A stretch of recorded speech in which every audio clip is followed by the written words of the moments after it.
My name is Notepad Anon, and I write games for fun. But we're not going over any game I wrote today. We're instead going to be going over a few games. Odd ducks, strange things. Things that make me doubt where I am, who I am, and why I am alive. Well, or maybe not. These are generic RPGs we're going to be going over today. Now, what is a generic RPG? Now, let's establish ourselves. Step one. What is a generic role-playing game? Let's see what the definition of generic is. Characteristic or relating to a class or group of things, not specific. Now, or a consumer product having no brand name or registered trademark. It's effectively a generic system, and arguably one of the most famous ones being GURPS, Generic Universal Role-Playing System, is... I'll bring that up there as a tried and true example. A generic system is, at its core, a game designed around doing everything.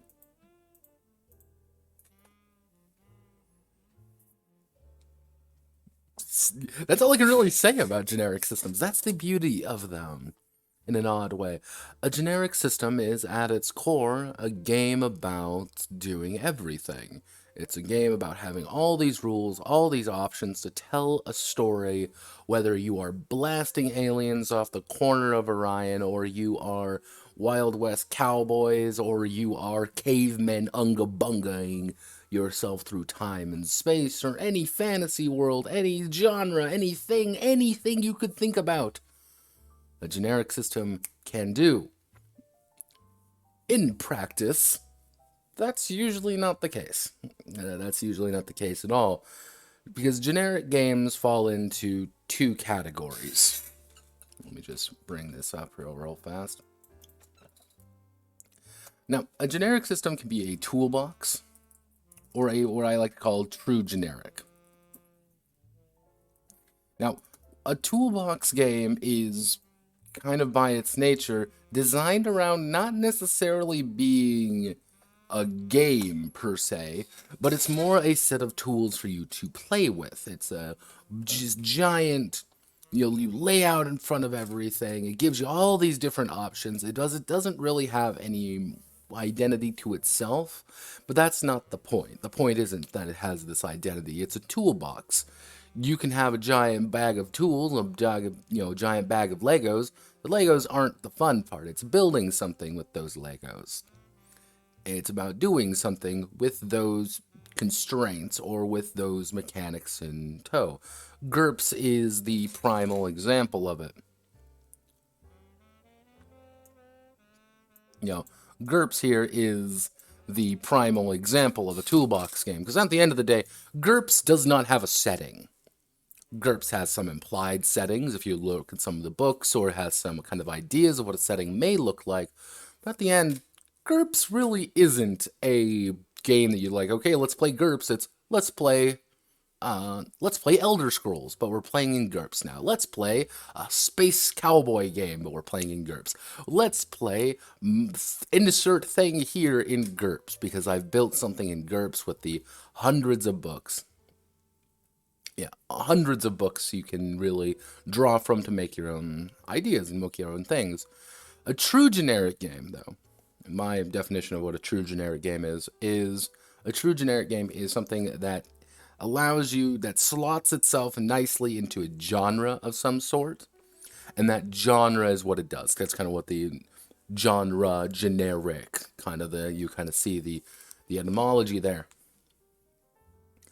These games these would be a game like, I want to make a cowboy game. Cool, you're going to run a cowboy game, and you're going to do cowboy things in this cowboy game. Does it really do anything outside of cowboy stuff? No. Is it tied to a particular setting of some sort? No. You want to play a Manchurian Western? Cool, you can do it. You want to play a fucking Tokyo Western? Go for it. You want to play a spaghetti Western? Cool, fuck it, who cares? That's just kind of the idea. Yeah, GURPS, praise GURPS. But A true generic system are actually kind of hard to do because you have such a large degree of things. I would consider something like D&D 5th edition to be a true generic system. It's a fantasy, well, actually, I'd say more adventure fantasy, but it's a fantasy TM game that does fantasy TM things. Fantasyly TM. I've seen people attempt to turn 5th edition into a space game. It doesn't work. I've seen people attempt to turn it into a gangster game. It doesn't work because that's not what the game is built around. So, the games we're going to be going over today, though, the game that we're really going to be looking over, kind of fall into both categories. Some of them fall on their face, some of them don't much. But if I open this up, as you see, these are the games we're going to be going over. Saga, the Dicepunk, this should technically be the SRD of Dicepunk. The D12 system, Big Eye Small Mouth, and plus Anime 5e, I should say. Anime 5e, because that's going to be its own thing.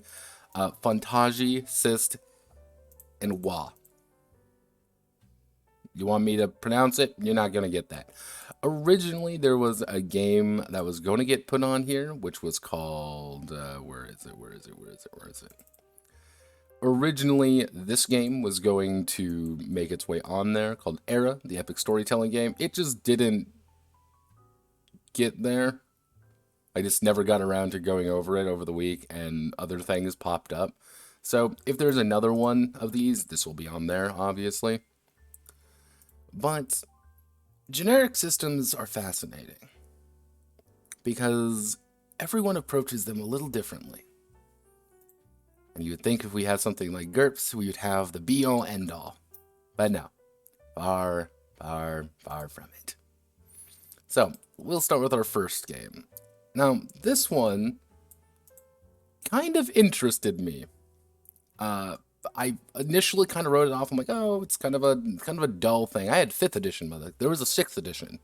Yes, Saga Core Rulebook, 6th edition. Saga, a generic universal role-playing system. I'm like, all right, and I looked at the name, created, written, and published by Rowan WalkingWolf. I was like, Rowan WalkingWolf. Okay, he's a furry.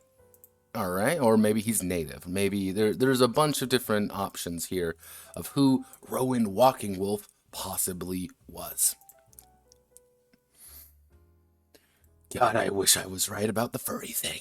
So, who is Rowan WalkingWolf? Well, Rowan WalkingWolf is this guy. He's let me see if I can bring him up. It's kind of hard to go over this guy, but he's a blog man who does blog man things. Where's the official? Yegradel Diso. This is where these are the guys who really did it. So if we zoom in here on this tiny fucking website he has. So what is this guy? What does he actually do? Who is Yggdrasil Distro? Purveyors of free radical literature and RPG material. Oh no! Something isn't right here. Oh, wait a second. Anarchy? Rowan WalkingWolf, PhD. Revolutionary struggle? Pacifism and violence for the Horde. Oh. Oh. This is a... He's not a furry native. I don't even know if he's native, to be honest. Rowan here. Rowan WalkingWolf, or Mr. Wolf, or Dr. Wolf, technically, and he is a professor of sociology at Portland PCC, Portland Community College. He is a sociologist professor. He is a person of interesting thoughts. For he is an unironic, and he is a completely unironic anarchist. And what I mean by a completely unironic anarchist, I mean he does honestly believe in the full panoply of anarchism. Hence why you have things such as, unless of course you're a Nazi, capitalist, cop, military grunt, CEO, dude bro, racist, homophobe, vivisector, socialist, Marxist, patriarch or matriarch, or other authoritarian jerk. In the event you are one of these, please address your comments and concerns to the barrel of a gun pointed at your own vacant head. Cheers. T. Rowan WalkingWolf. Yeah, when I first saw this guy, I was kind of taken aback. I'm like, this isn't a real human being. I refuse to believe that this man is a real person. But he is. He is very real, and he makes things. His favorite thing, he loves magic. And you may be wondering, what do you mean he loves magic? Well, here is his anarchist-themed Magic the Gathering deck he made. Whenever an anarchist you control, here's your anarchist token. Anarchists. Yeah, he made it his entire new separate Magic the Gathering deck. Because, don't worry. I looked at some of his writings. He is a primitivist as well, on top of everything else. Anarchist primitivist. He does deal with feminism a little bit. He does have his anarchist art.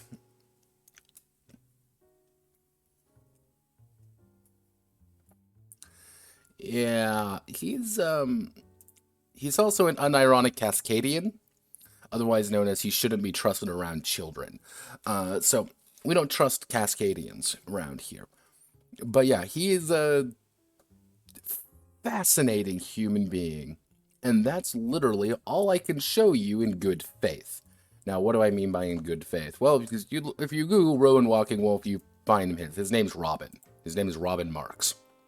That's who he is. It's right here. If you just Google the name, it's the first thing that pops up. This isn't doxing or anything. This is what I just Googled. Yeah, as I commented, as I joked, ironically enough, Mr. WalkingWolf here is effectively a hyper left-wing Varg. And the way he looks actually is somewhat reminiscent of our giant racist uncle from Norway in more ways than one. However, I realized going through his game that I'm not wrong either. This Saga is arguably the polar opposite of Mythorog, Mythic Fantasy Role-Playing, that Varg puts out. This is almost the polar opposite in content, in ideas, in thought. And of course, it says 5th edition, but this says it's also downloaded the 6th edition version. I don't know if he just didn't update it or something. I don't know. This is just the 6th edition from his, his site. Well, that site. Yggdrasil Distro. And remember everybody, it is not a stereotypical role-playing game. This game seeks to abolish harmful, nonsensical stereotypes commonly found in story gaming. We feel your typecasting. All dwarves are Scottish. Beer-drinking, axe-wielding miners. Oh no! Everything is there. No idiotic stereotyping. No stereotyping. Here's some shameless self-promotion, which I also write radical literature. Many of my other skills focus on primitive skills, plants, and anarchist, feminist, primitivist theory.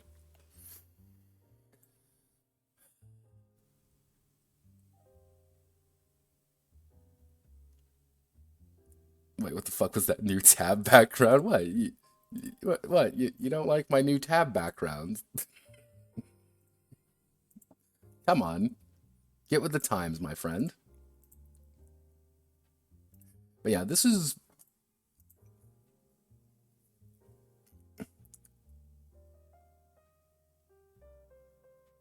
yeah, yes, Magic Land of Mexico. Yeah, pretty much.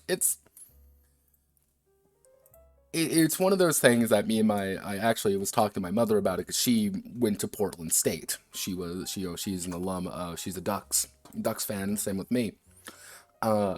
And she knew people from Portland Community College, and what she effectively said was that school gets a shit ton of government funding. Now, It was not lost on us, for irony's sake, that the anarchist is receiving government money while working effectively a government job in sociology.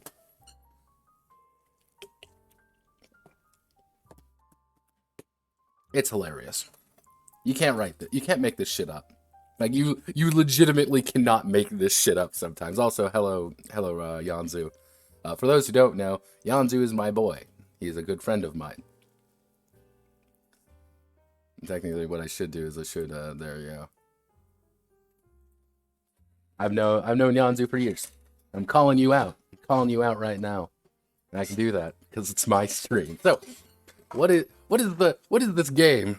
Alright, everybody, it uses dice rolling as a mechanic to resolve conflicts. You ready what the dice system is? There isn't one. No, I'm not lying when I say there isn't actually a dice system in this game.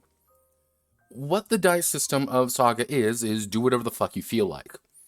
Or more accurately, not even diceless, it's roll whatever kind of dice you want, as long as they are the same kind of dice. You want to roll D10s? Cool. You want to roll D6s? Cool.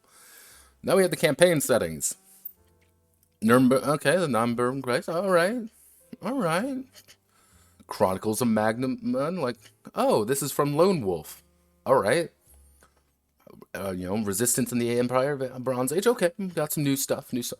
Literally just the Hyborian Age, because he loves Conan. Arcanon of Steamworks and Magic Obscura. Literally just Arcanum. Neverwhere, Magic the Gathering, and Shadowrun. These are all his, like, determined settings, and you can find on his website the literal books that goes over the lore for each of them. Is this man putting out a Magic the Gathering role-playing game? Yes, he is. God bless him. Our anarchist friend is putting out a Magic the Gathering game for all of us. God, I love it. So, what is this game actually about? So, you have your basic stats, and the basic idea is that if I go here and...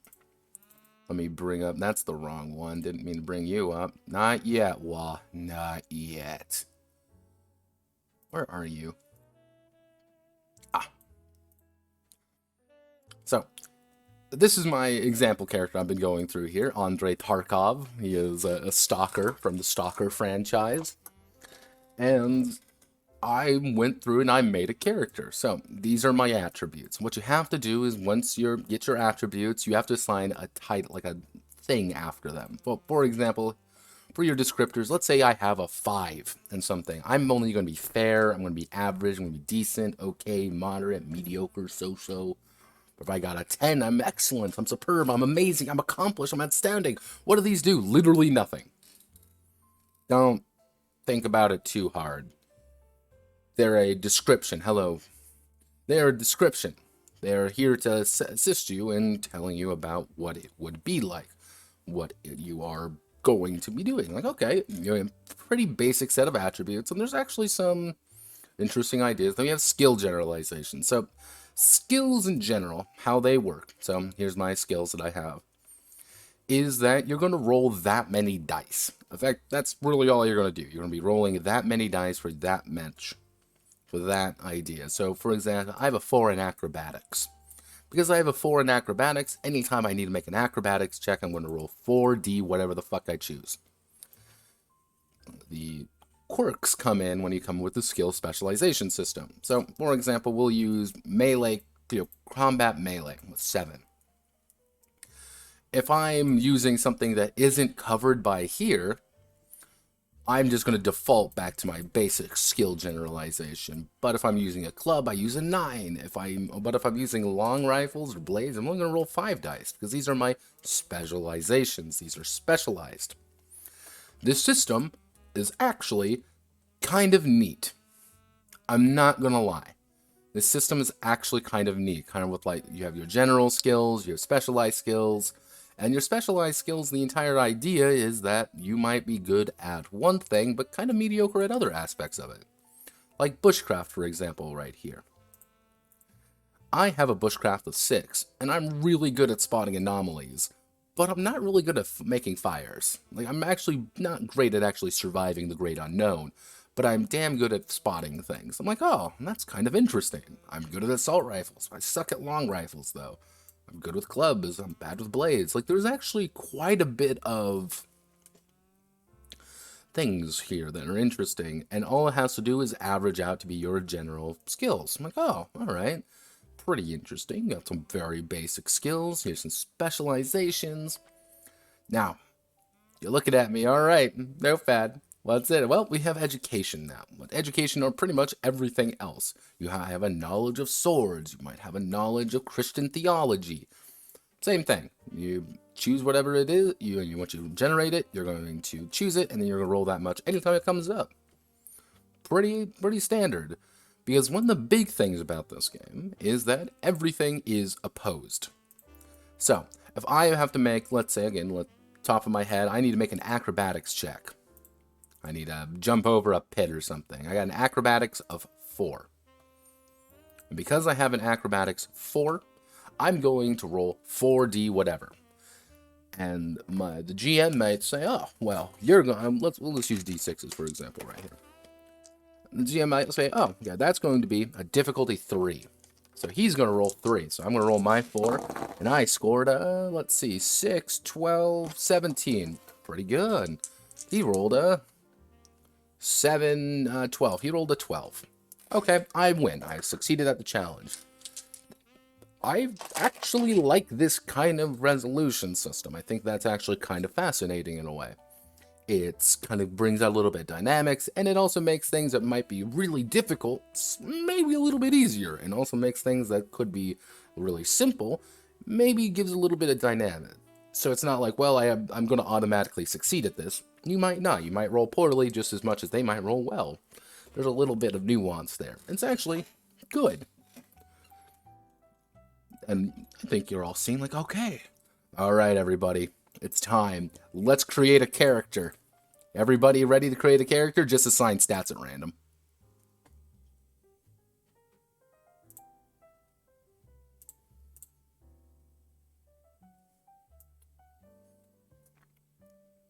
There is no actual way to generate attributes in this game. There isn't any. You don't. You just literally decide whatever the hell you feel like. There is no character creation the way we would normally associate it. There's no, like, assign 20 points or roll this and get this. Oh, most flexible generic system of them all? Sort of. Not really. And you look at this and you're like, what? And like, at first when I read it, I'm like, okay, that's one of the optional ones. Like, where's the real choice? Where's the real option? Like, no, this is the recommended method, where it's literally you just anarchically, and in complete anarcho tabletop gaming, decide on whatever the fuck your stats are. Like my stats here, I actually rolled these. I rolled a 1d10 for each of them to determine what it is. There's also like the random chance way to just roll a d10 for each attribute and skill categories.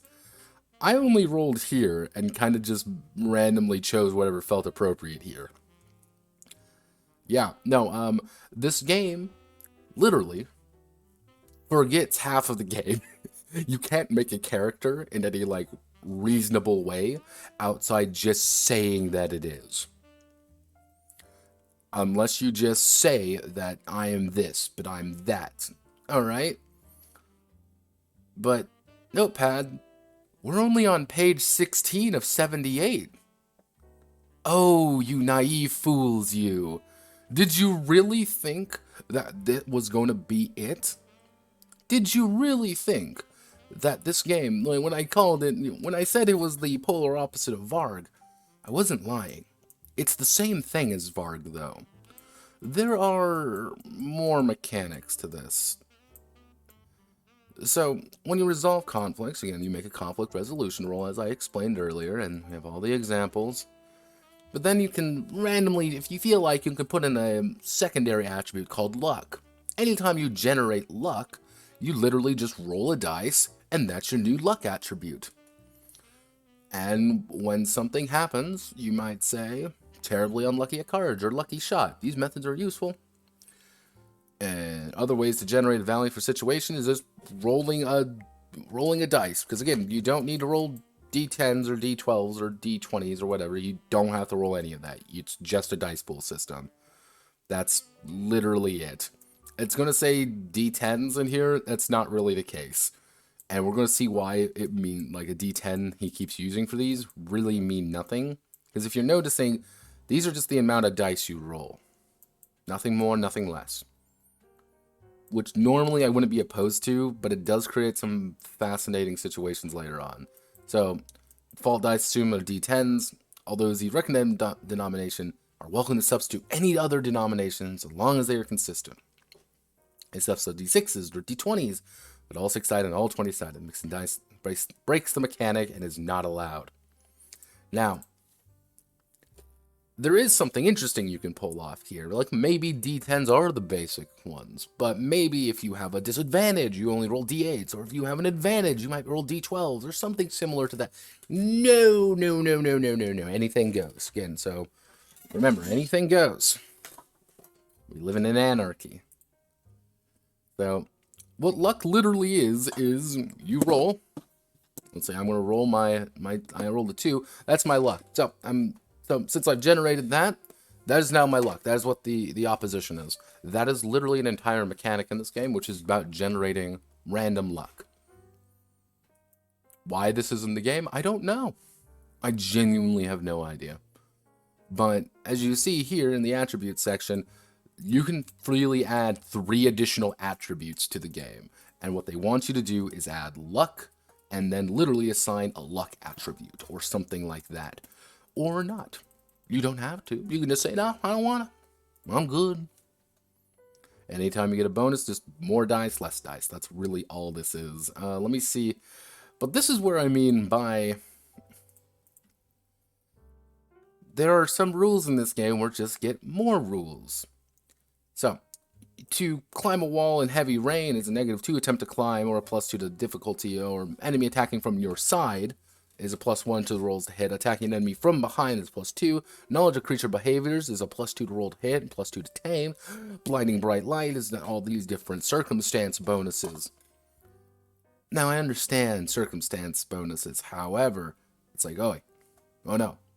And instead of really leveling up, you get reward points, which is incentives for good role-playing. We like this! To discourage munchkinism. That's what we want to do. Again, he has this high-minded thought of what he definitely knows what's going on. They are cumulative, and you can just say, well, I'm going to spend reward points to get a +1 to the PC's attempt. This is a +1, mind you. Not like a +1 die or anything. You know... Oh yeah, no, these are a +1 die, because, again, nothing makes fucking sense sometimes. So you can just spend reward points for more dice. Now, battle basics. Battle is very important. Battle is essential. Battle is scary, and it is very violent and very realistic. Mr. Notepad, didn't we just go over the fact that you can just make whatever fucking character you feel like whenever you want? Yes. Yes, you can. But you shouldn't do that. That's bad. Don't do that.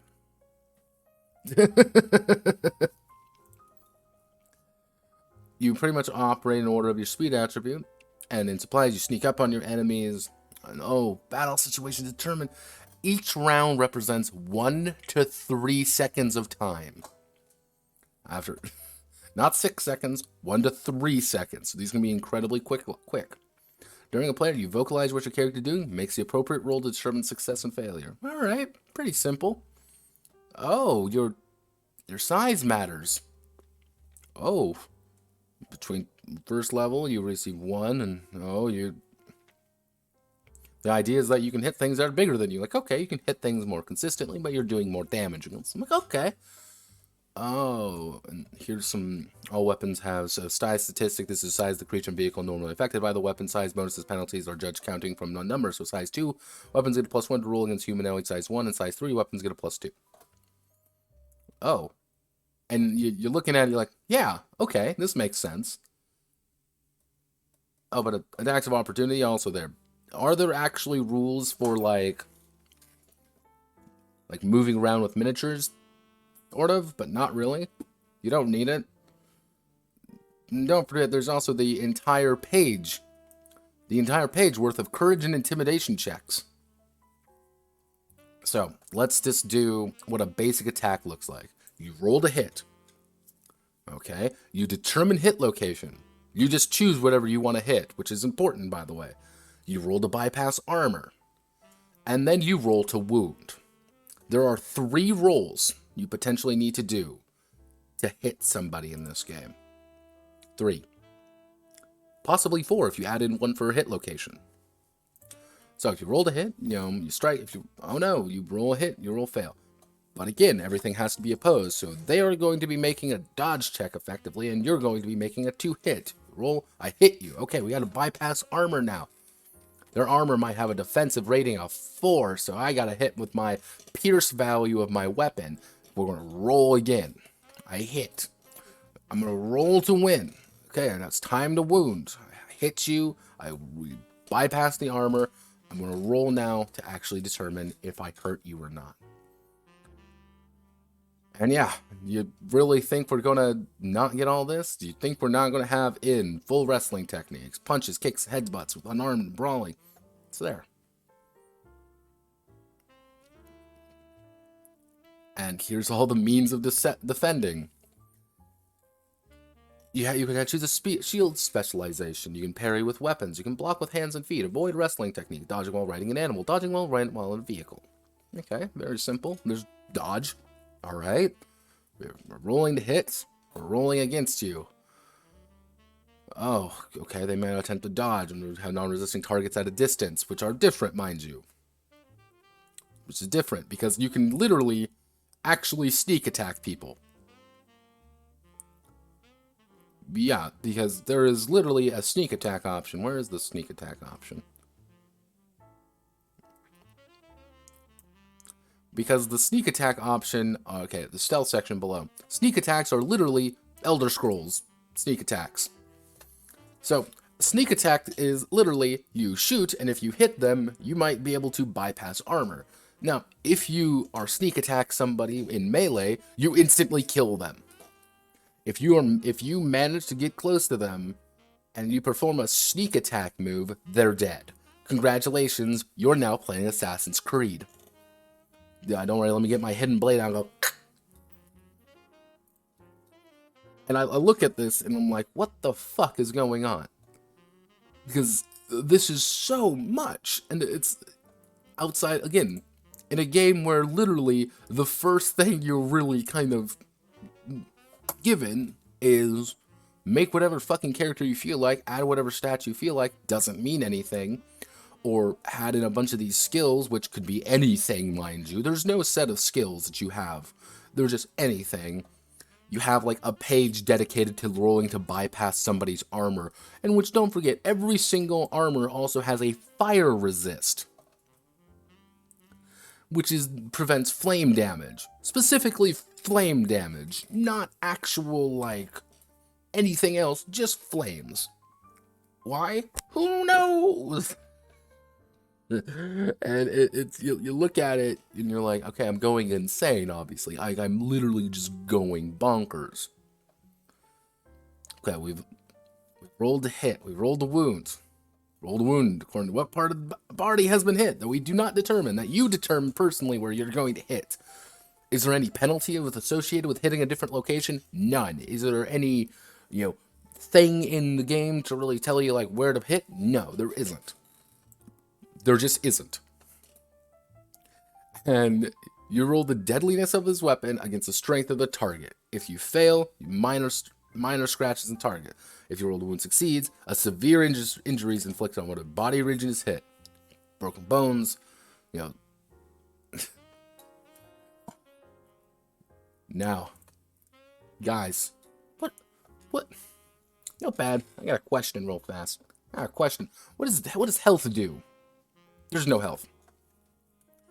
When it says you get affected by a status effect, or like when it says, like, oh, you get a severe injury, that means literally nothing. There's no mechanics for it at all. It's just a severe injury that you now have. But then we have attacks to the head. So, by increasing the strength stat, the head is essentially unprotected muscle and fat. For that reason, when a target is hit by attack in the head, the attacker must makes a different roll to wound. No skill or attribute involved in attempting to resist injury. You effectively have to make another random chance check to determine if you actually get hit or not, which is another roll. You have a random chance to avoid injury, and it's like, I look at this and I'm like, what the fuck? And the thing is, it even says right here, to make battle faster and more believable, many weapons can auto-kill targets struck in the head. This includes pretty much all firearms, bows, crossbows, and large melee weapons. It can include all weapons to make this go faster.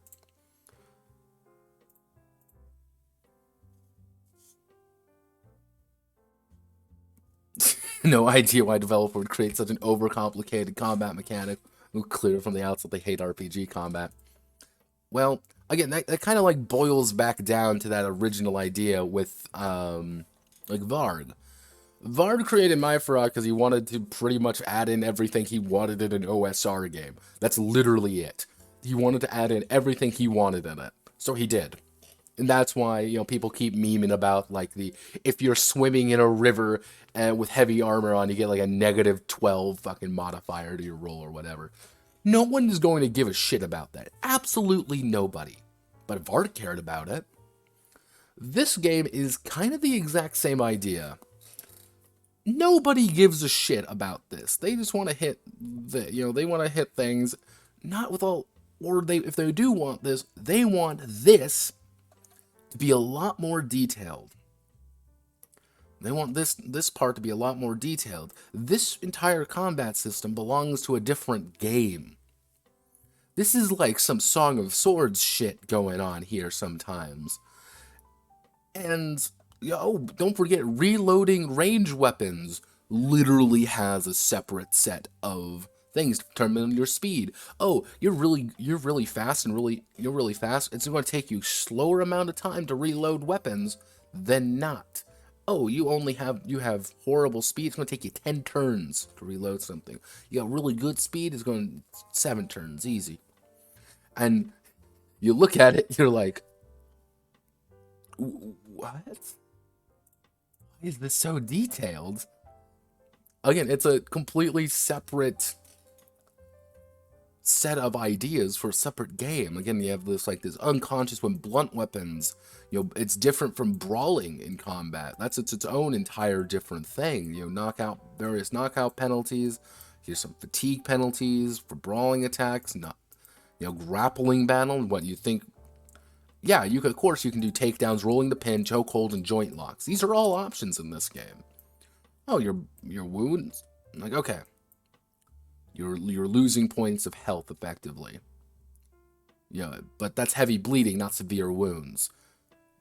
Because they're the same thing, but also not. Zero endurance. These loss can be undone by resting, eating, recovering. But you can also assign whatever endurance value you want, and my endurance value is right here. So I can just say I have, this is effectively your health, but also not your health at the same time. It's bizarre. And mind you, this is the severe wounds and you're bleeding to death is in between the grappling rules and the cover rules. Attacking at random. These are in the middle of all of this. This is an essential mechanic, but it's buried underneath this. Like, it's a secondary rule. Like, it's a secondary idea. But since there's also no definition of what things do, it ends up in this weird situation where nothing works. And of course we have mass battles and war systems that uses a completely different system. It uses these things called NPC cards and individual units and individual characters. Yeah, and it's like, oh, all right. If your army consists of 3 units of 15 spearmen, 2 units of 10 archers. You gotta fill out the cards for each of them. And you're like, notepad, 15 spearmen, 3 units, 2 units of 10 archers. What do you mean? Notepad, you're not gonna say what I think you're gonna say, right? Oh yeah. Oh yeah. because this is actually, here, mind you, here in the war section is literally an entire section of grid combat. Well, not even really grid combat. It's literally you have these little cards set down and you're like moving them on a table to like maneuver everybody around. You look at this and you're like, what? Why is this a thing in this game? What is going on? And you're like, okay, it's time. It's time for combat, because everything's got melee combat, range combat. All right, pretty simple. You know, PC and they work the same. Now, where is it? They're no different than rolls to hit. Describe standard combat rules, because defenders do not have a choice on which stat to use. They use whichever stat is higher. When rolling to hit in large-scale battle, the controlling player or narrator must roll to hit for every troop in a unit. This means that you've 12 units, you roll to hit 12 times. For every roll that succeeds, you will make a roll to bypass armor. Oh, alright, and done by weapon penetration protection. This is this exact same as regular combat.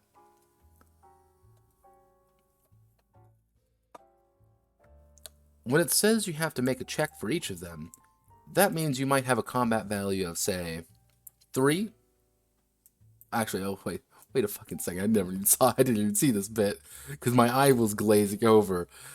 Each roll is slightly different than one-on-one equivalents of previous chapters. Oh, this uses D20s rather than D10s, but you don't need to use D10s, by the way. Remember that. So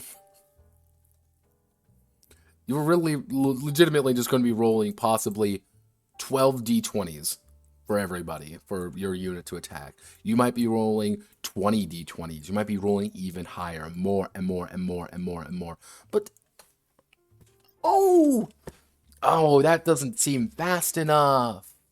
I need to go faster for my giant mass combat rules in a game where I don't even determine my own fucking stats.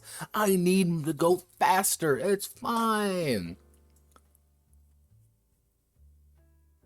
Don't worry, everybody. We found the mass combat roll chart. Have no fear. We did it, everybody.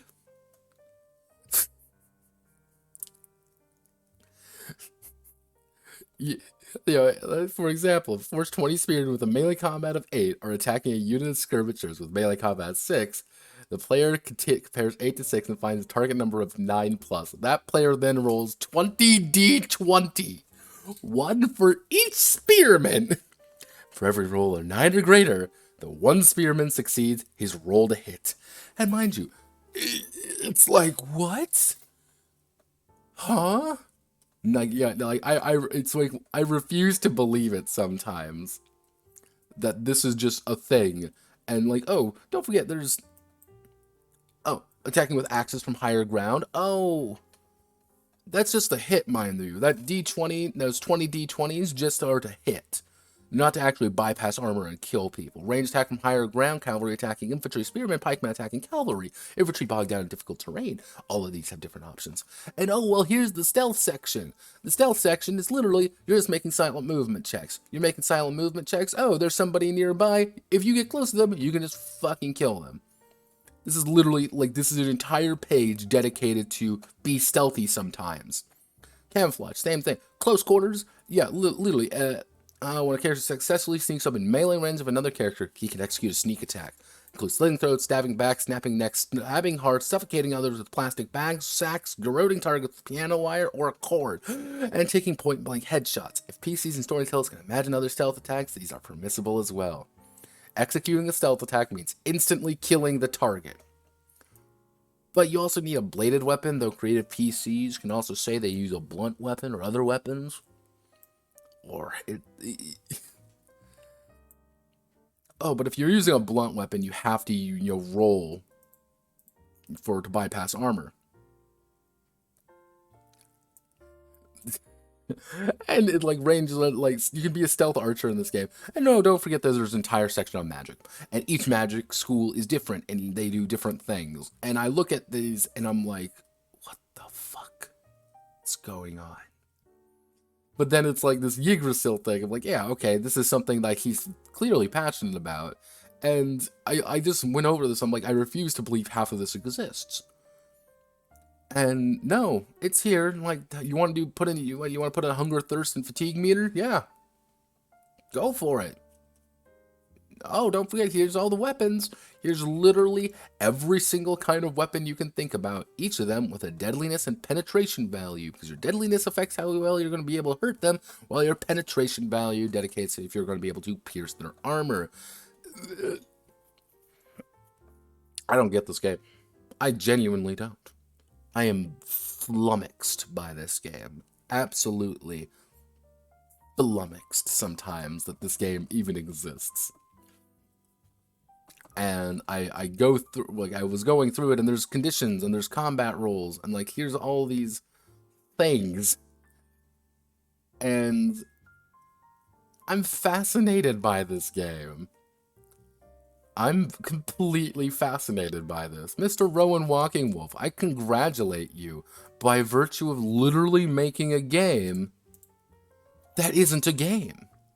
You forgot, like, step one, and then you put in all of these exterior mechanics that mean nothing.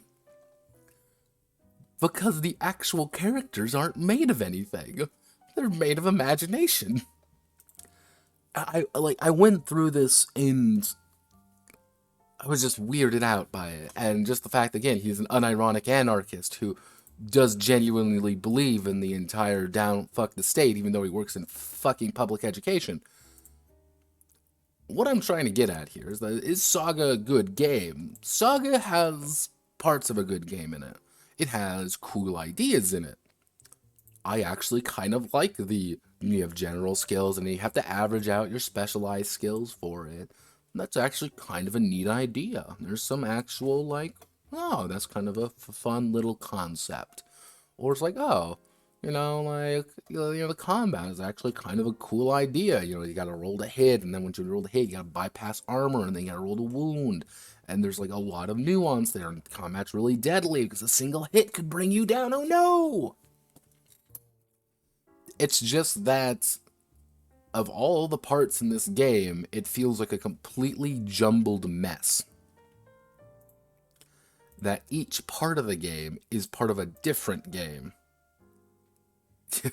As Ulrich says, characters are a social construct of capitalist society. And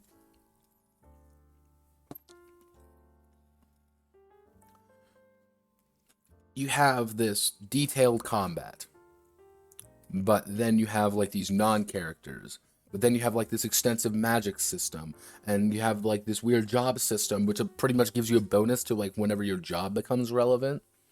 There's, like, 5 games in this one, jammed together, stitched together, and then given life, like, as he,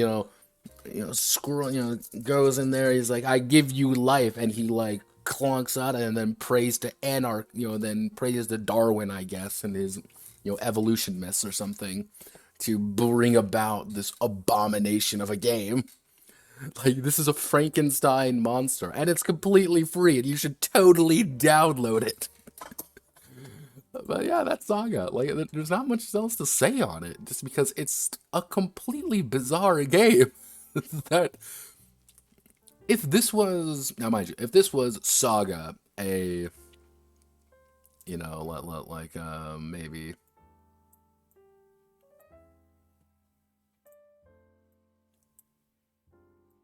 if this was, Saga,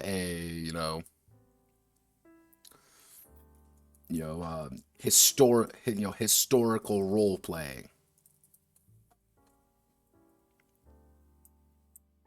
If it was this, Saga historical role play, or Saga narrative adventures. Like, if it was this, then I could see it. I could see this actually going pretty well. And I think it would be a pretty interesting game, but it's 2 different games.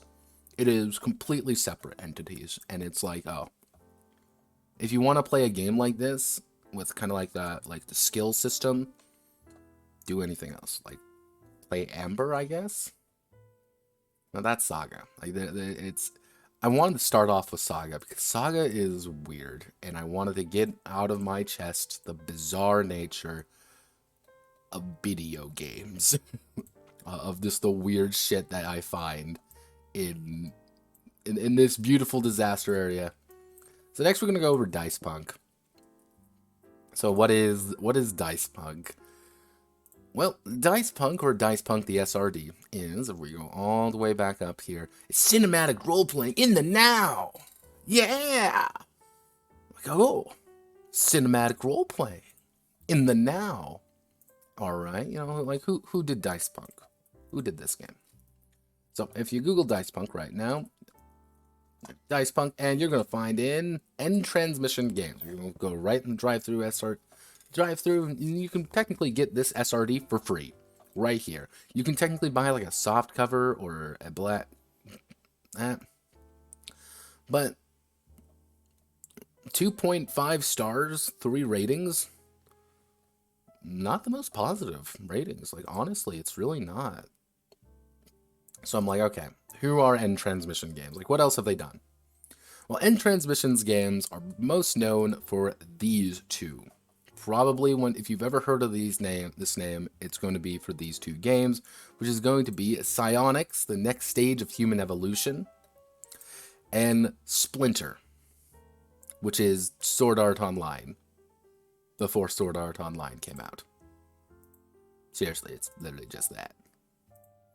And originally, I was going to do Splinter. Yeah, I was actually going to do Splinter before I kind of found, like, its base system. The only other weird part is that technically Splinter has 2 systems. It has the one we're going to be going over, Dicepunk, as well as a completely different one for its avatar stuff. It's like, oh, alright. Interesting. Like, it's like it has 2 systems in this fucking game. I don't know why it has 2 systems, but it does. So, who are End Transmission Games? Well, obviously, let's go on a magic quest. End Transmission Games. Who are they? What have they done? Oh, Artist RPG Down Store? Oh, and alright, End Transmission Games. Tumblr, right? We got a Tumblr article. Alright, alright, gamers, let's do it. Let's see what they have. They have, oh.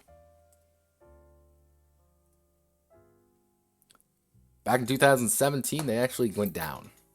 You know, someone left, and forced to shut its door, time being the abrupt departure of its co-owner for personal reasons.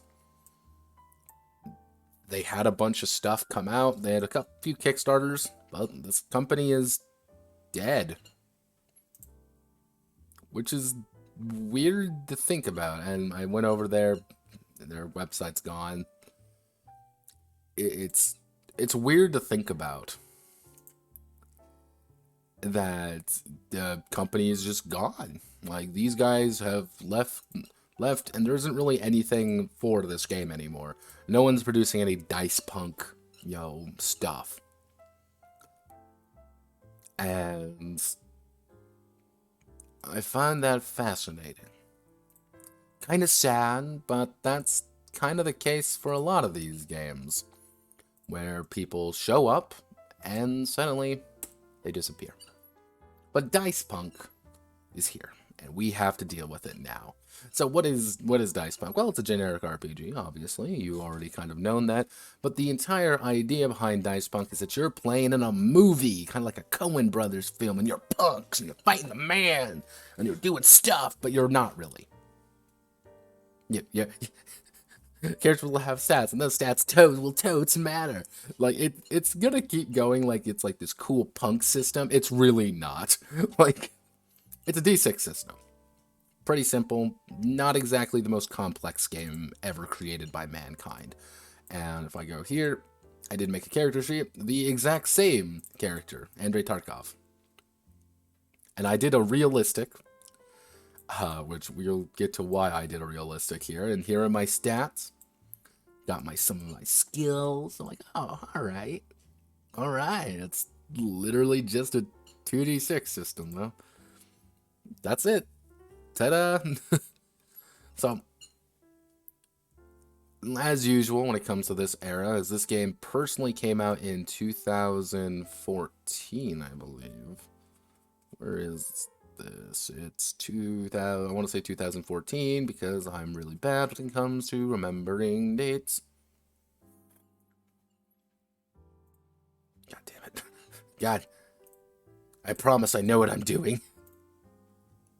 So, Dicepunk got started. When did this game officially come out? 2015. So, again, this game's about 6 years old. So, that obviously kind of goes through the basics of it. Let's talk about what role-playing is. Let's do what this is. And it already opens up being like, hey, do you like psionics or other game, Phantasm? Those are different. Don't think about those too much. So, Dice and you, what do we actually have to do when we make a check? What are we going to do? You're going to roll 2d10, roll under your attribute. That's it. Now, keep this in mind right here. Attributes in generally are rated from 1 to 10, with 10 being superhuman, with 3 being average for a human, and 5 being very good.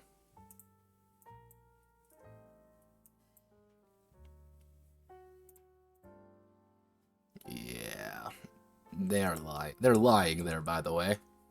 You only have 4 stats. That's going, and pretty much your stats are strength, speed, will, wit. That is the entire game right here. Congratulations, you've finished the game.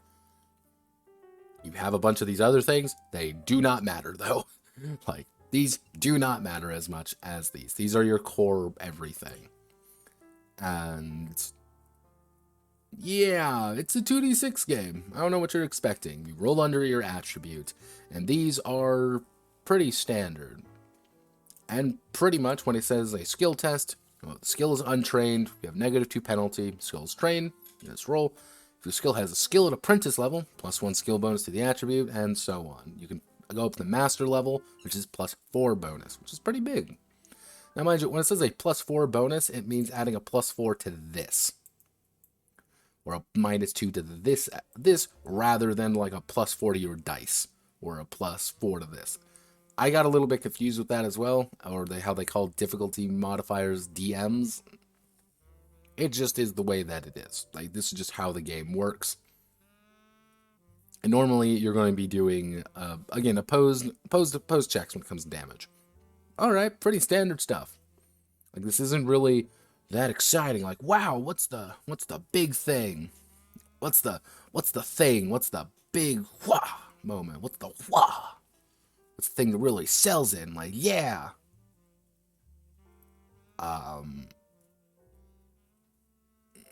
There isn't one.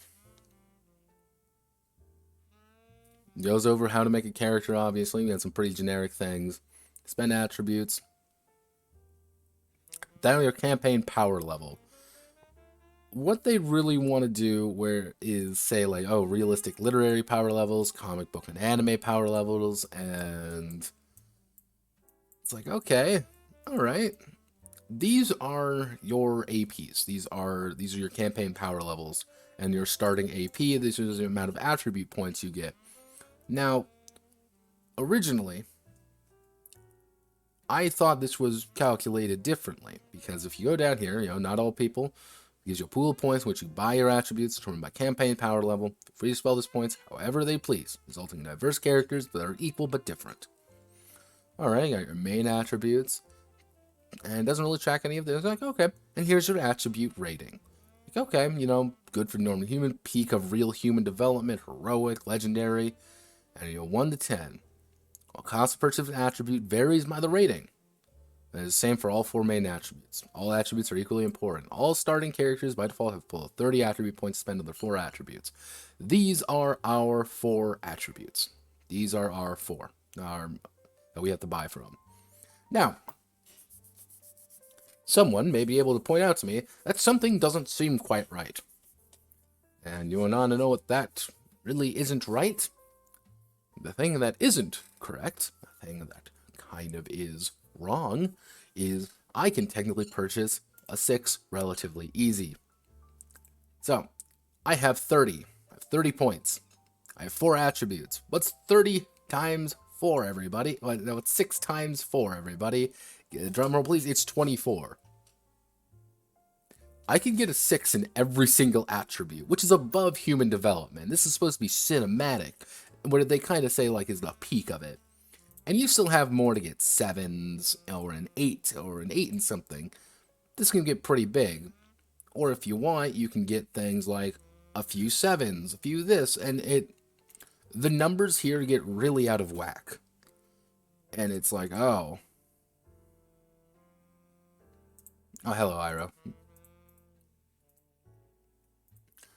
But the numbers in Dicepunk sometimes get really wacky, because I actually had to look around. I'm like, I don't believe that these are the right numbers. Like, something about these numbers doesn't seem right to me, because it's super easy to get really high attributes for very little, for what it's trying to say. Like, it's a realistic game. Hey, gamers, it's time to be realistic. These aren't realistic. This is peak human development right here. Like, this is above, like, all of these are above average, and it's not like you have anything else to spend it on. If I really wanted to, I could go, like, take these two off and put a 7 up here, and there would be literally no consequence for it. And so I went down and I looked around at some of the other sites who talked about this game, who have made sample characters, and no, this is completely right. Because you have so little things to actually play with, you end up in this situation where your attributes end up feeling similar to each other. Like, if you're at 20 points, most characters are going to look like this. Like, realistic isn't really possible. If you go up to 30, you're going to get, like, way above human development. And if it's like, oh, I want to play a cinematic game, but I also want to keep people, like, relatively grounded, you're not going to be able to play Die Hard in this game, really. Because Die Hard is both. Unless you say, like, oh, yeah, everyone gets 25 points or something like that. So the numbers get really wonky at points. And it's like, wait a second, that's not supposed to be right. But the thing is, they can't be wonky. Because this is what the entire game is based around. Got a fucking little fly here. God damn it, little fly. Go away. Shoe fly, don't bother me. Like hell, actually, if I crunch my numbers right, if you're at cinematic play, you can technically get like a 7 pretty easy and everything. So it's like, okay, and then we have our derived attributes and knockout threshold. I actually do kind of like this. The idea behind your knockout threshold is that if you go below 5, like for me it would be 5 health, is I'm going unconscious because I'm literally in pain and shock. But I die at -6 health. Okay, that's relatively okay. Not exactly the most exciting thing ever. And if you want to hit somebody, you just roll 2d6 plus whatever you're rolling versus their defense. And try to hit over their defense. That's it. You only have a certain amount of skills to pick. What I'm trying to get across here is that Dicepunk doesn't actually have that much.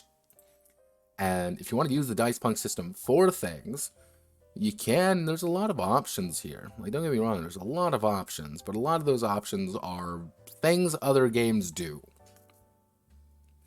And it's like, yes, here's gunsmith, here's stealth, and here's all these things, but they clearly say, like, don't modify the combat skills. The notable exception is combat skills, which he has specifically mapped out and balanced. The rest of the skills aren't really anything. You're supposed to just pick and choose whatever seems correct for you at the time. So it kind of gets a little bit in flux there. You're like, okay, what's the big thing though? The big thing is techniques. Techniques is the big thing that you want to use, because techniques allow you to do crazy fun things. Like, oh, hell yeah, what kind of techniques are we looking at here? All right. If you're realistic, you get 1, and then you get will rounded up. Like, okay. Like, oh, all right. Got some crazy jumps, some cool flips. Ambidextry. Batter up. Blitzkrieg. Move, attack, and a move. Boom, headshot. Bullseye. Critical attack. Dodging. In the face. Kneecapper. These are kind of dull. Like, the techniques are not exactly, like, fun and exciting. These are pretty bare bones, we'll say. You know, they're like +1 bonuses, d6 damage if you're within range, or like, oh, here's Blade Dance, which takes 3 of them. But you need Blade Expert, so you're not going to get Blade Dance right away. Let's just say that. Let's call a spade here real fast. But since you also don't really have anything to use, you have to use the only resource you have, which is your health. Which is a big thing that you have to use. Like, sometimes they're restricted, or sometimes they cost health, sometimes they do things. It's like, oh. Oh. Do I like this game? Do I like Dicepunk? I think the idea behind Dicepunk is good. Here's the thing. I think with a lot more time and effort and a little bit and a few more books, maybe this game could have been great. But like right now, it's like, oh boy. If I have counterattack and speed of 6+, I can make a free melee attack. Or hey, I can dual strike because I have ambidextrous. Yay! It's I want more. And maybe in the psionics book is different, but the psionics book also treats the game differently. It's a completely different set of assumptions that it wants to go over.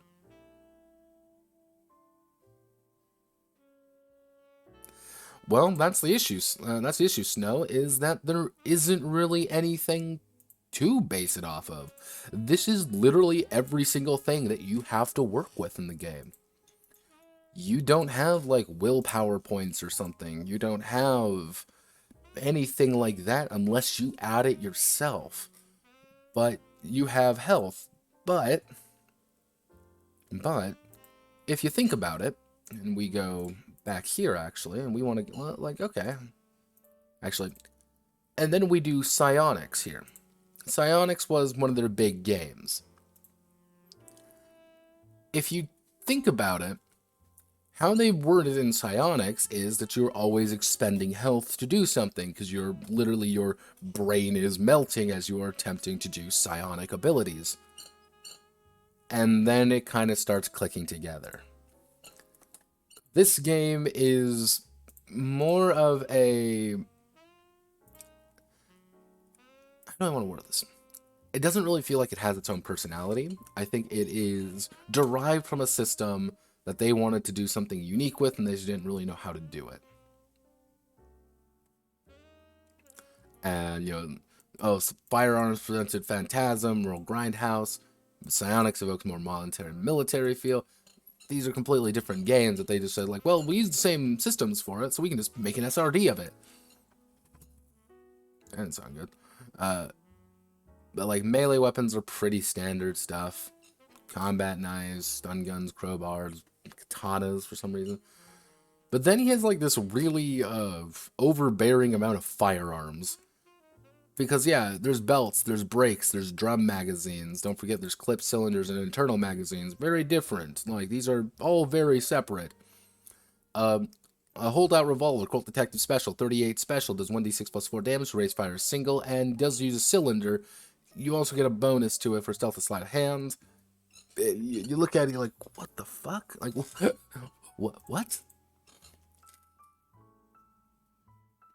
Yeah, it seems like a no-brainer having an HP meter for the other 3 stats, but it's like, what would you do for, like, wits? Because that's, like, your intelligence. That will wouldn't cover, and then what do you do for speed? Exhaustion, maybe? But if you go in, again, if you go into the idea that, like, the games that they were working on, again, things like psionics, it makes sense why health is, like, the only resource really able to be, you know, derived from, or Phantasm, which is kind of grindhouse horror. It's like, yeah, it makes sense that stealth is, like, the only thing that not health, I mean, health is the only thing you can spend. And I don't think they really thought that through all the way. And it could work, it could not. Kind of depends on what you want to look at it. So, yeah, there's a weird amount of guns in this game. This guy's a gun. I think this guy's a gun nut a little bit. because it goes over things like, oh, here's a light SMG like an Uzi. Here's a Tech 9. He has a burst pistol. Soviet assault rifles are different than American assault rifles, which are different from tactical SMGs. Heavy tactical SMG, personal BDWs, bullpups, and highest capacity assault rifles. All of these are slightly different, and don't forget, we have rifles and shotguns. Trank rifles, sawn-offs, tactical shotguns, bolt actions. These get really over depth, like really in depth, that some people are going to love. But remember when I said earlier this game is like a punk game? And remember when I said like this is a cool punk game against standing up to the man? Last time I checked, a punk game doesn't really need an RPG, an 85mm rocket. Maybe I'm weird in that regard. Maybe you don't need a standalone thumper that goes or an underbarrel mounted grenade launcher. Who the fuck needs this? Who the fuck needs an anti-tank rifle for these things? Like, it's kind of odd in that regard, how there's so many different rules for things like, okay, a shuriken, but then, like, here's a Molotov cocktail, which does all these different things rather than just be a Molotov, or frag grenade, or ammunition. Oh, you don't think that there are different ammunitions, and each ammunition has a count per box? And that you can buy multiple boxes? You can buy a case of them?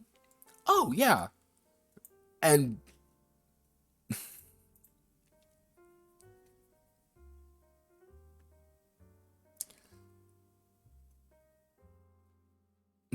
on the contrary, an RPG can help a lot with standing up to the man. You're not wrong in that regard. However, some of the weapons get +1s and something. That's not enough for gun enthusiasts. Unnecessary for those who don't really care. Yeah, I think, like, when I saw the ammo section, I think this really kind of... It kind of put things in perspective from what was going on. I think this guy is just really in depth. The guy who worked on End Transmission really wanted specific things, but the fact that you have, like, you can't, like, it's like, oh, it's cinematic role playing, yeah, cinema. When was the last time you saw an action movie star reload that wasn't in a dramatic scene?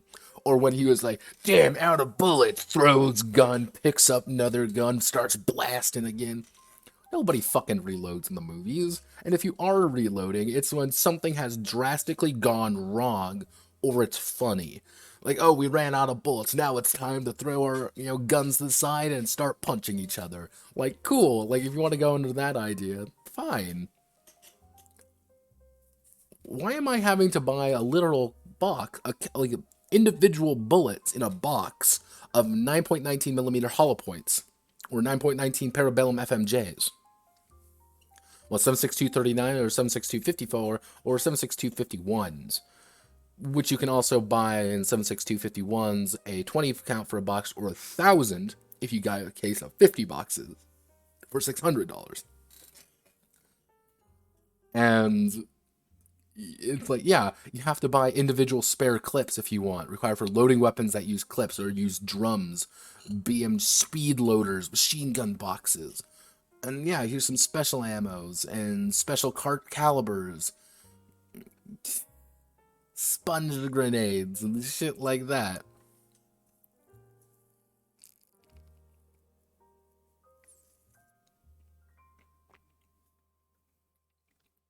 Exactly. It's... Maybe this was supposed to be like a GTA RPG. I don't know. Honestly, that might... I didn't read the other games. That's the thing. I didn't read Psionics or anything. Maybe that was the point. But you open up, call it Dicepunk, and then it's just like, let's talk about gun autism. Like, is this a game for somebody? Yeah, I think this is a game for somebody. But I think the people who are like, I need to double check if I'm using 9.19 hollow points or Parabellum ammo, or, oh god, I'm not using the correct 7.62s. The people who are going to care about which millimeter your 7.62s are the kind of people who don't want to play this game. They want something more. And the people who want to play it for the cinematic experience aren't going to care about this. Unless, again, as stated by, as by Snow here, caliber is never relevant to cinematic films unless it's in a plot point. Oh god, look at him. He has his like 55 caliber fucking super bullets that he uses in his, twin linked guns. That's his signature weapon.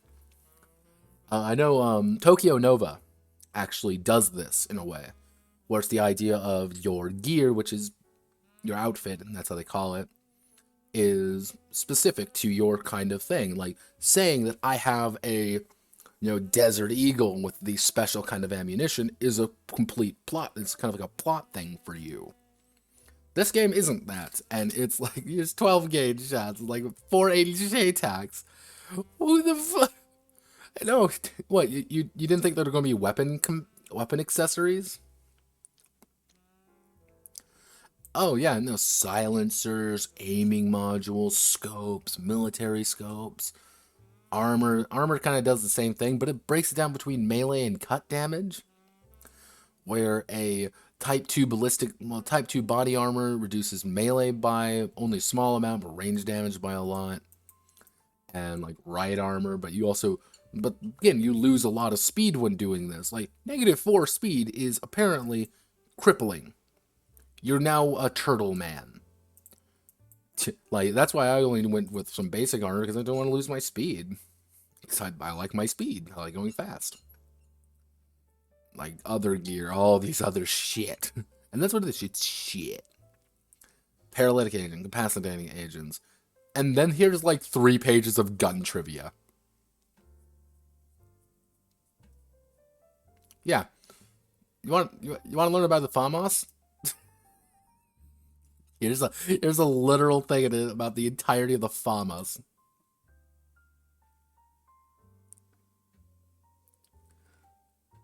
Yeah, I didn't watch all of it, but the game has different options for realistic, cinematic, and cartoon play. Seems like too much. There are no rules to actually support all those styles of play. To a degree, like there are some when it comes to like the techniques. Like you get less superpowers, you get less cool powers the less powerful you are, and your stats are a little bit lower. But even then, like this is realistic, because I'm gonna make a stalker from Stalker, and even then, like 3 is considered like average person, 4 is above average, 5 is way above average, and 6 is peak human potential. 6 is not peak human fucking potential. What the fuck are you smoking? I'm apparently a Superman monster. Like, I am apparently God. I'm doing pretty damn good for myself. And it's bizarre. Oh, there's more. Lore on every single. How many pages is that? Let's see. Like 1, 2, 3, 4, 5, 6, 7, 8, 9. There are literally 9 pages of literally just gun trivia. You want gun trivia? Yeah, it's there. Like combat rules are pretty standard. Like combat rules are done. Like they're not exactly complicated. They don't need to be complicated. You just move, you do normal things, but then it's like drop, prone, and stand, and you get different defense modifiers versus melee attacks. It's like, okay. Control of vehicle has its own different things. Aiming and techniques. And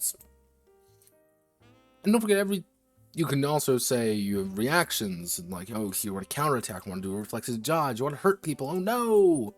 All these different rules for all these different things. Is any of this cinematic, though? Does any of this scream out on the top of our lungs, it's time for cinema? No.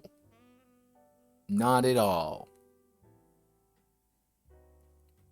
And I think that's kind of one of the bigger issues. Do I hate? Here's the thing, like, do I hate this? No. I actually do quite like the burst fire mechanic from this. Burst fire effectively says you can you can either hose or spray, which if you hose, that means you're pretty much taking a penalty to the attack. You pretty much take a penalty to actually hit them. However, you're going to do more damage, or if you spray, you might reduce their defense down a little bit. All right, simple enough. That's it's kind of a nice way of doing things. Never thought about it. I'm like, oh yeah, hose down spray. It's like, oh, that's kind of a neat way of, it's a different way of approaching that. I'm like, okay.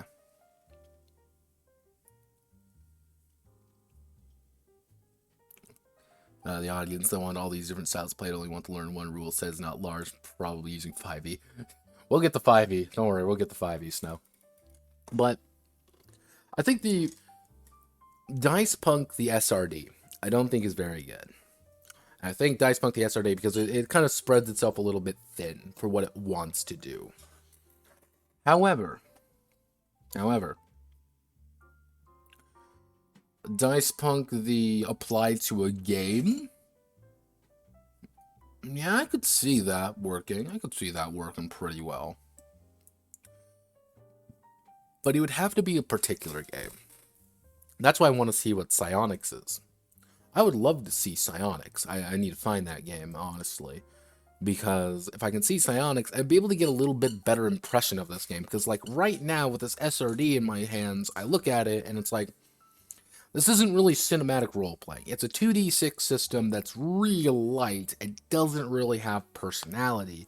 And you may say, no, Pat, it's a generic system. They're not supposed to have personality. They're not supposed to have these things.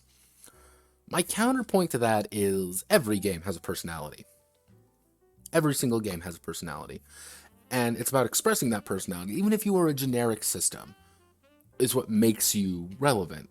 Things like GURPS.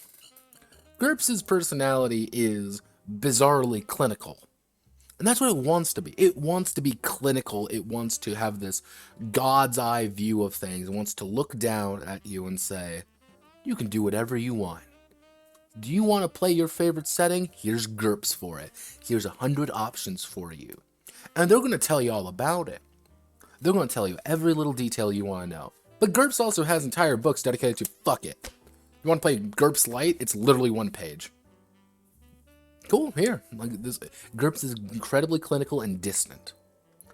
But that's why people like it. It never bogs you down.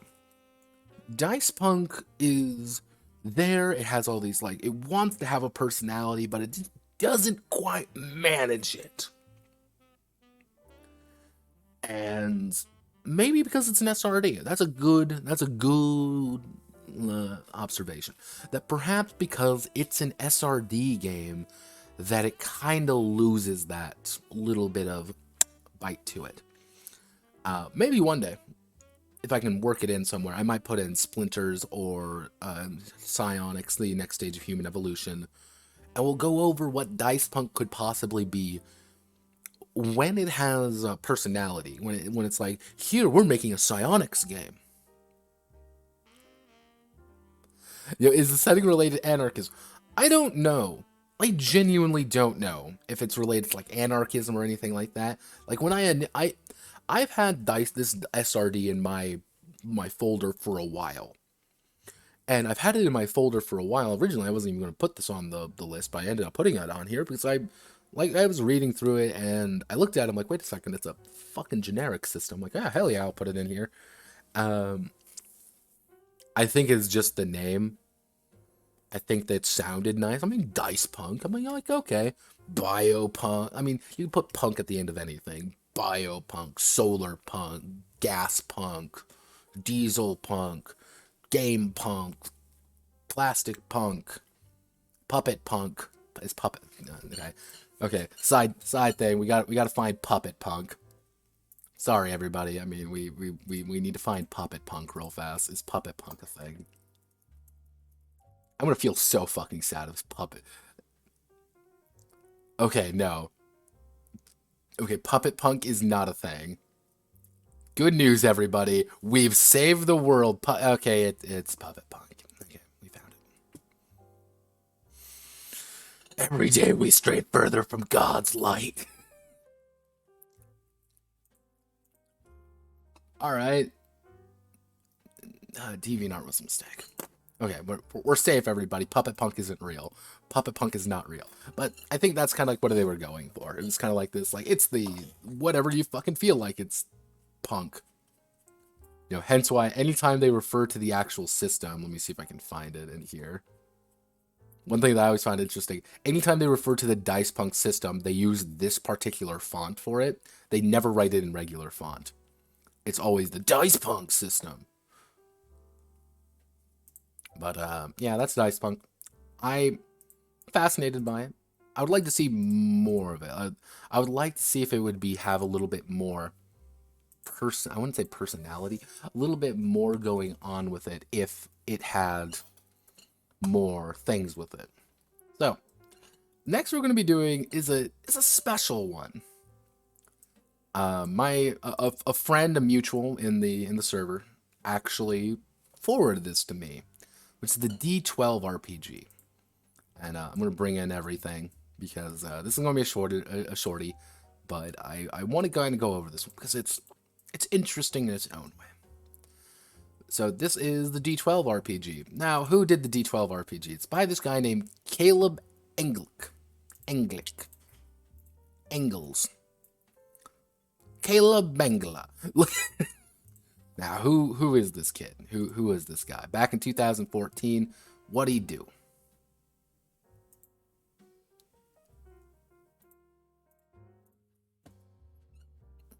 And the answer is, he isn't real. Well, more accurately, he is real. I found him. He's a normal guy. I found the D12 website, actually, d12rpg.com. As you can see, it doesn't really go anywhere. So if we go back to the way back machine, let me just do that real fast.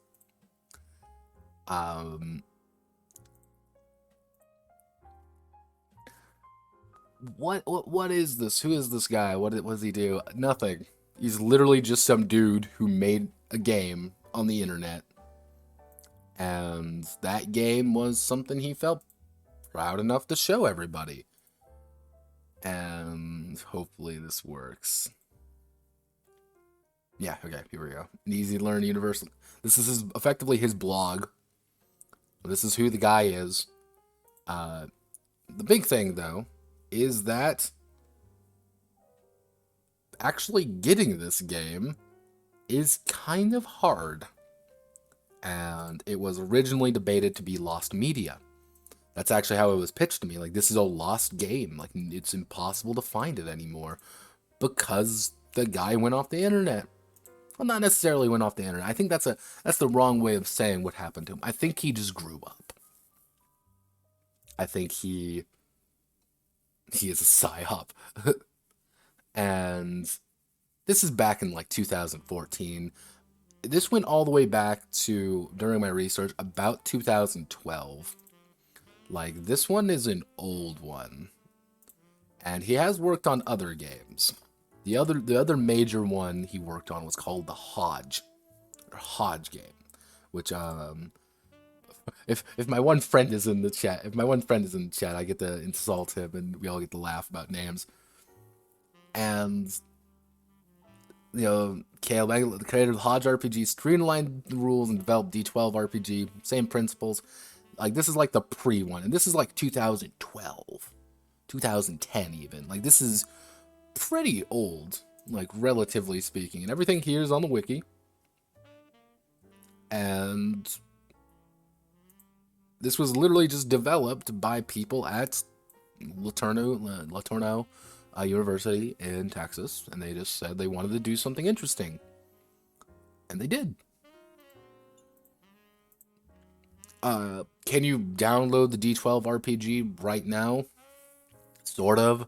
You have to find the guy's DeviantArt, which I'll hunt down after this, post it along with the game. But as usual, all the games that are free, I will end up posting in my server for people who want them and want to take a look at them. But yeah, this is the D12 RPG. It's kind of a unique little thing. Is it good? It has its charm. Like, I love it. Like, personally, I adore this kind of artwork. I love the pixel stuff. I've always have liked the pixels of it. It reminds me of Realm of the Mad God, actually. So, what is this game? It's a D12 game. That's literally all it is. It's just a D12 RPG. And that's what you roll. You roll a D12. Ta-da. Congratulations, I've summarized the game. You pick a class. What's your class? Doesn't matter. You can just pick whatever the hell you want. What are your talents? Your talents provide a +2 to whatever skill roll. It is, what are your talents? Doesn't matter. Pick whatever you feel like. Like, here they are. You want to be a manipulation? Cool. You want to have perception? Cool. You want to have stealth? Cool. That's it. Your traits. Oh, interact with the game world. Each trait is, reduces the number of talents they have by 1. Below are a few commonly used traits. Aquatic, burrowing, construct, flight. You want to have these? Cool. You don't need to, though. That's it. You have 2 attributes in this game. 2. 1, 2. You have normal, as God intended, and special on the pyre. And you put 4 points between them. Does this mean that there are technically 3 characters? Actually, there are a grand total of, let's see, 2, 4. There's 5 characters you can make in this game, attribute-wise. You either do 4, 0, 0, 4, 1, 3, 3, 1, 2, 2. Those are the exact characters you can make. You make 5 attributes. That's it. For starting characters. And then you get utility powers. Every character begins with 1 utility power, and you begin with mana, effectively. 2 utility points a day. That's all you get. And mind you, utility points are like aid. All allies within 20 feet get a +1 bonus. Or defend. All allies within 20 feet add +1 to their defense rolls. This is literally what it is. The attributes quite literally are normal shit and special stuff. That's it. This game is incredibly simplistic. But that's kind of... I kind of find it endearing in a way. I do find the game endearing in a very certain kind of way. Advantage, take roll 2d12, disadvantage, pretty standard. You go to negative hit points, chance to die, D12, 7 to 12, they are unconscious instead. Further damage, they have to roll to see if they die again. Pretty brutal, honestly. When their HP reaches 0 or below, helpless, cannot regain. Effectively, you have a 7, 8, 9, 10, 11, 12. So effectively, you have 50-50 chance of dying when you go down.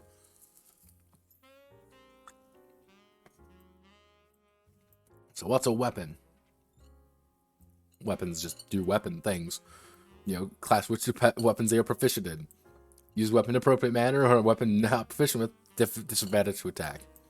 Armor. Armor is unique because it's actually bonus health, which I haven't actually seen that often. I really don't see bonus health as armor as bonus health. I don't know why. I think it's actually a pretty good system. It's just not seen. You don't see people do it much anymore. I know in a few older games I've seen it. Though the funny thing is, when armor is removed, the character keeps the damage they have. If they remove armor result going to 0, they have 1. Now, I'm gonna tell you a secret here real fast. You see this rule right here? If removing the armor will result in a character's HP dropping to 0 or lower, the character's HP is 1. I can tell you a secret. Probably during the initial draft of this game, someone removed their armor and died. Am I saying someone removed their armor and died horrifically because of a misrule or a misruling or by raw? Yes, I am saying that, and I would love to hear that story. So armor types, pretty simple. This isn't exactly a wowzers game. It's this is D12. Roll this 5, 7, 9, 13. Not exactly complex. You do get 2 actions per turn, but sometimes you can spend 2 to do more things, and you can do whatever you want. So you can attack twice, or block twice, try to block twice, or slow someone down twice, or stagger somebody, or weaken them. Alright, character progress. Here's some advancement points. Here's some role-playing. You get a +1, more utility powers, new talents, or new trait. That's it. The equipment guide is literally just a bunch of random shit. Ballistic crossbow, or my favorite, literally just a Beretta.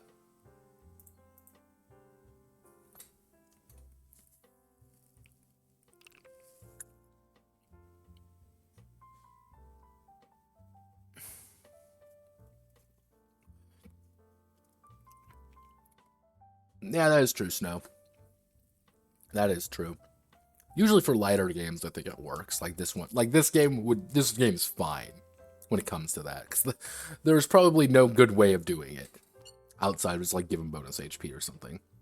But yeah, does this game literally have a Beretta? Yeah, you can just bring out a pistol. Is there any other gun in the game? No. Am I saying that when Sir Knight shows up, the optimal solution is pull out the Glock and start popping? Yeah, I am saying that. Pull out your M1911. What the fuck are they gonna do about it? Pull out the Deagle.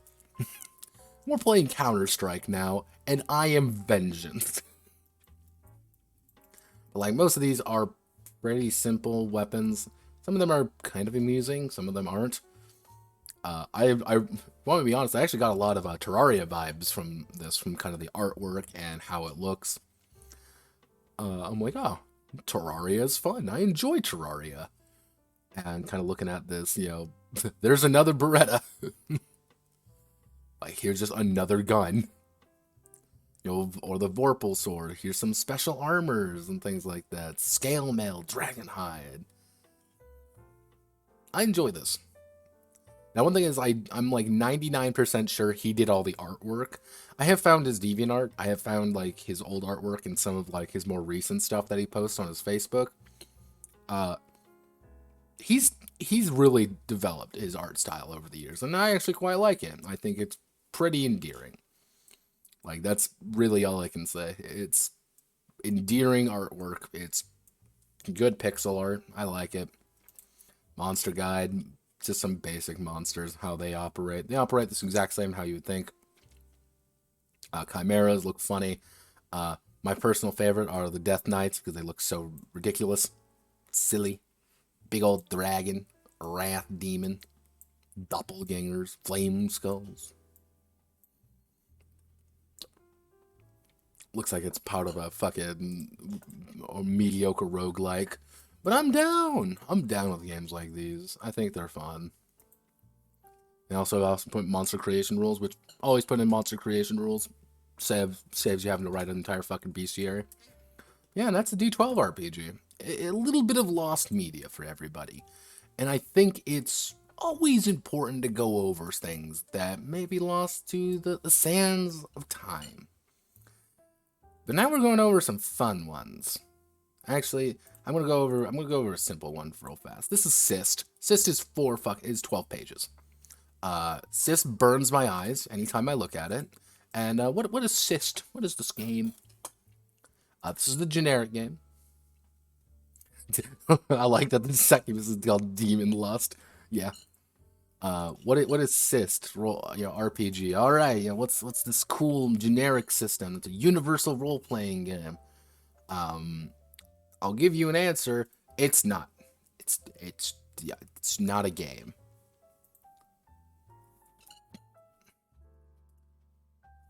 Okay, it's Google.com not working now? Am I dying? No. Google. Okay,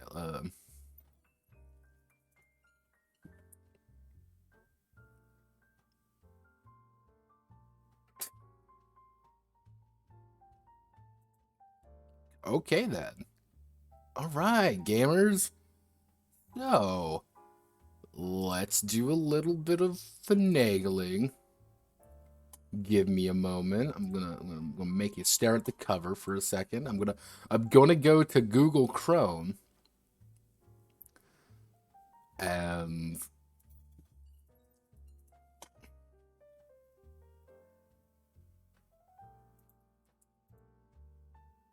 I think Google is literally dead.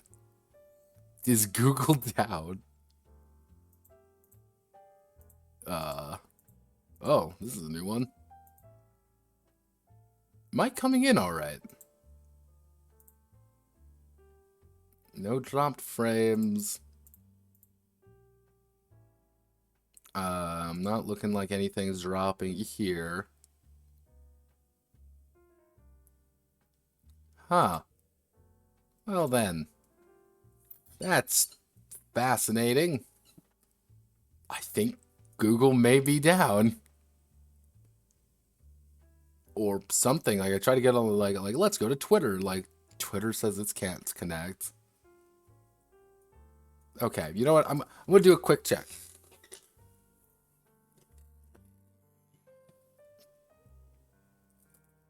I guess let's try that. Let's, Actually, no, we can't even do that.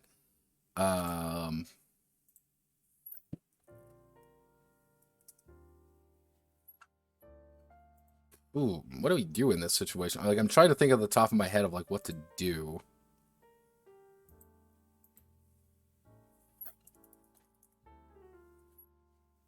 Because it's not wanting to download anything. Okay, that's weird. I guess it is DuckDuck. Like, I don't have DuckDuckGo. That's the thing. Like,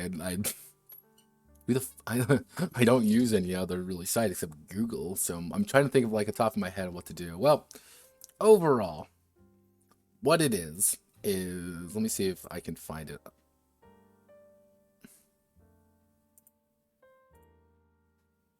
Okay, give me 1 second. I'm gonna check something. Let's do this. All right, gamers. Let's see. Let's see. Don't worry. It's not too important. It's not exactly an exciting story, but I want to make sure that my computer's not like frying itself. Okay, we're good here. I'm coming in. So my computer isn't going down. It's fucking melt now. Okay, new plan. Yeah.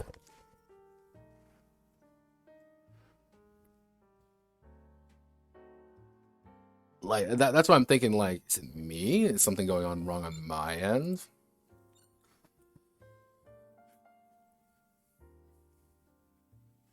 It might literally just be something going wrong on my end.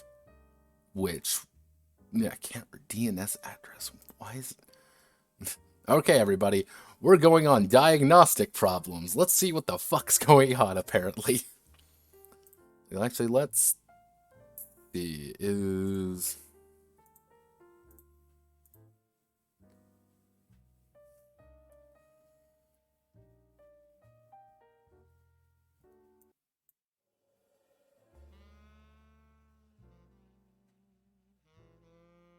Okay, but the videos...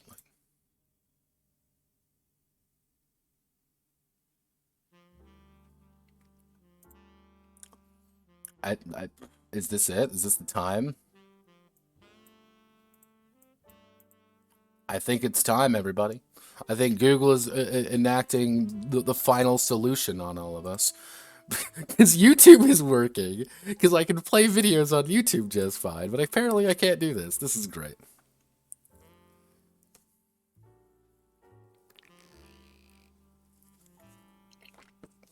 Fuck it. We're in the middle of a stream. Well, let's continue. We just won't be able to do some of the fun stuff.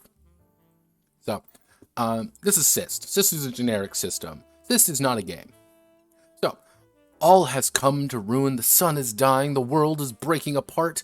Oh no. Is your system clock correct? Yeah, everything should be correct. It was working 20 minutes ago. I don't know why it's not working now.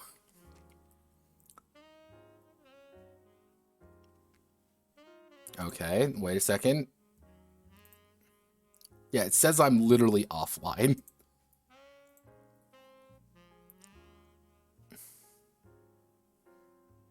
I don't know why it says it's on, like, it's connecting to things, but it says I'm not online.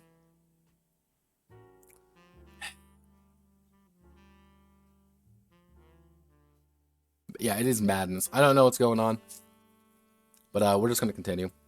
So, effectively what this game is it's a D2 system. You choose whatever your character's strength is, you wish to perform an action, flip a coin.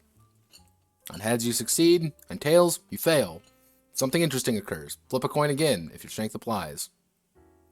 That's it. They're charging like $4 for this game, by the way. Like, that's what I want to show everybody. I want to show everybody that they're charging $4 for this game. Which I find is hysterical. I don't know where I am currently. I'm currently just flying into space, I guess.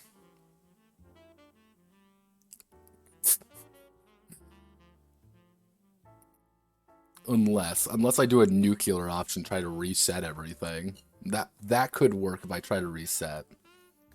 Actually, here's what I'm gonna do. I'm gonna check on my phone here real fast. Let's check my phone. Is my phone working?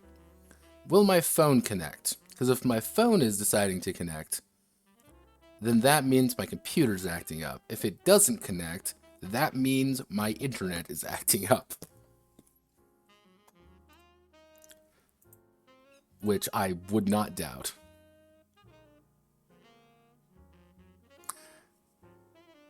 Yeah, okay, yeah, my internet's acting up. Yeah, my internet is deciding to kill itself currently. Yeah, this is gonna be fun. So, yeah, no, this is a game that you like print out and you fold together and you write it. This is a jam game.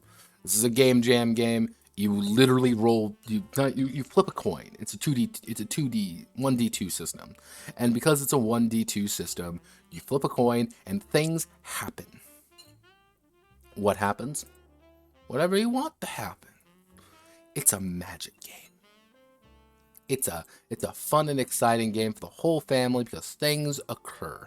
And because things occur, it's happening to do stuff. Stuff happens when things occur. That's it. Like this game is a non-game. I found this. I just want to show people CYST because I think it's funny. Because this is what generic systems. This is kind of like what I would call kind of like the final evolution of a generic system. Is that it is nothing really. There's no actual anything to it. It's just someone saying this is a system, have fun. Can you print this game out and like make it yourself on like regular paper? No, you can't. Your printer will refuse to print this unless there is like a black and white version. But if there is a black and white version, I didn't find it. That's one of the issues. I did not find the black and white version if there is a black and white version. And it's like, oh, okay. That's it. Like, that's all I can really say about this game, is that it definitely exists. See, the problem is with this making it grayscale is that if you really look at the artwork and see how the colors go, grayscaling this would make everything gray. And it would be impossible to read anything. This game would be impossible to read in grayscale. Because things like if you really zoom in and like how like fucking pixelated and awful this looks, like it would be next to impossible to read. Like that's the problem with CYST. And again, they're charging like $4 for it because it's an art game. Or more accurate, it's art. Gotta get the right. There was a black and white version. Yeah, no, CYST. I looked at it. I'm like, hello, CYST, you exist.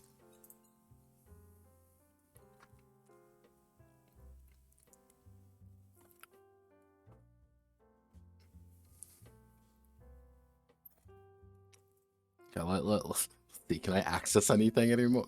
Let's see if I can access something now.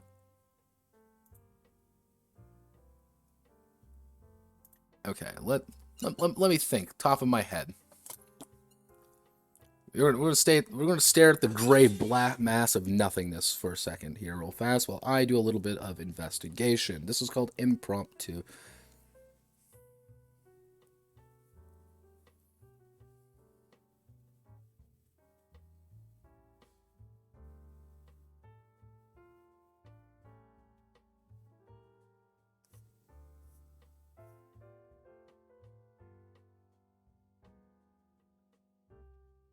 Let's see.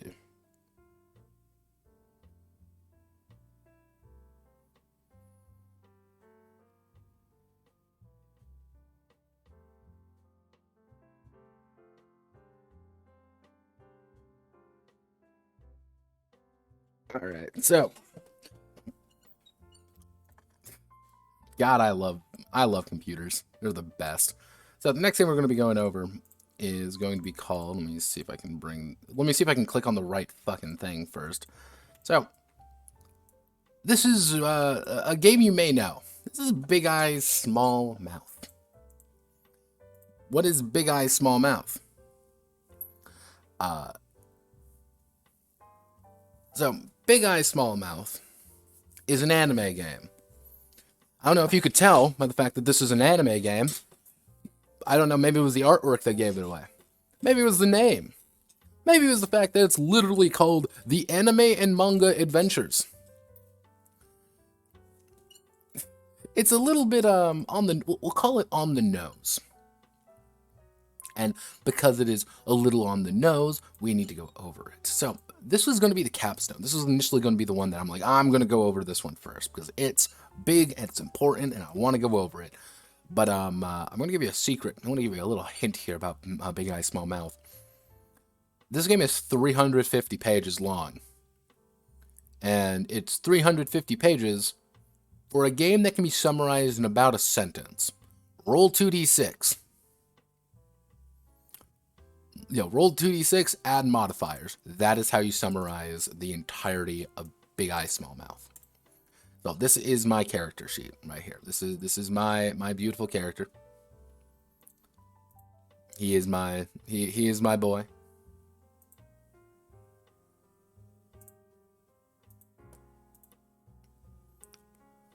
Okay.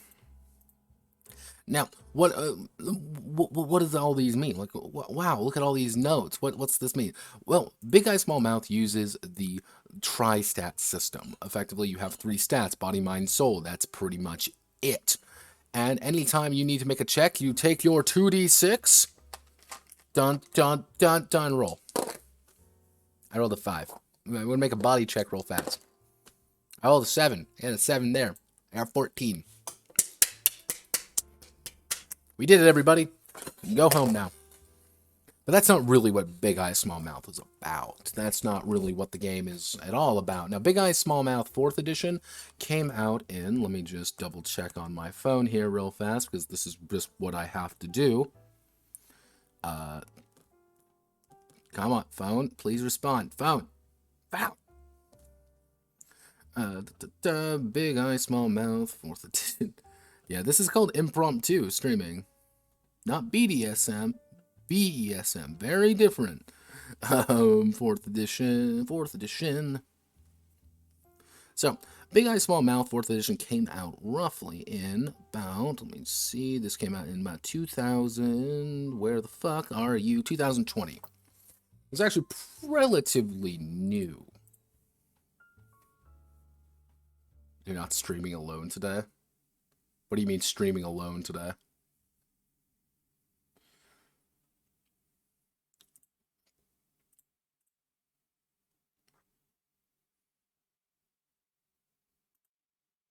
Oh, wait a second. Did the music finally die? I think the music finally died. Well then, what a shame. So now you just have to listen to my god-awful voice. So, effectively, Big Eye, Small Mouth is the latest edition of Big Eye, Small Mouth, and this particular game is interesting. Big Eye, Small Mouth has been around for quite a while. I think early 2000s was the last time it's been really around. And during that time, it's kind of established itself as the anime and manga role-playing game. And it's big. Everybody likes Big Eye, Small Mouth. It's a big game with big things and big ideas. Oh, there's two people on screen. Yeah, usually I have a little doge here just to brighten up some things in case it's pure... in case it is just pure fucking white text. Instead, I literally Googled the term generic anime girl, and that was the first thing that popped up. So we have a generic anime girl here now. Just to liven up the screen a little bit. Now, the big thing about Tristat and the big thing about Big Eye, Small Mouth is that it's not really what we would call a traditional game. Over its 4 main editions anyway, the game has kind of established itself as a, we'll call it dense but not complicated game. it knows exactly what it wants to do. Generic, yeah, it's the kind of the epitome of generic RPGs. This is a toolbox game. But this is also one of those rare toolbox games, which is a true generic one, which allows you to make anime TM adventures. TM. Anime edition. And it's by this company called Dyskami Publishing. This is what they do. This is their particular set of things that they enjoy doing. Now, what is this game actually about? Well, this game is about doing things. Also, the artwork is incredibly inconsistent. Like, the artwork is all over the fucking place, and it's great. So, they go over literally the entire history of manga, of anime, of something. There's a fucking fly somewhere in here. God, this entire stream is cursed, by the way. I read Saga, and the entire game is cursed now. The entire stream is just cursed. Now, the big thing about this game, that being anime TM, it goes over everything. These guys are autists. I want to give that out of the way right now. These guys are fucking autistic. And I mean that in the nicest way physically possible. And I mean that in the nicest way physically possible because these guys are completely fucking autistic because they want to put in everything. And the passion they have to put every single thing they want to put into it is always present. And there's something beautiful about it. So, what is this game like at the core? Like at its core, it's a 2d6 game. However, it wants to make sure that you know you have everything because there are a few versions of this game. Well, there's Big Eye Small Mouth, Big Eye Small Mouth edition, Naked. Which is pretty much the start of it. Way back in the day, it was 96 pages, and it's free. You can literally get the BESM Naked 4th edition whenever you want. It's completely available. It strips down all the options. Instead of being about 350 pages, it's about 100. You can also get BESM Extras, which is a bunch of different options, which is another like 200-page book of literally just stuff. Not mechanics, not anything else, stuff. And there's also the BESM Multiverse book, and there's also the Primer book. And don't forget about the game session screen or the BESM LARP. Because yes, you can LARP your very own anime game in this one. If you can't notice something real fast, if you're noticing something, yeah, it's kind of consciously designed personality to a degree. The problem is the people are autists who wrote this game. They're complete autists, and I love them to death for it. I adore them, and I wish them the best of luck. But you set up the game. It's like, okay, let's do it. You have to set your character power levels up. Now, these are the basic power levels. Now, I made Andre here. I made Andre 65 character points. He's firmly within the adventure, kind of mid-adventure tier. I wanted to do that because I'm like, he's a stalker. Like, that's his entire thing. He is that, and we got more stuff to go down. And when I say that some of the artwork is inspired, let's just say the artwork gets very inspired at points. Which is to say, some of it's like clearly just this. Wait a second. Are we going to be lucky? Are we going to be lucky? Okay, let's check something real fast.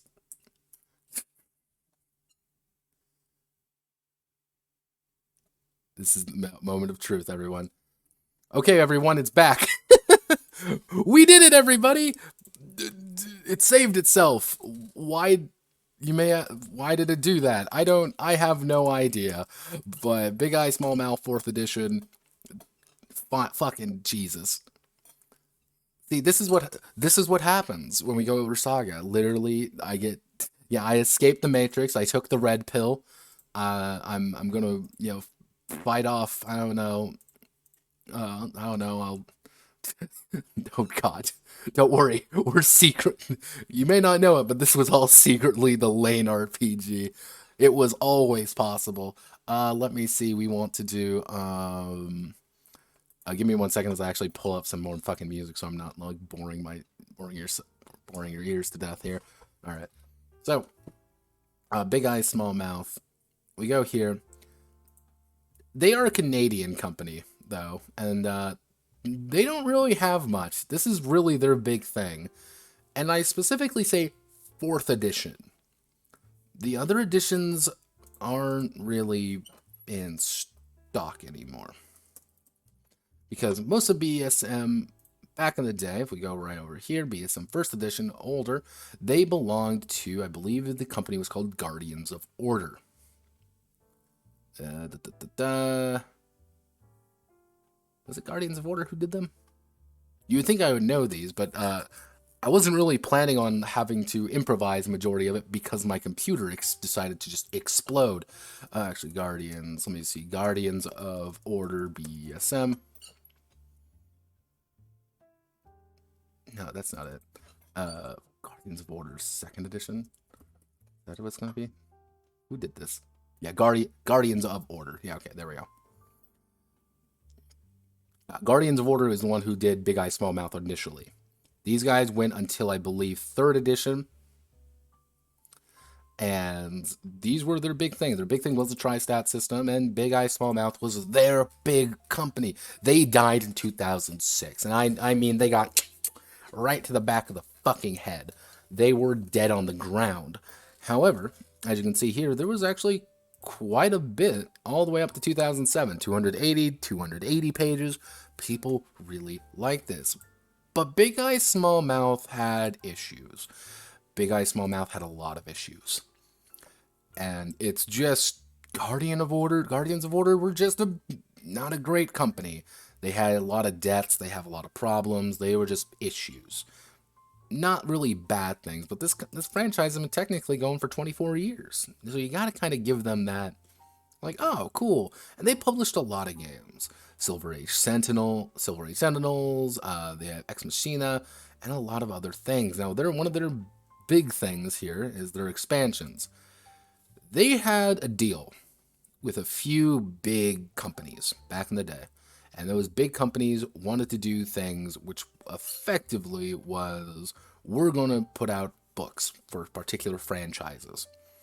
Now, one of the big ones is, let me see if I can let me see if I can find it. Big Eye Small Mouth Sailor Moon. I wonder if I can find the original Sailor Moon one. Yes, here it is. So, yeah, you see this? See this? Technically, they did have the Sailor Moon game. They had these source books, effectively, for you to do things with. And that was going to be one of the big deals. They were going to get a bunch of anime licenses and pump out games. That failed. But they did put out some funny ones, like Cute and Fuzzy Seizure Monsters, Hot Rods and Gun Bunnies. Like, they put out a lot of shit. A lot of shit. A lot. Too much. Way too much.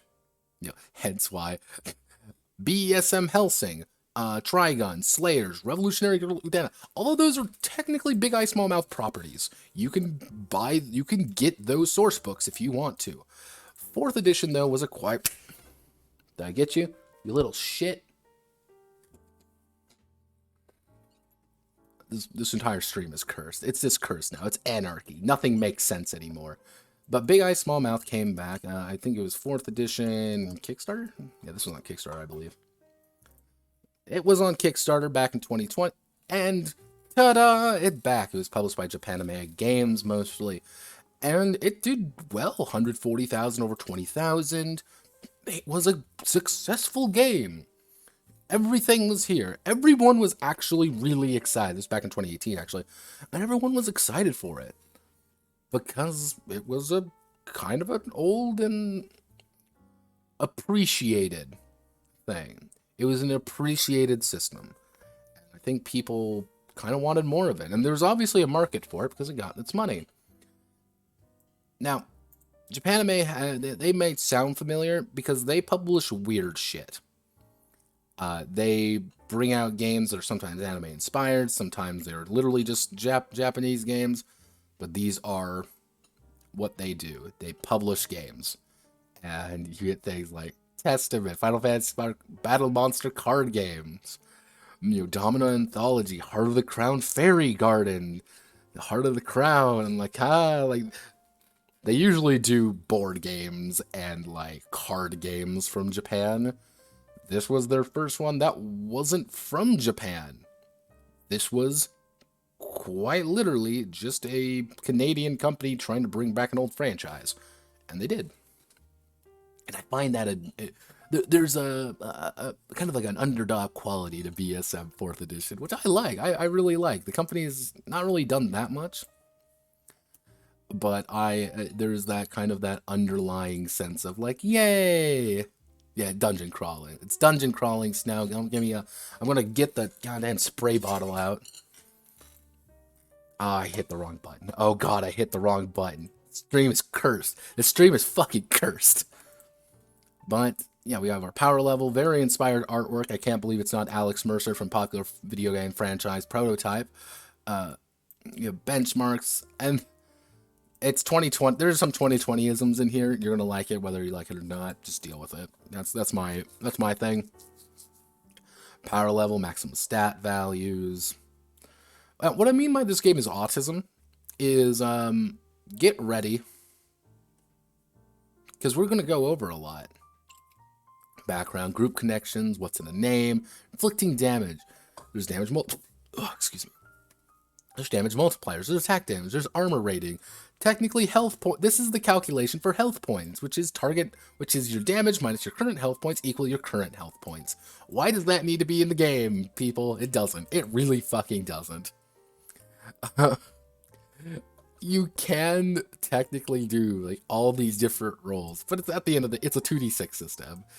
And the thing is, they even say, like, straight up, like, if you want flexible benefits, a simpler form, get BESM naked.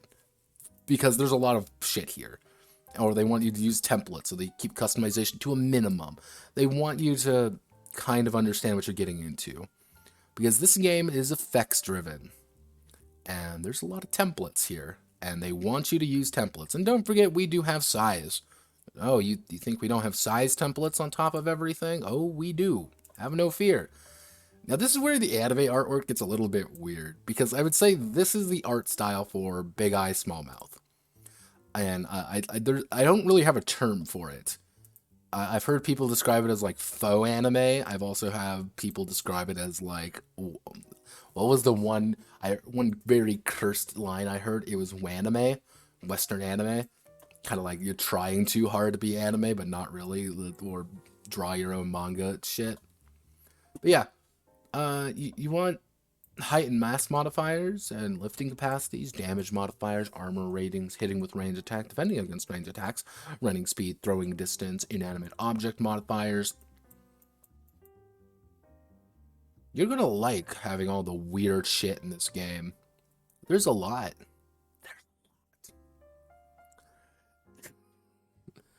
Do we need literally a moat, which is getting calculated down to this, which is lower than a millimeter, or with a milligrams spec, damage received, range modifiers, the hit defend range, just be like, what?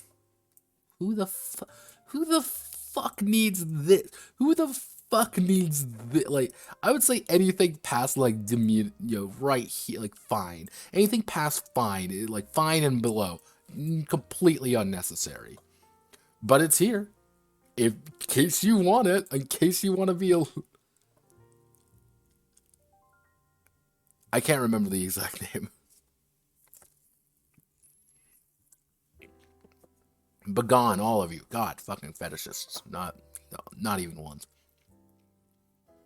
Yeah, and they want you to use these templates. And some of these templates are pretty interesting. Other of them are like, oh boy, Arc Fiend. And here are the points. This is what the game is comprised of.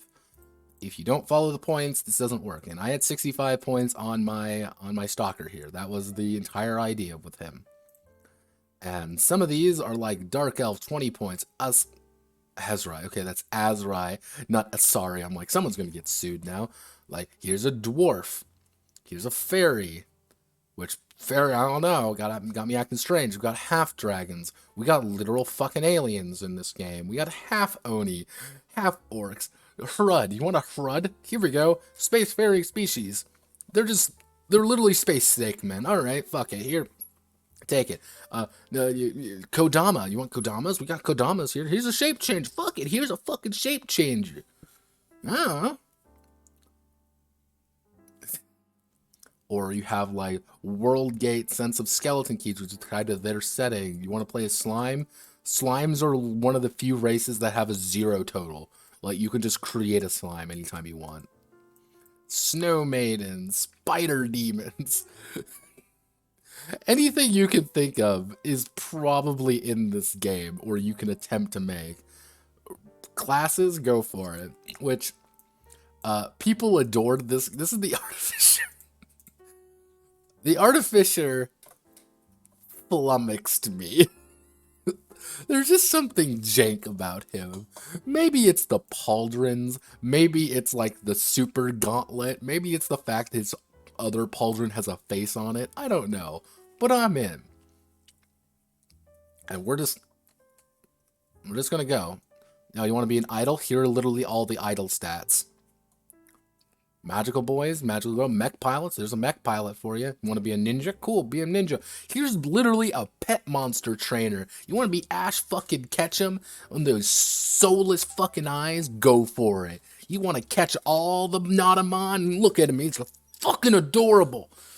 I want to throw a Pokeball at him and brain him on the ground and cause mental damage to him because he's so fucking adorable. Like this.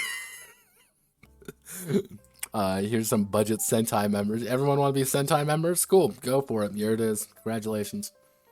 Shadow Warrior, which initially, they say, right, Shadow Warrior here. Initially, I read that as student, and then I thought this was the student. I'm like, what the fuck are we smoking? Tech Genius, Wonders. And now we have stats. Okay, what do stats do? Well, you got to fill out your stats using your character points. To raise a stat by 1, it takes 2 character points. They want you to have at least, like, decent stats. And the stats are pretty simple. Body is how strong you are. Mind is how smart you are. Soul is how spiritual you are, technically. Or, like, how aware you are. Then you have to read your stat ballot. All stats go up to 12. Nothing really goes beyond 12. And you're encouraged to get a 4 in each. So, effectively, your starting attributes to be like a functioning human being, to be a functional, real human being, is it would be 4 times 2, which would be 8, 16, 24. So, you pretty much have to spend 24 points right off the bat to become basic. Like, this is like a standard human being. Mantra? What the fuck is Mantra?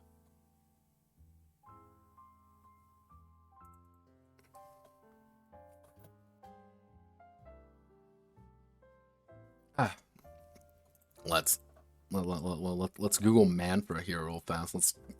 If it's porn, so help me God.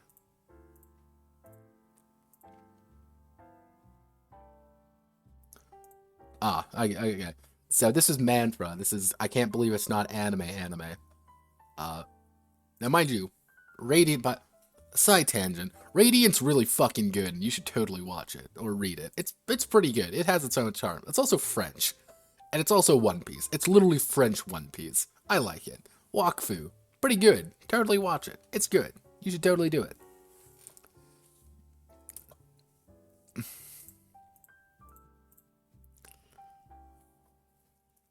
Doofus, Wakfu. Oh, God. I always hate those names. But, yeah, this is really what the game is all about. And you have stat costs, shortcoming defects. Now, when it says, like, adult human average, you can technically go up even higher. Like, this is maximum normal human potential. You can go higher, and sometimes they encourage you to go higher. And, again, the artwork difference in here kind of baffles me sometimes. Like, this is... Like, look at this piece. Like, this is really well put together. And now look at, you know, businessman with gun, with a shot. That's a fucking spaz 12, effectively.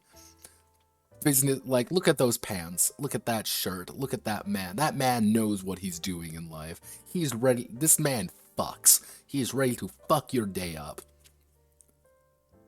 Anime boy? I don't know. This is also the signature girl. She's on a lot of things, which originally, mind you, I was having a kind of a meltdown here for a bit because I was like, wait a second. If you go here, one of the other signature girls for one of the other games, I usually pitch this game for a few people. This game is called OVA. I like OVA personally. I think OVA is actually a pretty damn good game. Kind of has the same artwork, same ideas in it. I believe some of the same people who worked on the older editions of Big Eye Small Mouth will work on OVA. I think that's kind of what happened there.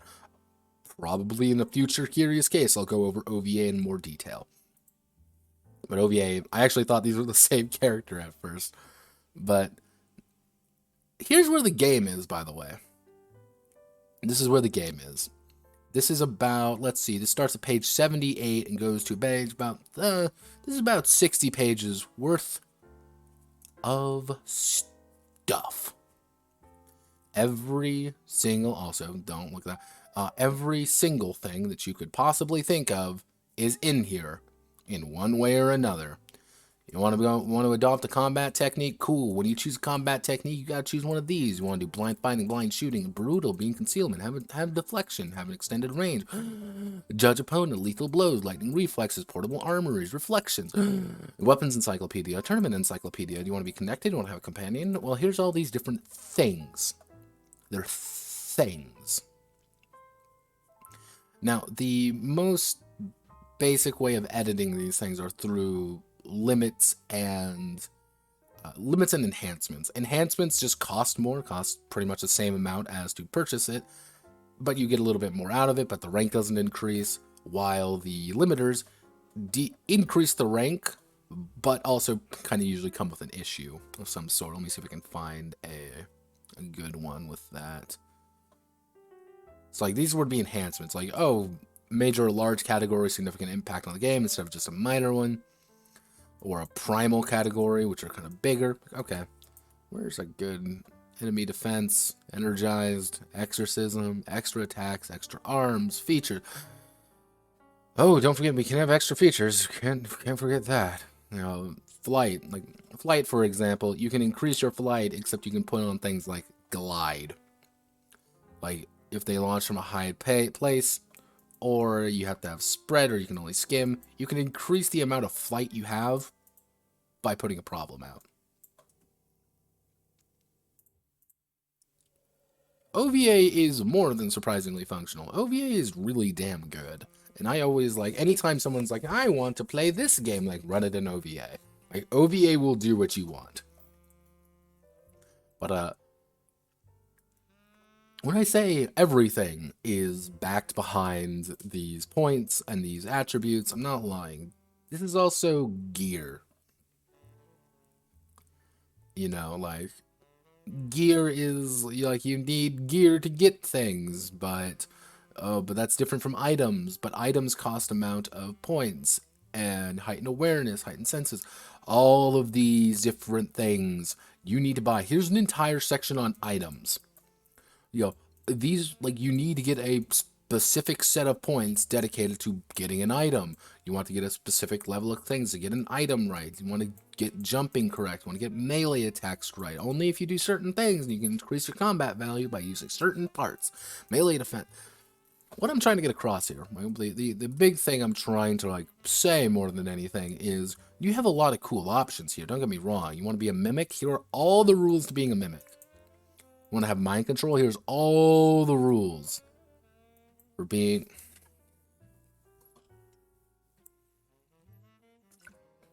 having mind control powers. You want to have minions, mind shields, mulligans, plant control. Anything you can really think of, it's here in one way or another. Now, mind you, there's also extras, which is more shit. Like, this isn't even everything. This is, like, just a spattering on top of the amount of options you get. And you gotta do everything, as long as the numbers add up. That's the important thing. As long as the numbers add up, you're fine. If the numbers don't add up, fix it. Fix it somewhere else. And each weapon you get, you have to do the different enhancement rings, because every weapon is slightly different from each other. And oh no! No, we can't show that. That's naughty. I'm trying to find like a good place. Like, yeah, each weapon can have limiters on it that reduce the value but increase the value in different places. What I'm trying to say here with BESM 4th edition is that you get a lot of options with Big Eye, Small Mouth. An absurd amount of options. A astronomical amount of options. And those astronomical amount of options can sometimes be a little bit... How do I want to word this? Overwhelming. And sometimes you want to make something that should be pretty simple, but it isn't, because you need to have...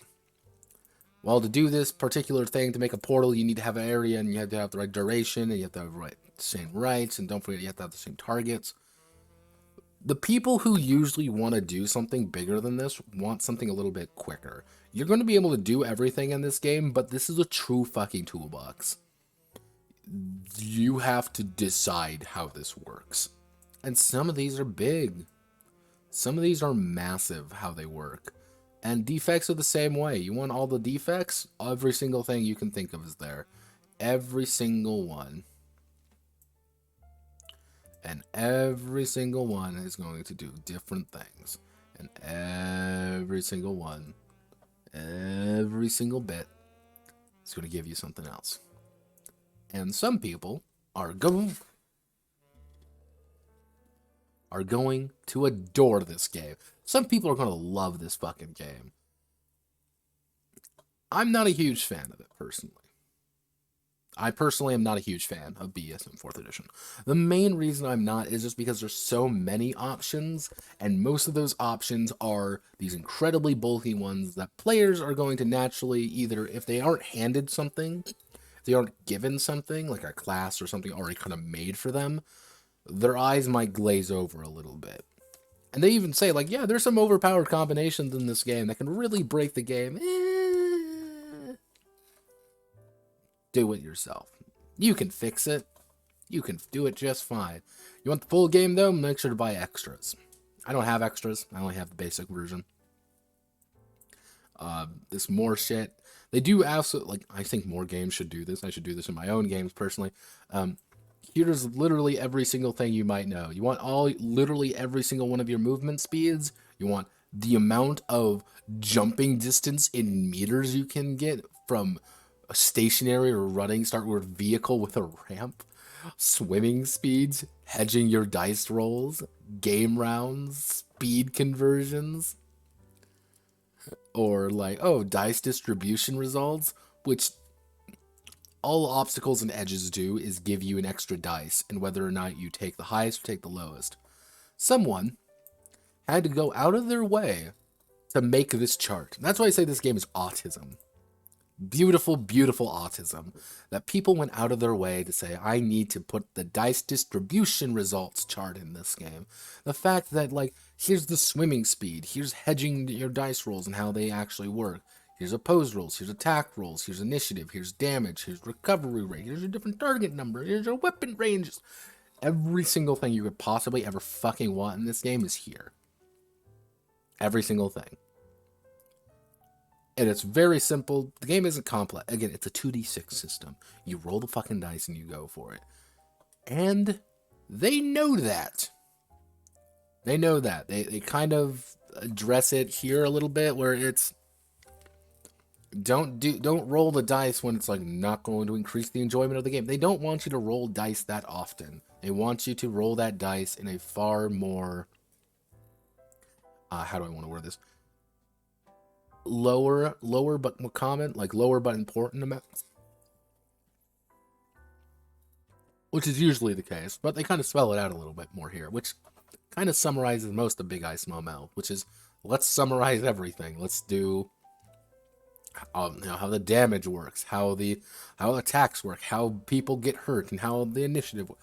You're going to get a lot of options in this game. You're going to get an absurd number of options. And every single thing you do is important.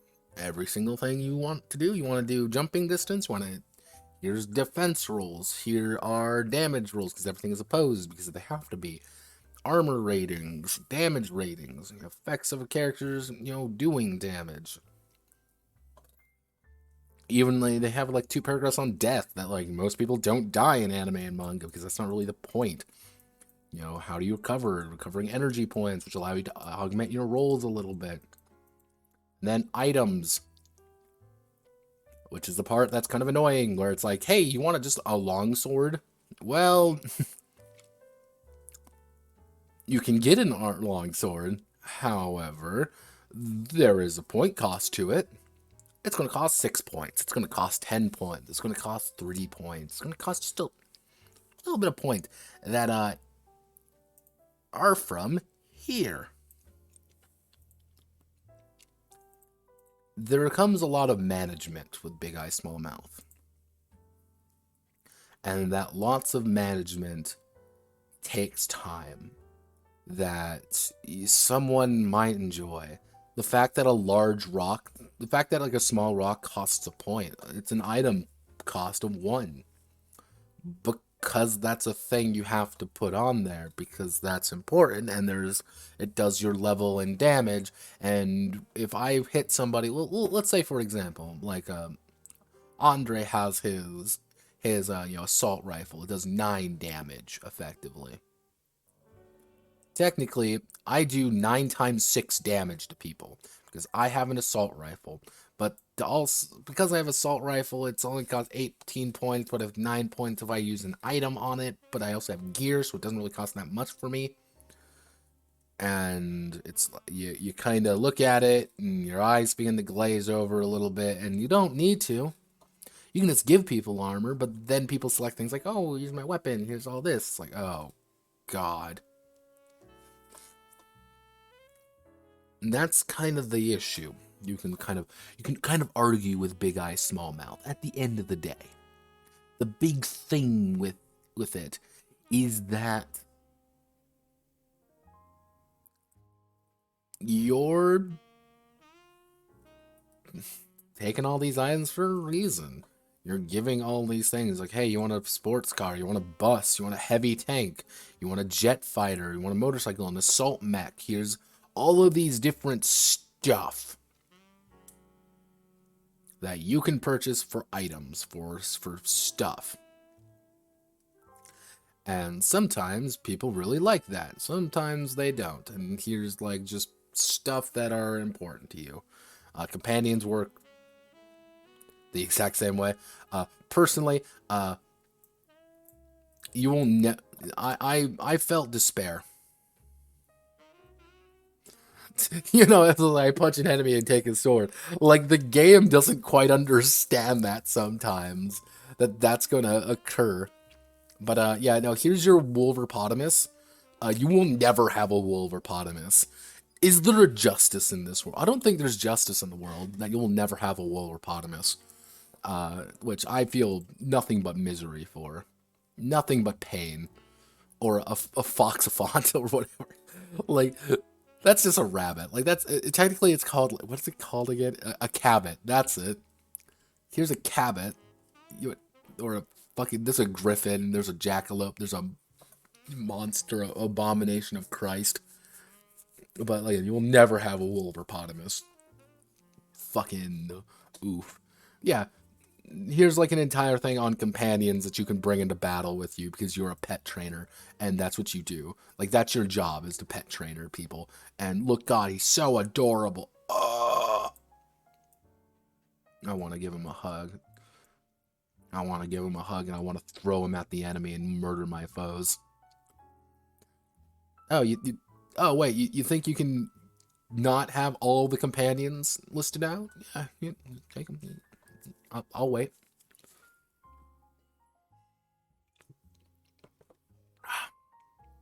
Oh, don't forget all the animals. Very important.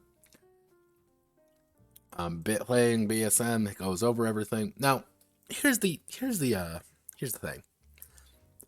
I would actually recommend Big Eye Small Mouth more for the GM section than anything, because you're going to get a lot of just stuff.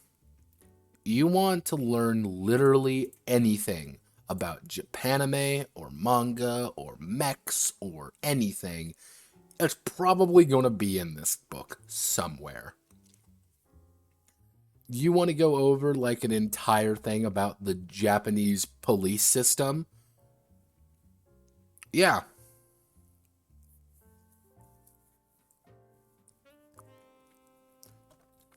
Yeah, here's like an entire Japanese police system, how it works. Why? Because it's important. You want to go over Buddhism? You want to see the face of God and you want to meet God, motherfucker? Like,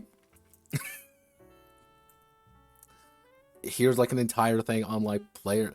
This game is really damn good for giving people options and like giving you a GM stuff to do. And that's cool. I like that. I like GM sections. I always find them interesting. You know, how to like make settings, how to do things. Like we got like almost like we got about 80 fucking pages left of just stuff of that they want to go over with you and that they think is important. Here's an entire thing on world building. Here's transporting, designing adventures. They think this is important, and I like this. I think this is cool, and I'm okay with this. I think it's. They even tell you about damage control.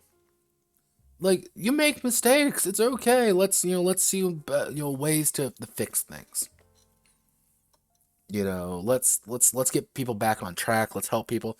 Then they have the incredibly weird entire section on shoujo role playing. I have no idea why this is the case, because I do this with OVA as well. There's this entire section on shoujos, which for those who don't know, shoujo is pretty much girl shows. It's girl manga about either girls doing girl things, not cute girls doing cute things, very different, very shonen. These are about usually girls doing girl things, except all the cast is usually men, sexy men who do dramatic things. No such thing as a coincidence. And here's the flesh puppet meat suit that terrified that terrified people.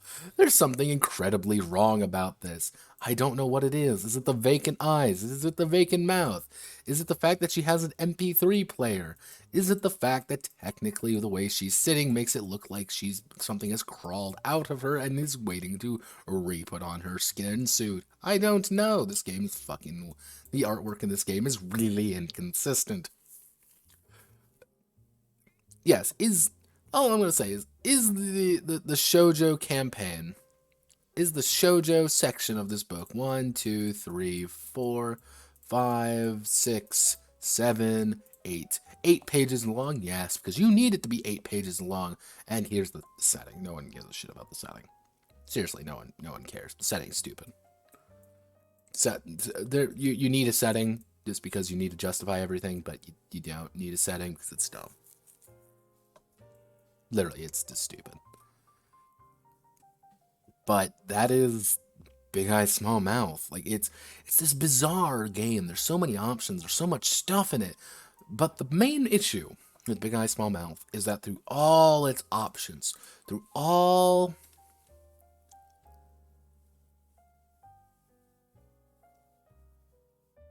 it's like it has all its options, all its things. Big Eye Small Mouth's biggest issue is that it takes a lot of effort to get into. Again, it's a true toolbox. They hand the GM a bunch of tools and they say, fix it, and they leave. They can give you a bunch of instruction manuals, they can tell you everything you want, but at the end of the day, you're going to be sitting there saying, okay, every player is going to have 80 points to spend on their character. No one can take this ability. Everyone has to take this ability. Here is like 2 like basic sheets that you can take if you want to do something here. Here's they're really having you have to design things. And when it comes to like weapons and items, like you have to kind of design them on yourself, or you have to just give players them. Like, you want to give everybody a mech? Yeah, you can. You can make mechs in this game, but you have to give everyone that mech, or you have to give everyone something equivalent to a mech, but then you have to kind of tell people how to make mechs properly. And you look at it and your eyes kind of glaze over. You're like, oh, Jesus. I'm like, oh, Lord. And everyone's like, yeah, here we go. This is it. Everyone's like, okay, okay. But there is something else. Now, this one is a little bit unique. And when I first saw it, I hated the idea of it. I despised the idea of it. It just offended me at my core. But then I read through it. And when I read through it, I grew on it a lot more than I should have. Which I arguably will say is... I wouldn't say... Here's the thing. I'm not going to say it's necessarily better than Big Eye, Small Mouth. I'm going to say it has a lot more foundation, and that foundation is stronger than Big Eye, Small Mouths. The GM doesn't really... You don't really have to go 120% on it as a GM to just make sure that it works. And that's because this is Anime 5e. Anime 5e is exactly what you think it is. It's a 5th edition fantasy role-playing adventures, but anime. Now, wait a second, you may be saying. Notepad. That man looks awfully familiar. That girl looks awfully familiar. That slime is familiar. Yes, this is... Technically, you could say Big Eyes, Small Mouth 5th edition, in a way, which kind of a common joke I say with this particular game is that it's technically the 5th edition of Big Eye, Small Mouth, but the 2nd edition to Big Eye, Small Mouth D20 edition, but also using the 5th edition rule set. The greatest role-playing game of all time. Yeah, it is effectively 5e. It's 5e at its core. It's 5e. However, I will say this. You know that autism that was in that Big Eye, Small Mouth, just the amount of detail that went into it? Yeah, no, that's still here. They go over it. They talk about it. All the fantasy RPG tropes. All the things. However, this game is not trying to be everything. What this game is trying to be, is right here. Anime fantasy. This is not going to be anything else. Which immediately cuts out a lot of options. You might be like, well, that cuts out a lot of options. But it cuts out options that would normally kind of make things a little bit complicated. You're not going to spend money. You're not going to spend your points on a weapon in this game. You don't need it. You don't need to spend your points on a weapon because you open up the 5th edition player's handbook and you just take it. Which I do find it funny. They don't really necessarily say D&D 5th edition. They just say 5th edition. The 5e fantasy RPG is a power... Or it's like the Anime 5e for standard 5th edition race. They barely say D. Actually, I'm curious. Do they say Dungeons and Dragons? I don't know. Do they say Dungeons and Dragons? Dungeon. I can actually fucking spell.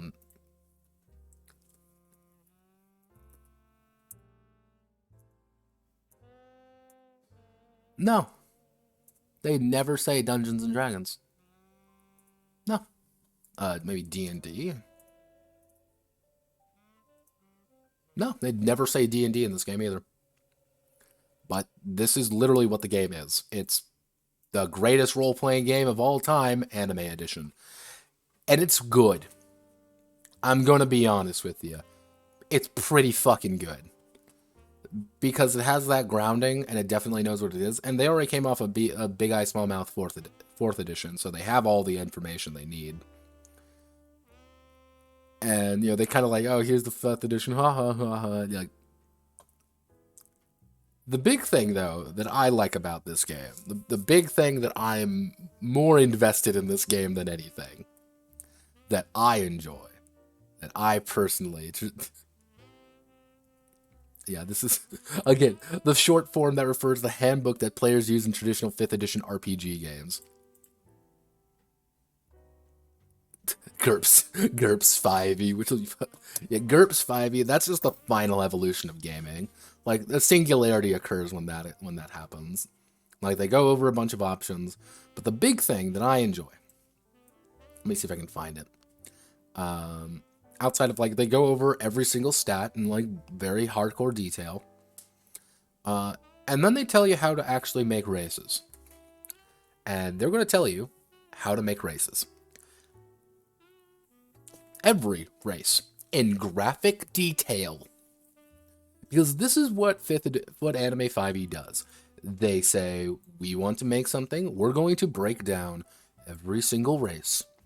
We're going to break down every single option, every single thing for you to pick apart effectively. Why are half-elves so good? You may say, why are half-elves so good? Why are half-elves, better than like a half-orc, for example? Well, if we consult down here, half-elves have things like higher skill proficiencies, they have more languages, they're resilient to sleeping, like they have just more options to kind of pick and choose from. Why are humans so good? Because they have a shit ton of ability scores that everyone else doesn't have. And then they start going through them. You want to play Azrai? Cool, go for it. You want to play a Blink Beast? Fuck it. You want to play this thing? Hell yeah, go for it. Want to play a fairy? No, don't think you can. You want to play a literal fucking alien? Who fucking cares? We're in anime territory now. Half trolls, hounds, Kodama. Want to play Kodama? They're adorable. Want to play this piece of fucking jailbait? Like, I'm going to jail, go for it. But yeah, no, this is what Anime 5e is. It breaks down literally every single aspect of the game for you to enjoy. They add in a bunch of classes, and what, you think they don't add in a bunch of options for you to make your own classes? Yeah, they do. And a bunch of options, a bunch of things. Like, if I was going to play 5e, if I was going to be forced to play 5th edition Dungeons & Dragons, the greatest role-playing game ever, Soulless Eyes, I would play this. Not because it's anime, just because there's a lot of options and I know what the hell I'm getting myself into. Does it change the game fundamentally? Not really, but it does give it a little bit more personality. And that grounding really does help it. It really does.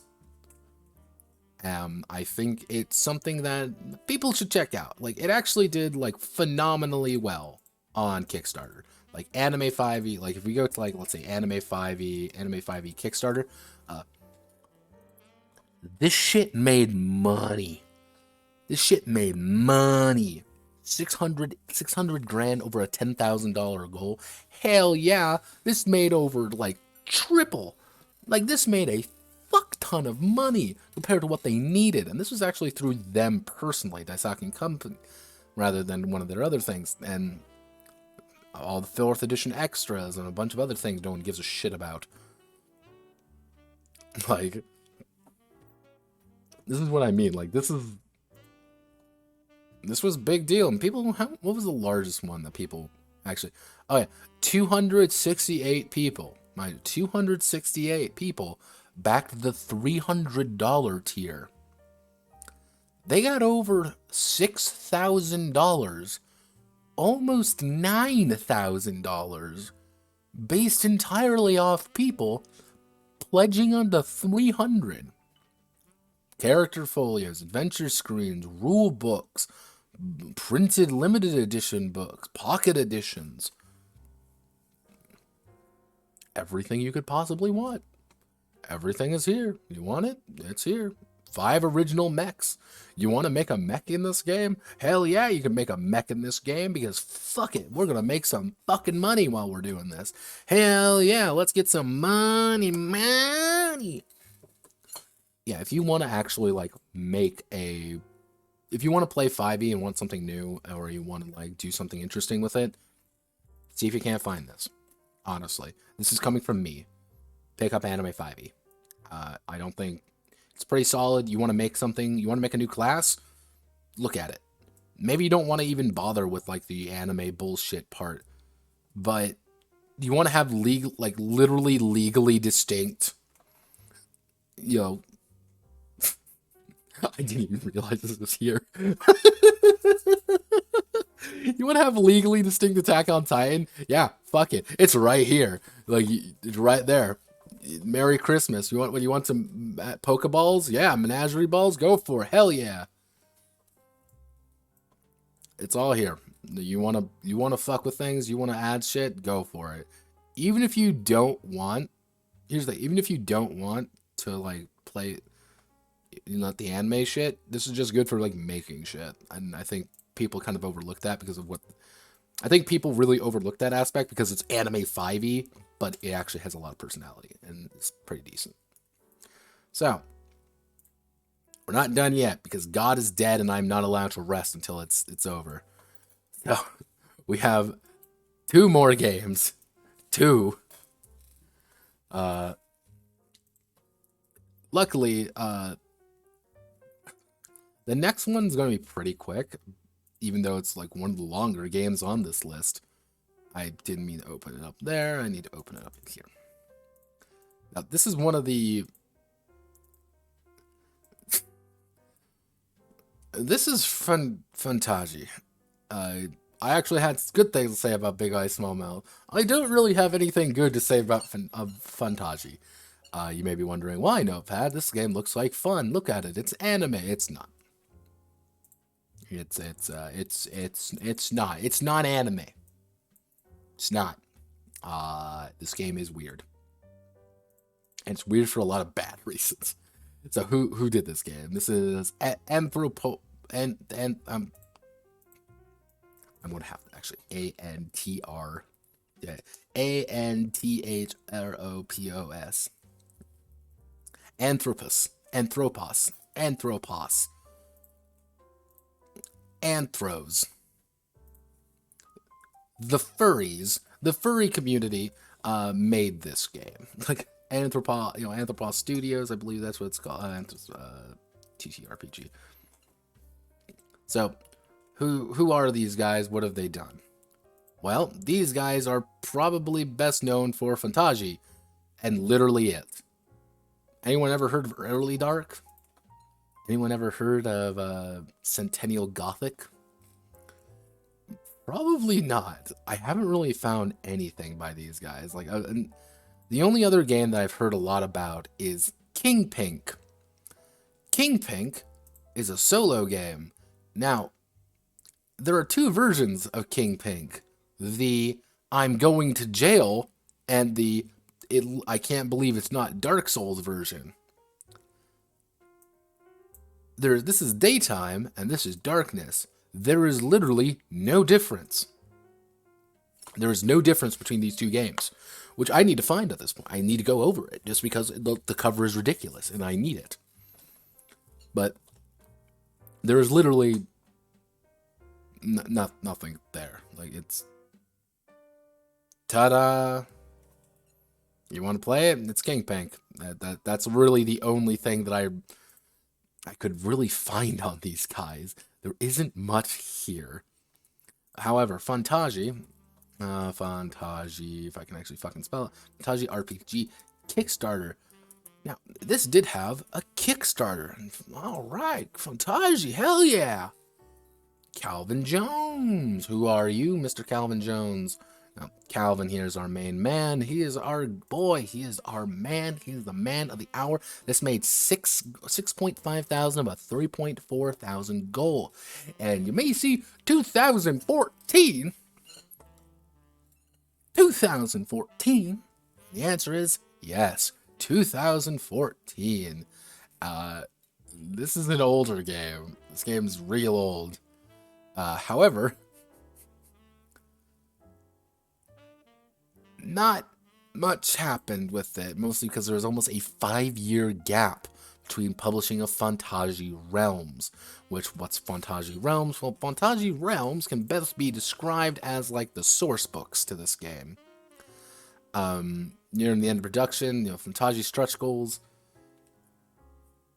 which is kind of odd because if you look here, Early Dark, this was like a project we loved. This is way back in the day. He tried to get this game made before. This isn't the first time he tried to get this game made. This is Mazaki no Fantaji role-playing game. Needed 16 grand, only got 8.4. Did not make it enough. Cinematic, was gripping JRPG, rowdy anime, qualitative stats, and unique tile-based system. We want to put 1,000 copies. You want us to print these gamers too, and like Miyazaki engine, not your thing. Miyazaki engine easily fits a vast array of settings and genres. The stripped version of Miyazaki is, stripped version of Miyazaki with a 4-year-old niece and 9-year-old nephew, they kicked his butt. Miyazaki no Fantaji. Start playing, quick start, right now. The system's all here. Not bad. You may be wondering, what happened to Miyazaki?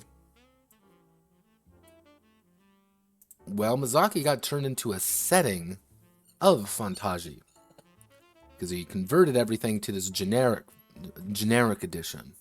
But you can kind of see right here with the crown. I can't believe it's not like horn thing that guy's wearing. That never changed. Miyazaki is kind of the core setting of this game, and it shows. It very much shows. And again, it's using the cinematic tabletop role-playing games. He also asked for about a quarter, not even barely a quarter. He asked for about 15 grand less to make almost triple the amount. Weird, isn't it? But yeah, this is Fantaji. It's a weird game, and it's a weird idea, and I haven't really been able to find anything else on it. Like, this guy hasn't really done much. The only big things he's done, again, if you see here, is King Pink, and Fantaji, as well as this Early Dark, which I've never even heard about. And then there was also this one, which popped up relatively soon, and that was for SideQuest 2021, which is a GM-less story game. Like every other GM-less fucking story game. So, what do I mean by we want to do drive-through RPG? If I can fucking spell properly, RPG Fantaji. Spelling it is always weird because Google wants to autocorrect it. So, this game has done Electrum, not exactly like the most intense thing in the world. Now, anything else these guys have put out, if you go to the only other thing for Fantaji they've ever put out is Fantaji Noir, which is for $8 you get Noir settings. That's it. Ta-da! That's the game. Ta-da! So, what is this game like? What is the idea behind this game? Genuinely, I'm trying to figure it out myself. Because if we go through here, let me just scroll down a little bit more. What is the basic concept of this game? Well, the basic idea is that it's supposed to be like a cinematic story. You can tell by the characters. You can tell by the sample characters as well. Being totally not based off a different game. Oh wait, it's Miyazaki no Fantaji. Wow, look at it, everybody. It's literally Miyazaki again. These are the characters, but these also aren't the character sheets. These are the example characters, but not what the character sheet looks like. This is what the character sheet looks like.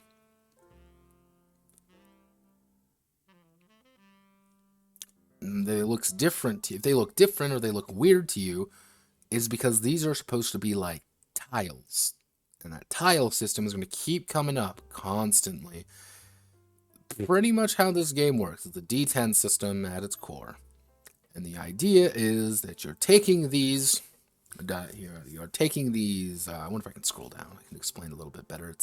It's hard to explain, because this is a weird game. This is a weird game. That's not great.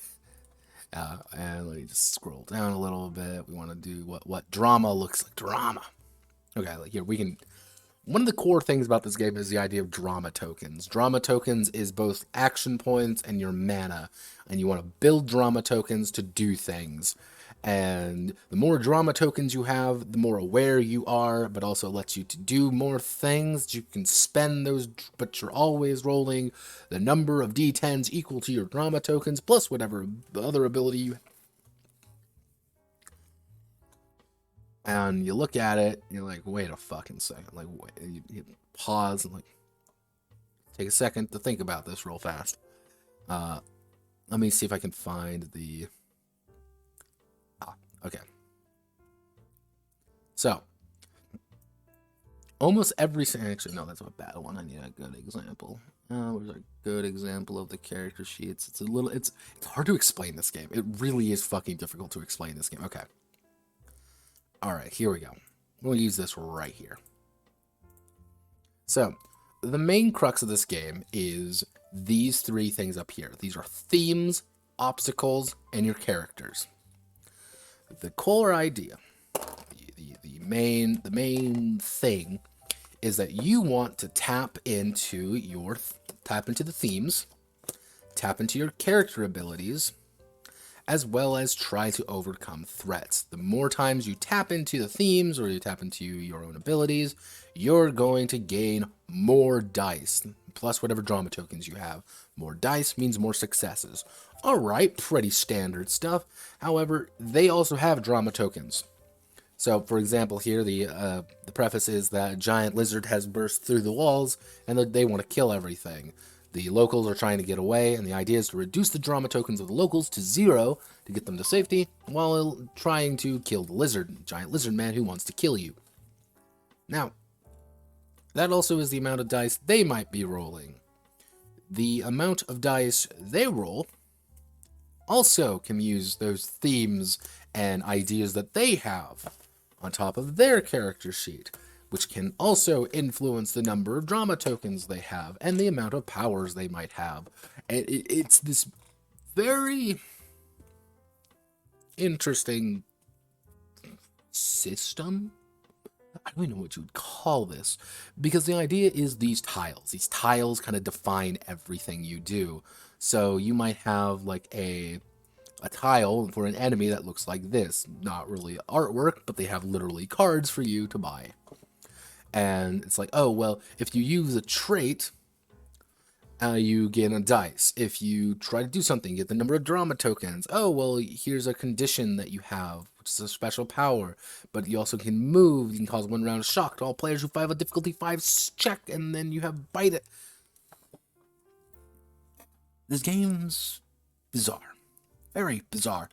And the fact that you have to try to overcome these things, and enemies aren't really enemies. They aren't given like stats or anything necessarily the way we would think about them. They are given traits and powers. And you might have, for example, here, locals are in danger. A monster is destroying the village. Hundreds of villagers are at risk. Easy pickings. If the tile reaches 8 drama tokens, your party has failed, and the heroes of this to be the heroes this village needed. It begins with 5 drama tokens. How are they gaining drama tokens? By doing things. They'll build drama up. And the themes, cannot forget the themes. And conditions are things that are like universally true, so you can put down a condition saying the lizard is focused on me. And because the lizard is focused on me, that's a universal truth now. This game is weird, and not in a good way. This game is 226 pages of what can best be described as a narrative movie thing. And they keep saying it's like, oh, it's a movie, it's cinematic. Because one of the big things is you have to do these things like you're doing things like reaction shots because you want to build up your drama, because the only 2 actions you can really do is make a conflict or make a check. And a check is just you roll a dice trying to hit over a target number. Or a number of them to try to hit a target number. So your target number might be 5. You'll roll a set of dice, and suddenly you have a drama token now, or someone else has a drama token, or you removed a drama token from somebody else. But then it falls into this issue. So let's do basic take a turn. First thing you do in any turn, describe what your character is doing. All right, be creative, be funny, be smart. All right, try to be concrete and concise. Now, example. Tannis has an Iron Maiden trait. She makes her characters tough to torture and stoic. On his turn, Tristan pauses for a minute and offers, I see the field in front of me and stand at the ready. Simple phrase, almost a non-action, is enough to add to the story and play to the character's trait. Which the term play to the character's trait or play to the theme, which is saying, do the thing that occurs.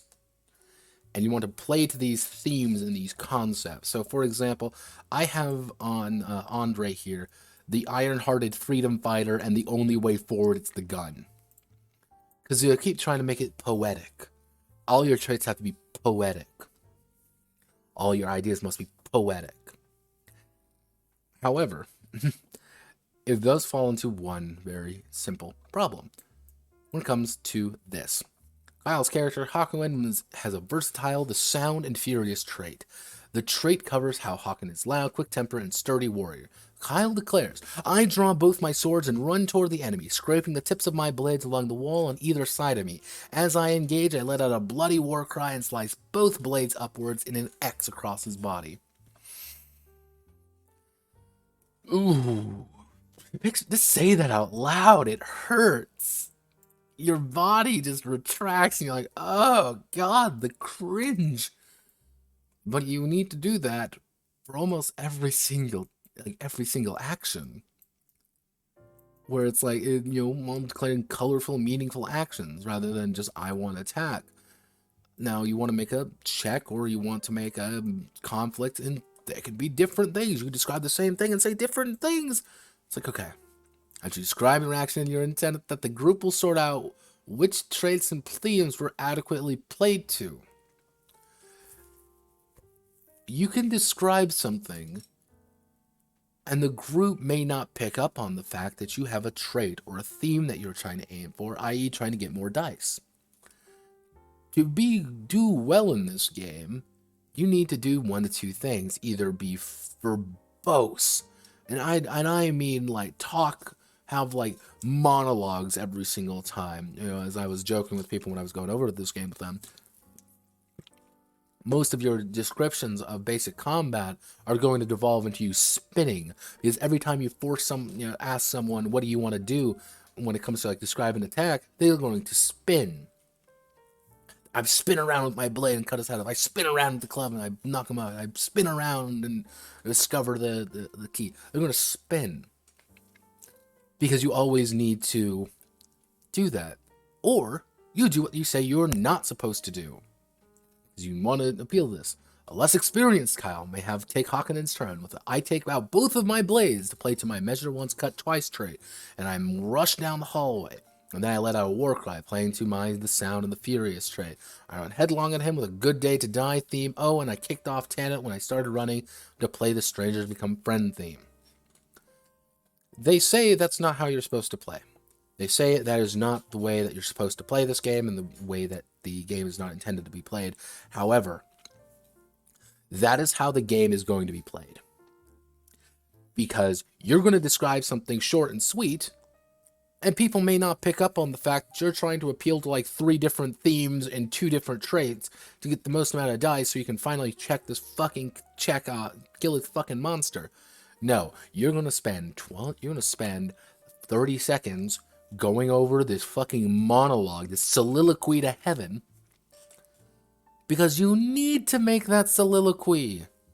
You need to make it, because if you don't make that soliloquy, people aren't going to understand. You might not get something you need. Like, I needed those 2 dice. Guys, why don't you give it to me? Or you just ask and do that. Like, it's a really weird, messy game in that regard. Or you end up with this. Or you end up with people clearly enunciating it. Which, clear flows, declares your action, play 2 in the action. And literally, this is all you gotta do. If you make a check, set the difficulty, roll 1d10 to tie or beat the difficulty, spend 1 success on on drama token plus or condition. Spend 1 drama effect, add another drama token to your stack. You roll more dice, you win. Ta-da! Or you declare a challenge. 1 per drama token, 1 per play 2 traitor theme. Defender does the same, all dice to beat the opponent's highest. So how the actual system works is, say for example, I roll a 5, 6, 7, 8, 8, 9. Let's say for example I roll that. It's a D10 system.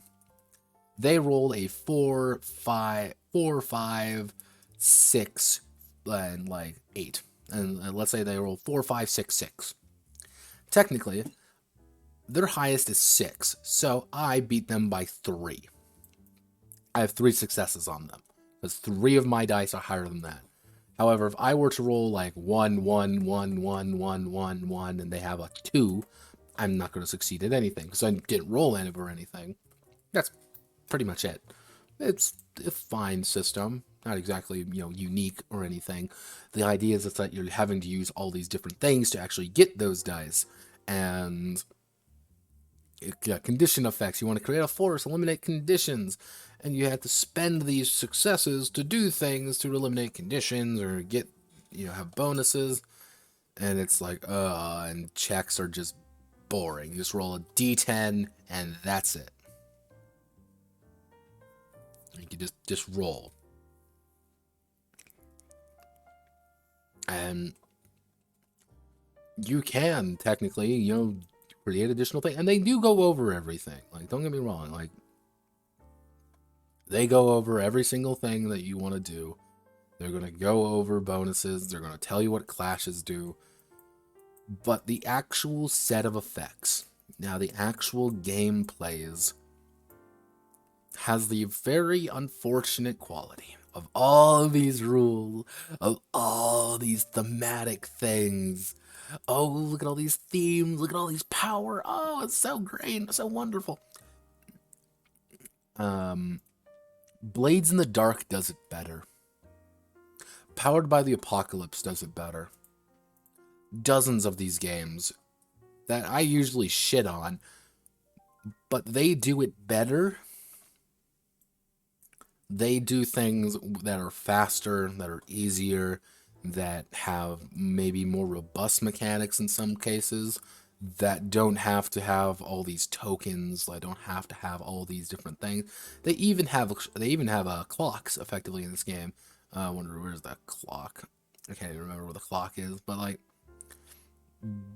they have, like, you can just remove a clock. Like, they have a clock system in this game that isn't a clock but effectively acts like it. Or like, oh, here's all these powers, like, we want powers, but it's like, oh, deal extra 1 success after dealing 1, 2, or 1, 3 success. Or assets, like I have a, like, you want to do something, like I have a, what I ended up doing, it was, like, it was a, what was it? It was like a weapon or something. Oh yeah, like, getting, like, from here, you can drama from hero to an asset or vice versa at will at the start of 2-1. There is a lot of things here that it's like, oh boy, here, let's just complicate things. And the people who want to play that kind of game are somewhere else. They're playing a different game. They're playing a game that's maybe a bit more interesting, maybe is a bit more, robust. Maybe it's a little bit easier to even understand. That's what they're doing. It's a game that is completely out of its, doesn't know what it wants to be. And there's some good ideas. There's actually some ideas I quite like in this game. There's some interesting bits and pieces. Like, hey, like when it comes to health, for example. So right down here is the health system. Go away, generic anime girl. You'll go behind me now. There we go. Generic anime girl's behind me. So, how the health system works is that if you roll 1 success, you can fill in one of these. If you roll 2 successes, I can fill in one of these, or I can fill in 2 of these. Like, you have things you can do with multiple successes of eliminating health, and it makes some of those more dramatic moments like, oh, well, I know that I have rolled 3 successes, I'm going to knock out his big health. But maybe I want to knock out a bunch of his little wounds right now, because if I knock out his little wounds, I don't have to worry about it. Maybe it's time to get rid of one of his 2 wounds and a little wound. Like, it's like, oh, okay, like, this is kind of interesting. There's a little bit of nuance to things. Like, you have a little bit of room to maneuver, you have a little bit, okay, alright. Or like how milestones work, which you yourself have to choose milestones. And your milestones, you can spend these, which is our theme cards, because every conflict, you're going to get handed a theme card. And those theme cards, if you play to it well, that's how you level up effectively, is by playing to it. And these are the number of theme cards you need. And yes, it is somewhat, wishful thinking that someone's going to get 49 theme cards. No one's going to get 49 fucking theme cards. Nobody. Not a single human fucking being is going to get 49 fucking cards. No, none of them will. Nobody cares enough about this game to even attempt to get 49 theme cards.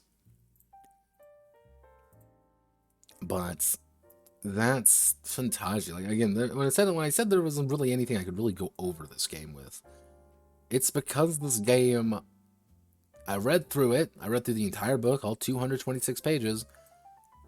And at the end of the day, it's a D10 system that isn't really that fascinating, and then piles on all of these like different conditions, and there's all these narrative bits, which I sat back and I thought about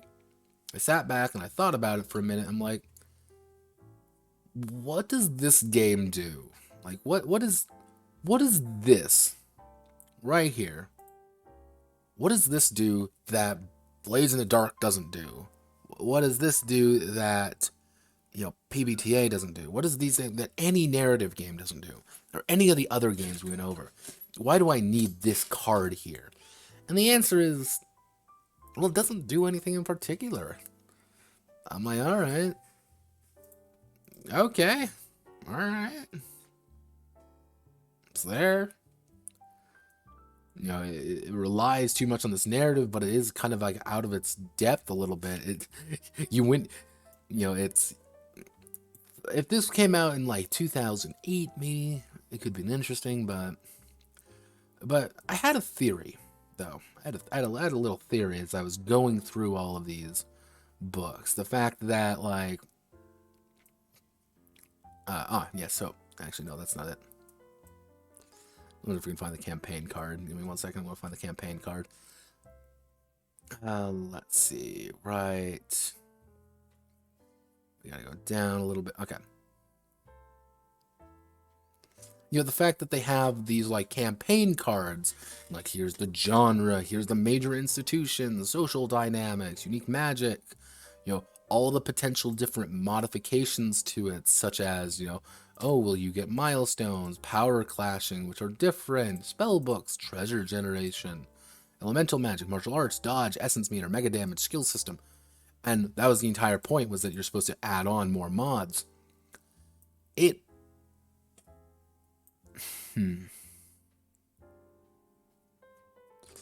I thought about it for a bit, and I kind of sat back and I closed my eyes, and I debated with myself about it. And what I came to the conclusion of, what I unfortunately kind of what it dawned on me, was that Fantaji is a game from about 2007. And what do I actually mean by that? What I mean by Fantaji belongs to an older era of games. It belongs to an era of when Fate dominated the market. And when I was going through things, the drama tokens, the traits, how gear works, I closed my eyes a bit, and I thought on it, and then it kind of dawned on me a little bit, where it was like, this right here, this one, Talus here, traits that's from Fate. The one's literally called Fate, which is our, like, facets and how they work. You know, you have gear, and then you have your elemental magic, and like you have all these different tools and stuff. Fantaji is, I think, I have no confirmation on this. I have zero confirmation. I have zero backing to this theory. Simply a blind faith based on what I read and what I found. I think this was a modified Fate game. I think this was years of, I think this was from 2007 to 2010, 2011, all the way to 13, 14 when this game was when this game came out. I think this was a Fate game that they kept adding things to, that they added, oh, well, here's these like little trait cards, because they encourage that in Fate sometimes, that they encourage you to use like theme cards or aspects in the environment, but they became theme cards, but they became this, but they became, you know, traits became different, and Fate became different, and items, how it feels like it was taking the ideas of Fate and adding more and more onto it, which, you know, kind of ends at this point where you have this game in front of you, you look at it, you look around on it, you're looking under it, you're looking all around for it, and if you think about it, when the lines of, this is advanced Fate, like this is someone's mangled homebrew Fate game. All right, if you told me this game came out in 2009, 8 even, I'd be like, you know what? Yeah, you know, I can see it. It's a Fate game, effectively. It's effectively a modified Fate game. But then 2014 happened. Then the narrative game revolution kicked off strong. Then things like PBTA came out. Then things like Blades in the Dark came out. All of these different games came out and fucking killed Fate. Put Fate behind the shed and old Yellered that bitch. No survivors. There are barely any Fate games anymore. They aren't really that common. Like you see one every now and again, but they're very much not like a, oh boy, it's time for a Fate core game. No. And I think that's what happened to this game. Yeah, again, if you look at it as it's a fleshed out Fate game, everything clicks into place. If you look at it completely independently, it's like, well, this game doesn't really do anything that other games don't do. You want the clock system, you want more intense, you know, kind of like drama-focused things, Blades. You want more like strong narrative traits and fighting, you know, against the man and stuff, PBTA games. Honestly, PBTA games does it better. 9 times out of 10. I don't like PBTA, never have, but I will say PBTA does it. When PBTA works, it works. But that's the bizarre thing with this one, and that's kind of the sad thing with Fantaji, which maybe if Mizaki no Fantaji came out. Yeah, Hero Quest 2E. Yeah, I know, Hero Quest is a great example, actually. I completely forgot about that one. Like, Hero Quest smashes this, because it does everything it does, but better. But if it's, maybe Mizaki no Fantaji would have been better. You know, maybe that kind of, that anime fantasy game that they promised would have been better than just Fantaji. But we didn't get that. We got Fantaji, this generic system that doesn't really do anything particular. I would say check it out as a time capsule more than anything. As a time capsule and kind of a stranger in a strange land. I think that's a good way of kind of putting it. So the final game we're going to be going over is my least favorite. This is the one that I purposely save for last because I just fucking hate this game. I fucking hate this game. This game's shit. This game is awful. This is Wasuremonogatari. Wasuremonogatari. This would be Wasure Wasuremonogatari. Nangatari. Fuck. Wa. It's wa. Literally, the thing is called wa. Fuck you. And this is an anime TM game, but not an anime TM game, because this isn't actually supposed to be a generic system. But it is a generic system. So, first off, we have a. Do you want to play guitar? Because we have guitar pick faces, and we also have a luck creature over here. So what is this game? This game is 63 pages. What the fuck is this game? Well, well then, boys, don't worry. Let's see. The anime.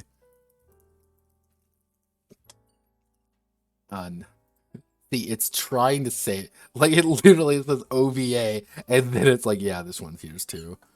Let me just bring it up. Like, this is a $15 price tag for this game. Copper seller, 63 pages.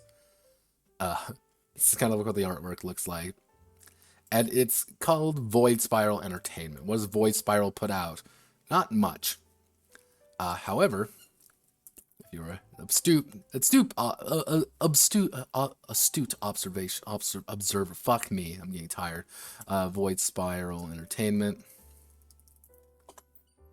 So, Void Spiral themselves, let me just bring that up. Let me just bring up the Kickstarter real fast, because damn straight I'm bringing up the Kickstarter, because yeah, it was a Kickstarter, but their big game is currently Heroines of the First Age, the literal Monster Girl RPG, which indistinguishable from a fantasy expansion of BESM. Oh, Saint Mobius. Oh, Saint Mobius, you beautiful star child, you. Oh, it's a lot worse than BESM. It's a lot worse. But this is... Like, they did Heroines of the Lost Age, which I'm going to be going over in the PBTA game, because apparently it's a PBTA game. They also did I Can't Believe It's Not Vampire Hunter D, as well as whatever the fuck this is.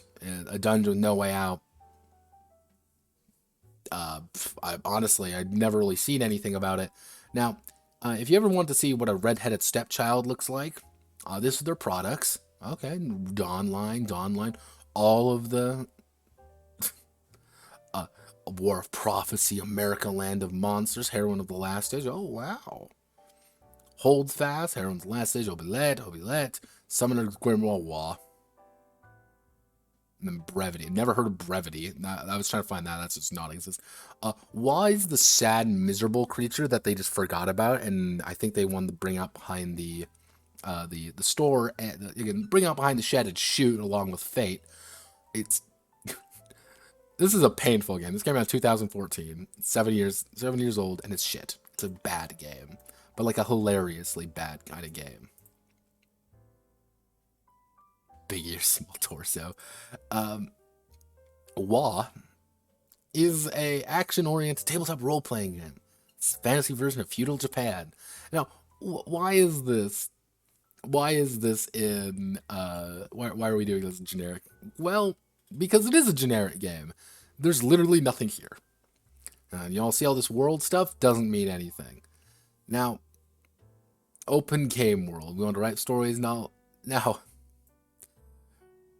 Amusingly enough, this is the thing that I laughed my ass off of. This is the part that I genuinely had a giggle with.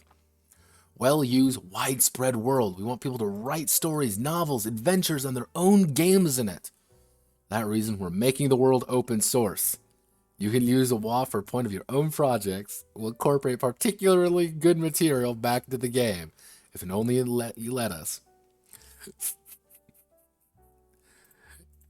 You can, by sheer technicality, write whatever you want in this setting.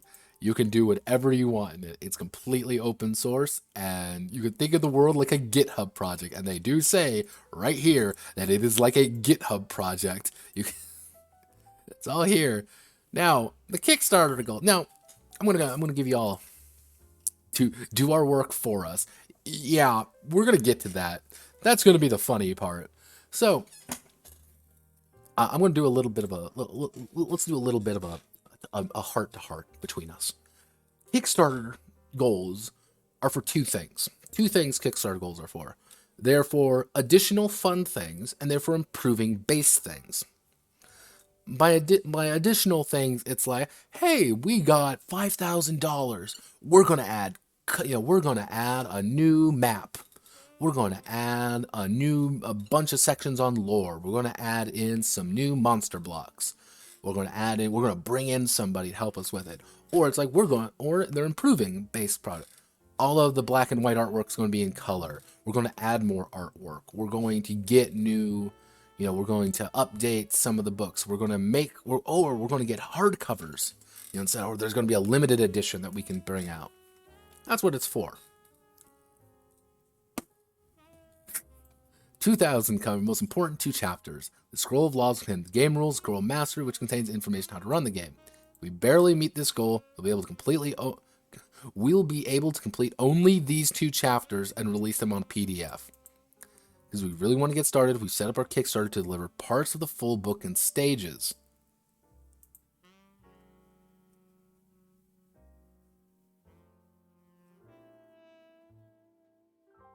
$3,500 of 2,000. All right, everybody, get that belly laugh ready. 2,000, 4,000, skill descriptions and examples. 13,000, setting and exposition. 14,000, investigation and daily life. 15,000, exposition of the spirit world. 20,000 US dollars. 20,000 USD, scroll of name, NPC stats and bestiary, scroll of meeting, the introductory chapter and game philosophy, $48,000 physical printing. This fucking game doesn't have NPC stats. This fucking game, which is the only look into this world, doesn't have fucking setting exposition, doesn't have any daily life stuff, nothing on the spirit world. Bitch, we needed 10 grand more than that. We want all that. That's 12 grand more we didn't get. You wanted literally NPC stats? That is $20,000. They were 17 grand off from that. I get hope. I get it, guys. I love. Let me just come. Let me give you a big old hug. You're a fucking idiot. NPC stats don't really need to be in the core book without the other books. What are you going to do? You say you don't need NPC stats. By the fact that they say no NPC stats, that means there is literally no way to make any enemies outside winging it. No NPC stats means there are literally barely any stats for NPCs or how to make them. They just exist. That's what they meant. There's nothing in the book for that. A one of a kind, 100 unique hand scroll character designs. Did anyone back $100? Character design. Yeah, 3 people. Wait a second. Oh my god. 2 people voted for $200. Get your character integrated into the background story of the game. Oh, you poor creature. Oh, you beautiful, beautiful disaster areas. But yeah, that's what happened to WoW. It's a completely hated member of their thing. Because what this guy does, the main thing this guy does, if we really scroll all the way up, what Mr. Bush does, is that if we go to what he's actually created, Dawnline, Heroines of the First Age, oh, that's a Fate game, for God's sakes. He does fonts. Fantasy fonts. Wow. Fantasy fonts. He's a... This game's so fucking hysterical. I love it. It's one of the issues. Now, one of the issues now is once we're going to go through this, you'll understand what I mean. But so this is the game. Let me bring up my character real fast. So this is Andre. Obviously I had to make him in this game. He's level 1. But you really shouldn't start at level 1. Notice all those zeros? Yeah, those are things I literally cannot do. So let's go now. They go over like this is what it means. Like let's go over it. Let's collaborate. Here's some other media that you should totally use. We love anime. Anime TM. Anime. Scroll of law. Character-based rules. Character-based rules, very important. Okay. Level is the most important statistic, and all other statistics are related to it.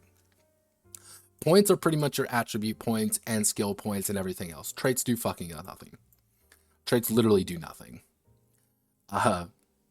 Now, one of the things is, the thing that gets a little bit complicated. This is a D6 system. So I'm going to take all my dice. I'm level 3 and you're level 1. Minimum, I'm going to be rolling 3 dice. You're going to be rolling 1. No skills yet. Again, there's no skills yet. I'm going to be rolling 3. You're going to be rolling 1. Normally, this isn't a bad idea. However, how actual resolution works is based entirely on the highest die. So, let's say, for example, I have 1 skill in something. I'm level 3 against someone who's level 1. I'm going to roll. I got this. I scored a 4. Okay, I got a 4. Cool. He's going to roll. He rolled a 1. He's fucked. He loses. That's it. Everything is based off these levels and points. And when it says you get 9 plus 3 points, when you get 12 points, you get 12 points to distribute among everything.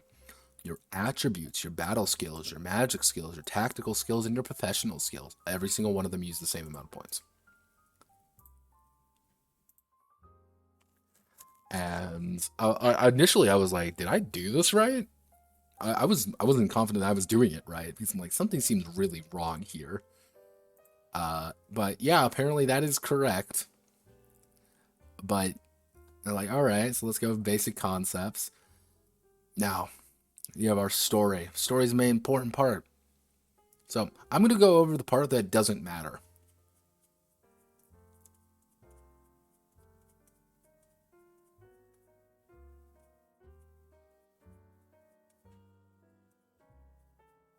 Give me a second. I'm not done yet. Okay, here we go. Yeah, yeah, all the lore and stuff, none of it means anything. You can be a super god and be the exact same as someone who is level 2. Like, it literally does not matter. All of this shit means nothing. And originally I'm like, oh, well, there has to be something here. Because they have this chart here, tracking the history of power through the entire thing. Oh, Bake or Yaju, but Yaju are a little bit stronger than Yokai, which are a little bit stronger than Oni. But Oni used to be a lot stronger, right? Oh no. And then we have the Raijin, but the Raijin became the Yurei, and the Ningen, but the Ningen are stronger than the Yurei now, but beasts always suck. No, none of this literally means anything. This entire section means nothing. Now, this wouldn't be a bad thing. We don't need the lore. This is page 24 of 63. And as you can see, we also have the 4 genders of Japan: young man, old man, fox, and lolly. Why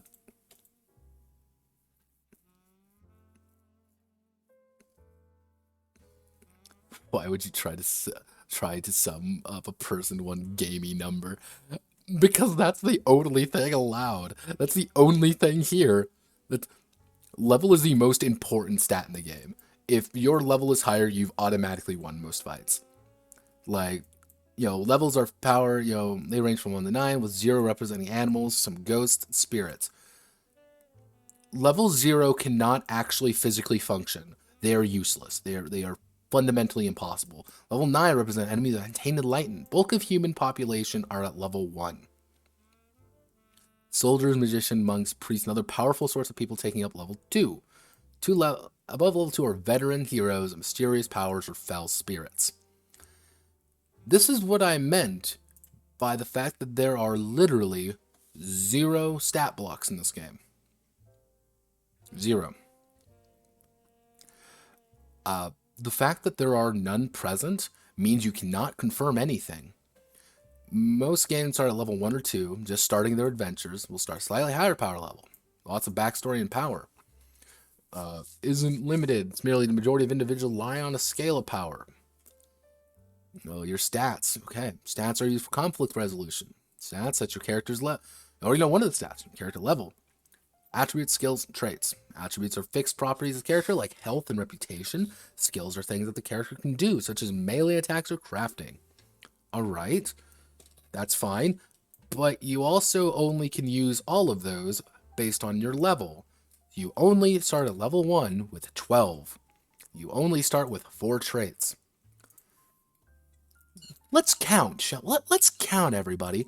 1, 2, 3, 4, 5, 6, 7, 8, 9, 10, 11, 12, 13, 14, 15, 16, 17, 18, 19, 20, 21, 22, 23, 24, 25, 26, 27, 28, 29, 30, 31, 32, 33, 34, 35. There are 35 skills and attributes that use the same very small pool of points.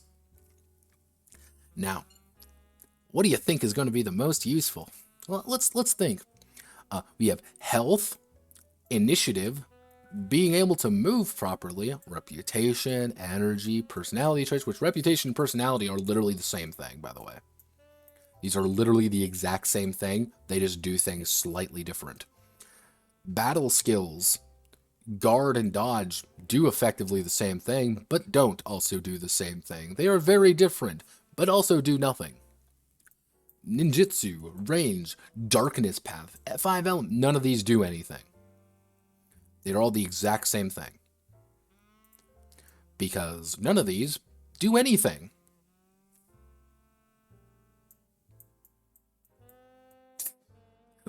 It's, every game you can include them. They use extras to a match on a pre-game basis. You can choose perks, flaws, and equipment if you want. There's no rules for them. They just, if you want to pick them, you can. Like, this is just how it is. So your basic health. Like, health is pretty simple. It's current health, max health, minus damage. I know, it's astounding. Like, we've done a lot. And I double checked, like, yes, this is literally how you calculate health. At the lowest level, you're going to have 4 health. Minimum, if you put in no points. But you also want to put in points. Of your 12 points. And your initiative, it's just D6s. Which is one of the few things that do that. Now, it gets weirder when you get down here, when it's like personality, which is just that. When it says points D6, I have zero idea why it does that. Because all these do is give you bonus D6s. Like, that's just the number of dice you roll. But not at this, like, this game is shit.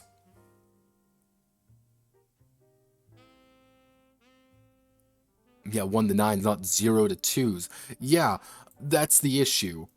Like, everything is like 0 to 2.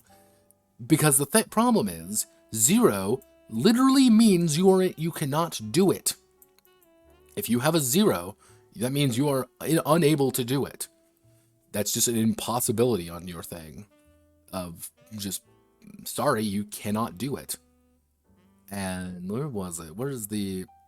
Yeah, we have all our fucking tactical skills. Let me go through this real fast. Extra, perks, flaws, equipment, character motivation, actions, drama. Like, role-playing, like, where is it? Okay, rolling dice. Rolling dice is the outcome of an action, question. Okay, pretty simple. Basics. Roll a number of 6-sided dice to the highest number, add a bonus. This is denoted as points D6 plus level. P is the number, level is the attribute. Yeah, no, when it says like you're level 3, that's a raw bonus that you just add on top of whatever the highest dice value you have is. Or maybe your level that you just add bonus dice to. So, let's take our other example. Let's say I have 3 ranks in something and you only have 1. I'm level 3 and you're level 1. Let's roll.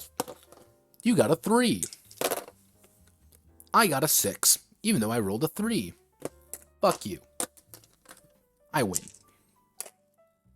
Is there any way to edit that? No. Okay, when you have no points in an attribute or a skill that they have at least one trait in, they roll 0 dice and are considered to have a static value in that ability. They use the ability but never roll dice for it, unless there is a tie. The character has no points and no traits in the skill. They cannot use the skill without consensus for the group and the master, who is just the game master. So technically, things like melee, I cannot actually perform a melee attack. That's just physically impossible for me to do. Because what does a trait do, you may ask? Well, a trait does something. They don't really explain what traits do. At all. Really, they don't. Because like I looked through it, I was like, okay, like skills, about the skills of Wa. Okay, I'm like, okay, what are the skills of Wa? Like, there's got to be something going on here. No, there isn't. Like, it's all modern armored mortal world rely on melee as a backbone of their fighting ability. Melee traits, these don't really do anything. That's the bizarre part. That if you don't have a trait for it, you can't do it. But if you have a trait for it, you can do something with it, but you can also, you just apply like your raw level to it. That's it. So you can have a level of 3. And that's what you roll, the 3. But you don't roll it at the same time. This game is bad. Like, really bad.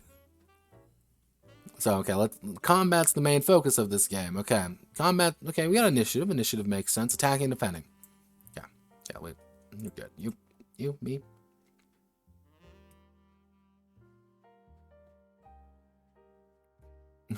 Regular people are level 1. At level 3, you're already beyond the elite humans at level 2. Yeah, like, you go big. Like, they even say, like, at level 3, if you're 3 levels ahead of somebody, you will win 99% of the time.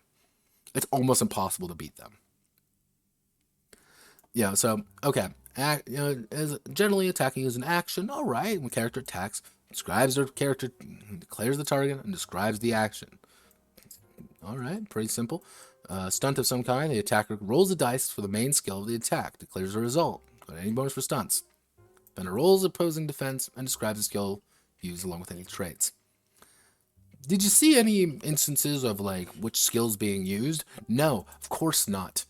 There are no anything like that. I could say I want to use my athletics to punch someone in the face. Like, okay, that works. I want to use my ranged. But if you don't have any dodge, you can just say, oh, I'm going to guard. I'm going to literally deflect the bullets off my chest. There's no rule saying you can't do that. And there's no rule saying you can do that. They just are, use a skill. And whatever it is, by subtracting the defense from the attack. For example, you roll a 5 against a defense of 3, you do 2 damage. And this is where, again, that level comes very important. Where if they roll a 1 and you're level 3 and you roll a 5, they're dead. You've won. There's nothing they can do about it. That's the, like, bizarre thing about this thing. Like, what's a stunt, you may be asking? Stunts, if you have a trait, you do something. That's it. You just, something occurs. It's like these power of role-playing stunts. Special actions go above and beyond. Actual roll a bonus to your roll for an action, depending on how well you've role-played and described your stunt. Huge. Okay, Stunts are usually made of 1 or more traits and piece of equipment in novel ways. Okay, alright. Stunts consist of special combos or complex series of attacks, or defenses that may want their character to perform or exist in a way to reward player for creative thinking. It takes the place of an action. If you do so, you do teamwork combo stunts.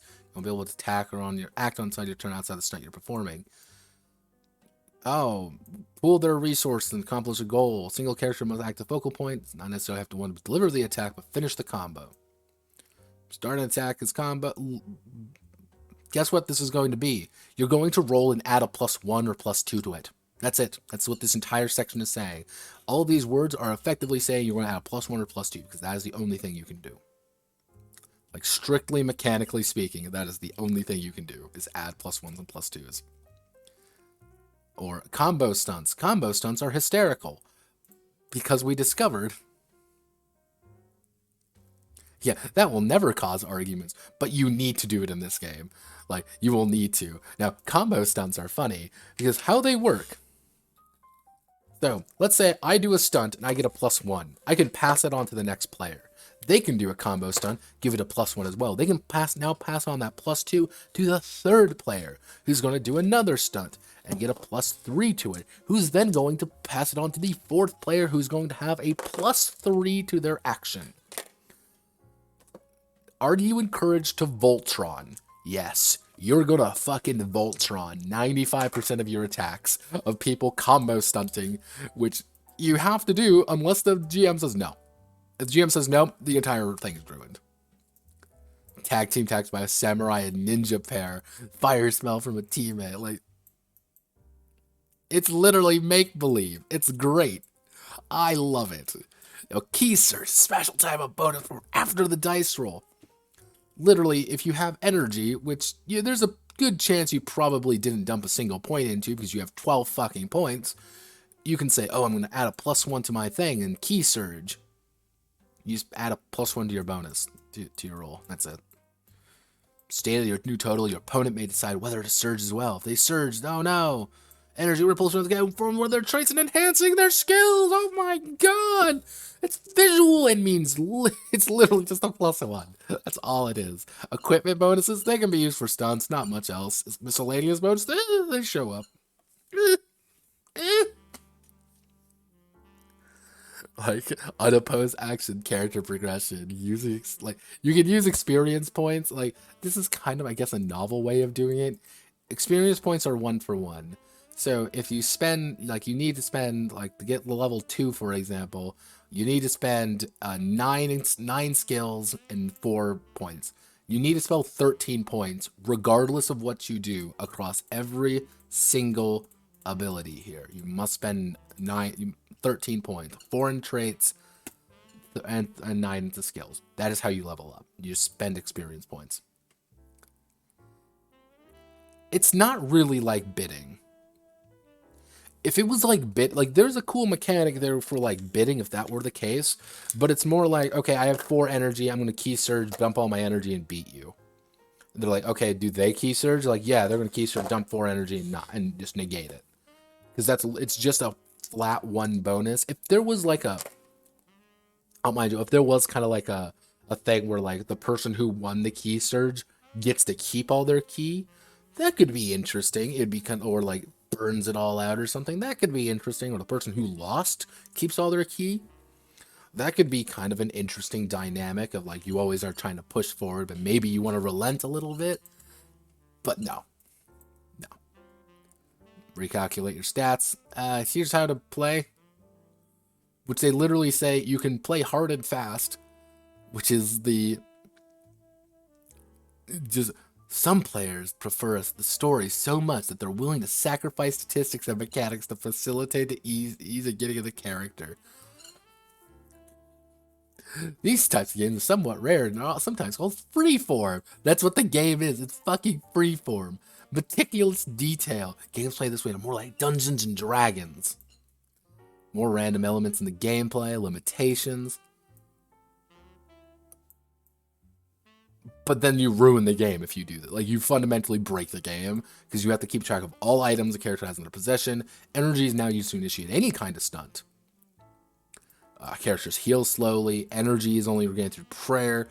Current health, they 0, they die. And then, like, the middle way, where it's like, what? Like, okay, well, why?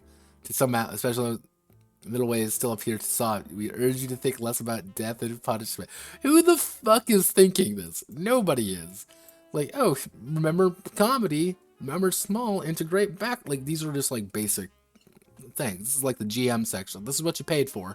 $3 grand for this. Antagonists. Let's talk about antagonists. Believable motives. Okay, interesting monsters. All right, rivals. We like rivals. Anti-villains? Evil?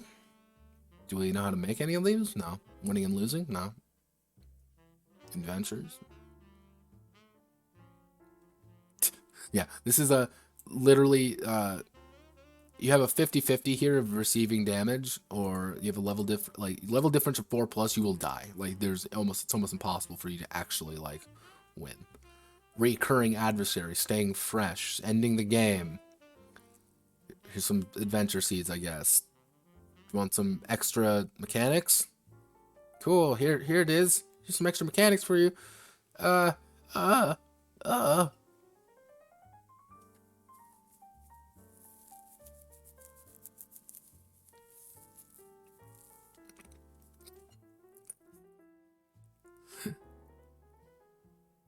Yeah, no, traits don't do anything. They literally have nothing tied to them outside of, like, letting you do certain, like, stunts. Sometimes. Like, yeah, here's levels. You want a rough levels set? Like, okay, and here's all the special things. This game is fucking terrible.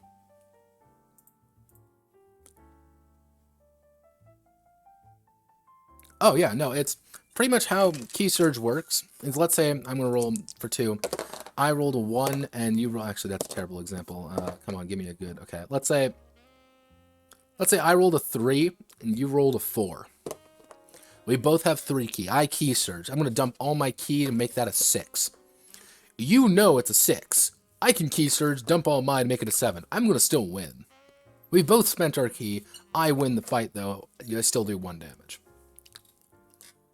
You automatically... you have to spend it before it even occurs. The enemy has the opportunity of spending as much as they want, which, again, is going to be higher if they're higher level, which will just... So you would think that, like, oh, Key Surging is the way to beat enemies, like the stronger enemies. Like, you Key Surge and kind of bump your ability up and you can do a little bit of damage. Yeah, but then they can do it. Then you lose because they just have more. The game ultimately boils down to, like, roll a d6. If you roll lower, you're dead. Sorry, they're higher level. Roll higher than their level times 5 or whatever. And like, oh, sorry, you just lose. This game is bad. Like, it feels like half the game is missing. Now, here's the odd thing, though. Now, I want to explain. I want to go over a game with you real fast. This is a concept. Keep all the same ideas, kind of like the level bullshit and all that. We'll cut down the skills down to 5 skills. Battle, magic, tactical, professional, and defense or something. That's it. Those points, you just dump into those. You just roll a fuck ton of dice and start hitting each other. That's literally all the game is. Just rush in there, start bashing each other. Or, like, hey, keep all these skills, but, like, have no battle skills. And be like, I have to use, like, fieldcraft to hurt you or something. Like, do stupid shit. Like, if that was the game, like, kind of playing into the anime bullshit, that could be fun. Like, that would be kind of amusing in its own way. And I was discussing this when I was going over it with people. Like, if you gave it a little bit more personality, then it could be interesting. Like, a little bit more anything, really. But this game doesn't have something like tactical repositioning. I want to get behind the enemy and stab them. That's a stunt, I guess, because there's no map or anything. So that's out of the field. Oh, well, I want to use since I have the trait of muscle guard, I want to block his fist with my muscles. Yeah, okay, fine. What's your defense score? What's your guard score? That's all that matters. I roll that much dice and you're gonna try to beat his dice. Like, oh. The game, how it wants to be played, is bad. The game, how I think they wanted it to be played, could work. But there's a reason why this game is the misbegotten, forgotten, stupid child that nobody talks about anymore. Because it's bad. It's bad, bad. And it just doesn't really do what it sets out to do. And I put it in the generic games because that's what it is. That's what it is at this point. It's a generic game and a shitty one. Because there's no information on the setting, really, outside the races. And the races are like Catman, Human, Kami, Other Human. Like, oh, wow. I'm amazed. Like, this is true gaming. I feel so invested in my character that does fuck all. Yeah, that's the curious case of generic systems. Like there are a lot of generic systems out there, and generally speaking, making a generic system is hard. It's really hard because there's so many different ways to approach it and so many different ways to make a good one versus making a bad one. And now we went over like maybe not the best ones. Maybe not the best, okay? But this isn't a series about going over well-known games. This is a series about going over weird shit I find. And I want to give you just like the breadth of stuff that is out there. And generic, there's always a market for generic because people always want to play something that they feel invested in that maybe isn't represented in a game of some sort. Like hell, like that's when I got started. I got started making generic games because I wanted to play in settings. I wanted to play in worlds that I didn't have the game to. I couldn't afford it because I was in high school. So I made games for me and my friends to play. And that's what kind of prompted me to continue this journey of weird shit is because I want to make a generic system for me and my friends to play. That was simple and easy and all the other bullshit. Is this game, like, are generic games inherently bad? No. That's the thing, like, generic games are not inherently bad. The term generic kind of has negative connotations with it, but they're not bad. A bad generic game, though, ooh, you can spot it a mile away. You just, delicious. It smells like carrion. It's awful when they don't work. It looks awful. It sounds awful. It plays awful. And there's a reason probably none of you have heard of these games outside of Big Eye, Small Mouth. Because they're weird and they didn't do well. And they didn't do what they did well. But there's also a reason why everybody and their mother knows GURPS. So that's kind of the wrap up to this case. Overall, we found some interesting things. We're going to go over Void Spiral a little bit more at a later time. If PBTA gets selected for the next Curious Case, I'll be going over that for them with Heroines of the First Age.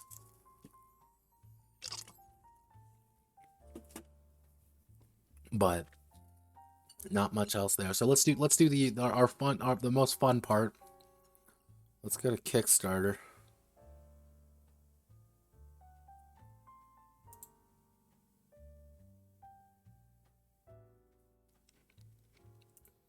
Kickstarter's fun, everyone.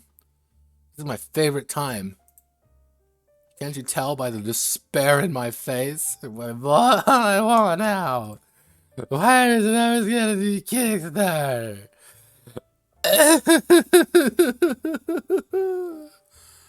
Alright, let's do it. Let's fucking go, boys. Tactical sci-fi experience. Alright, Space Banner. Never heard of that one. Roman Ruin. STL files. It's always fucking STL files.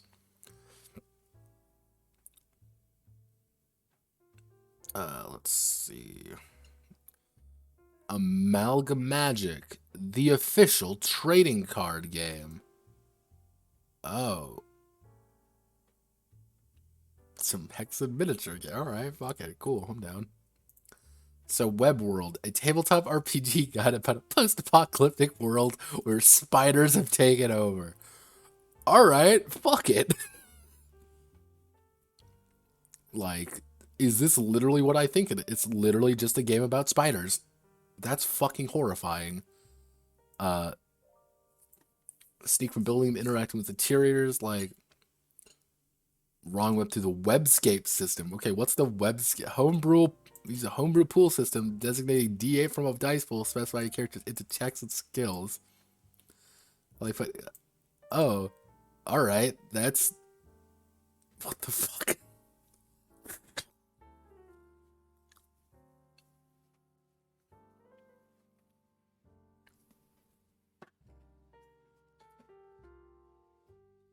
So it's a 22 page, approximately 5.5 by 8.5, fully illustrated. Wait a second.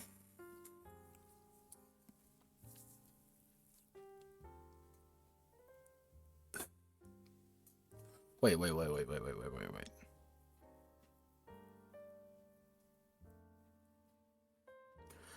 Wait a fucking second. This game is 22 pages long. It's a zine. And they need $3,000 for it? What the fuck? It's 22 pages. What do you need £2.5 thousand for? Are you commissioning a bunch of people for it? Like, I mean, I'm kind of down with the idea. Like, that's kind of a fun idea. It's weird, but I'm in. Like, they already clearly have the artwork. It's actually a custom system. Like, all right, that's fine. Like, it's not just spiders. It's going to be spiders. Like, all right, I mean, that's interesting.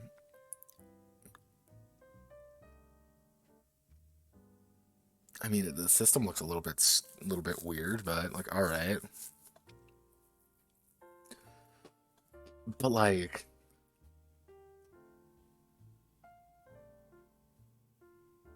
what? Okay, so head column UK-based TTRPG writer, short film director.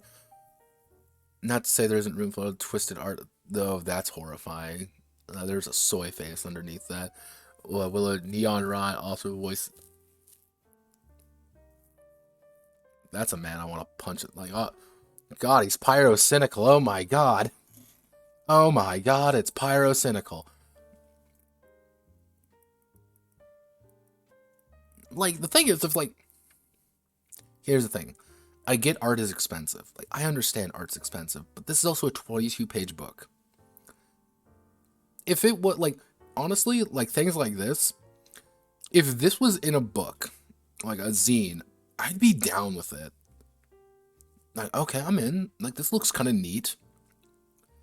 Like, nice and easy, you know, like, all right, you know, I actually like this kind of artwork for this. It's kind of creepy in its way, very dark, very weird, and you kind of see the webbing, and like, okay, I'm in. I like this kind of artwork. I think it fits for this.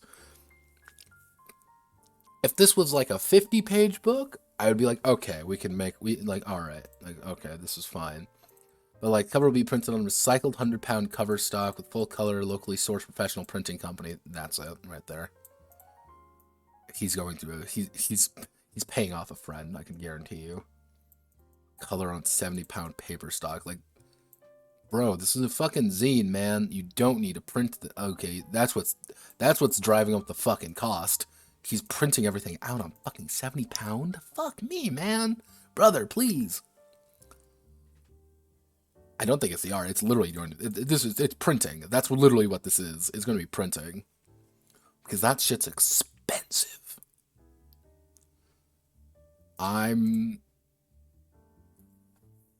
We know 2 of the pages are an adventure. That's the thing. We know 2 of the pages are going to be an adventure because he clearly says an introductory 2-page mission. One of them is probably going to be... So, let's do it. 2 pages for the adventure. 1 page is going to be an introductory page.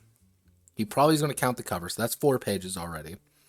6 classes, probably that's going to be 6 pages because they say that. So that's 10 pages. So that's 10 pages of mechanics. Let's say about... Let's be generous and say 2 pages for actual game mechanic stuff. So that's going to be 12 out of the 22 pages going to be dedicated to game. The rest is going to be probably art. I would be astounded if it wasn't. So I get it. Like, yeah, this is a...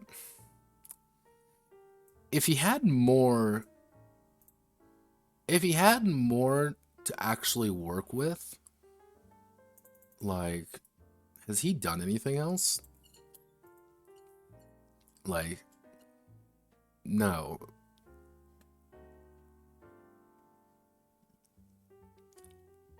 Yeah, no, this guy is doing fuck all. Like, he isn't popping up anywhere. Or Neon Rot. He's from Plymouth. Fuck. Like,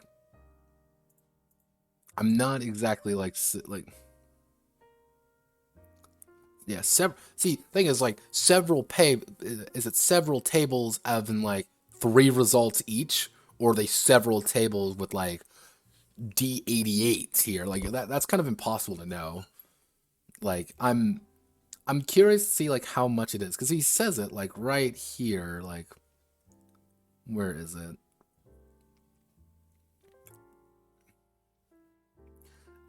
Self-illustrated and tabletop RPG rulebook and art book in a zine format.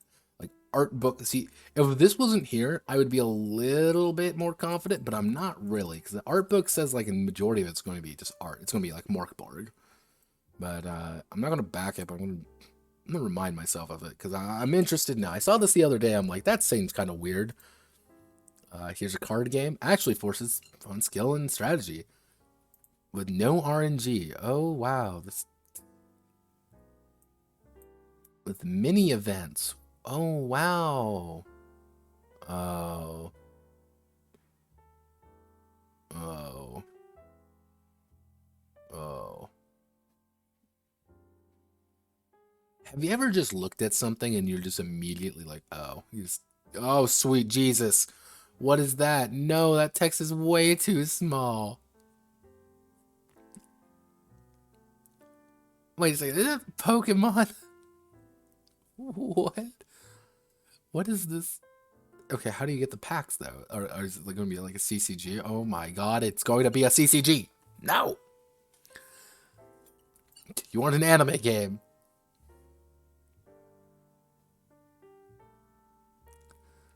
Originally, Amalgam Magic was going to be a turn-based tactics video game. But working 12 hours a day, 7 days a week for years, it started to take a toll on me. Free time I passed out was getting me nowhere with my projects.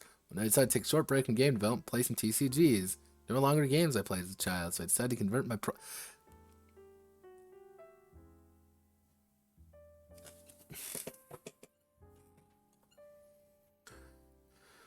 Oh, no, no, no, no, brother, no, oh, God.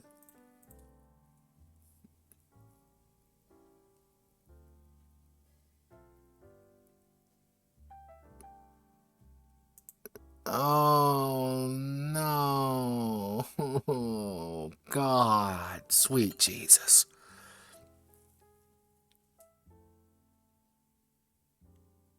Oh, this is sad.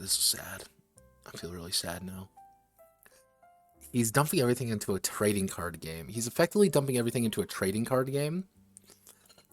$40,000. Jesus. He's got nothing to back himself up. He's got nothing really outside of the name, I guess. Oh, no, no, no. This is not how you do this, my friend. Simp 2. How do you shift from a tactics game to this? Like, if it was a tactics game, there's at least something to fucking work with. You could sell a tactics game on Steam for $5, like $9.99, and people are gonna fucking buy it. You damn well know people will buy it. A TCG though, no one's gonna fucking buy this. I've seen you before. This guy who I think it is? Is he? Yep. This is the guy who does these. Like he does hex and shit games. I like this guy. He's fun. That's literally all. It's literally a tiny hex and shit like little war game. I'm like, fuck it, cool. Shine on. I love these games. I see these guys from fucking boomers.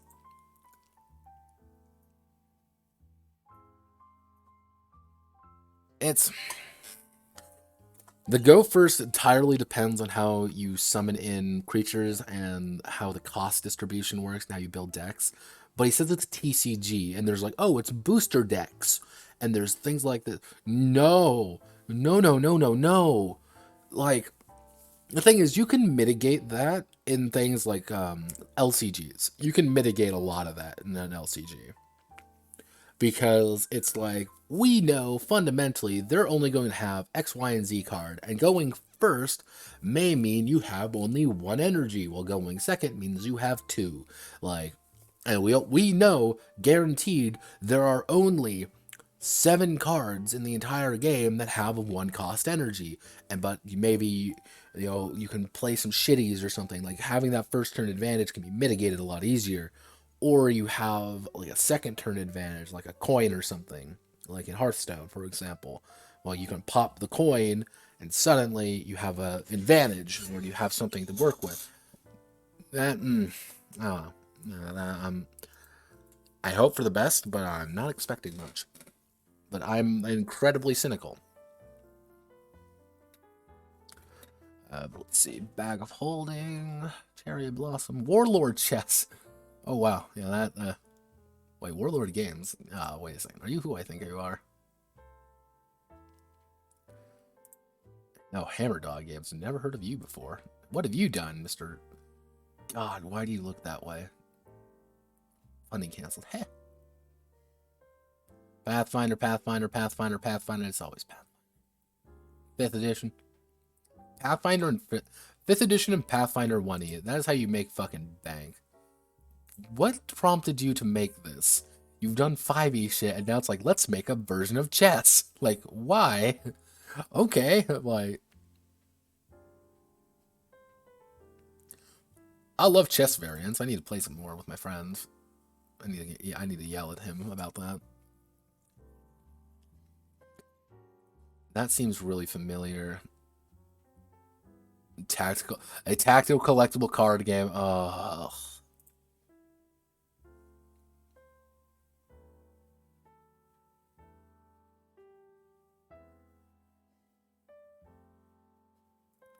Yeah, it's...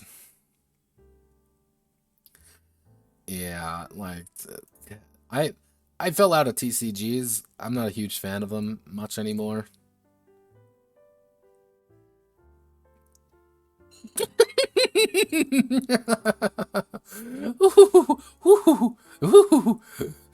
$10,000. Oh man, holographic ancestor cards. Oh wow, you want 10 grand for this game? Oh, yeah, ikutai. Oi, poloi.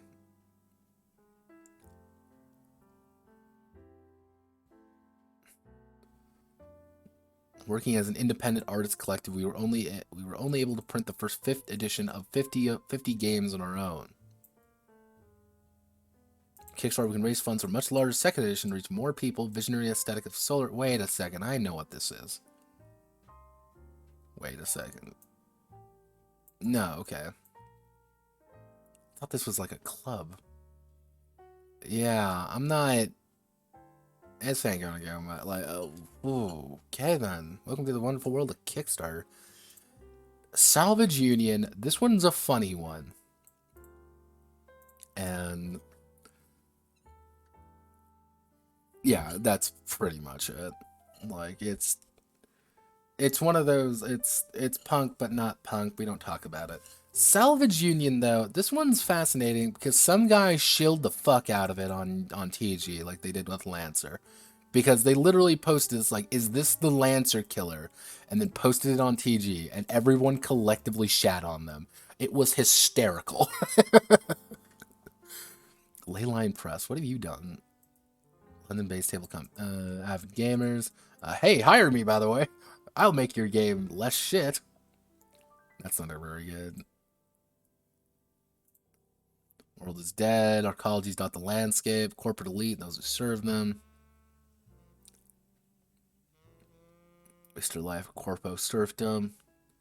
Salvage Union. Like, I like the look of it. Like, the artwork here looks like, okay, it's a mech game powered by Quest RPG. Tell me more about Quest. I've heard of this. I've seen it. Can I get the game for free?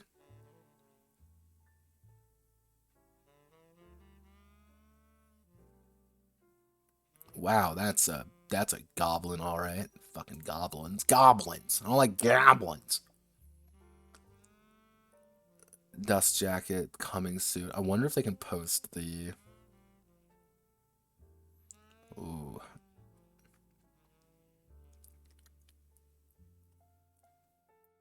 Day 1 patch, the system. Mel behemoths.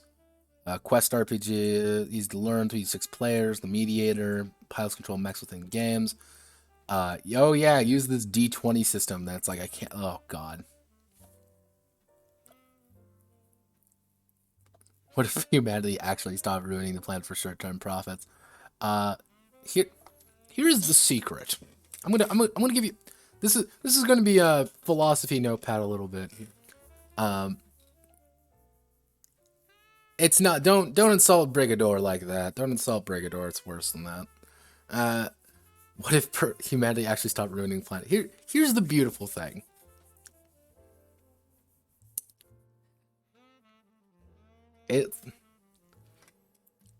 You cannot, at this point of human development, it's impossible to kind of, we'll say save the world at this point, because the only people who can are the hyper wealthy, and they don't want to because there's no incentive to do it.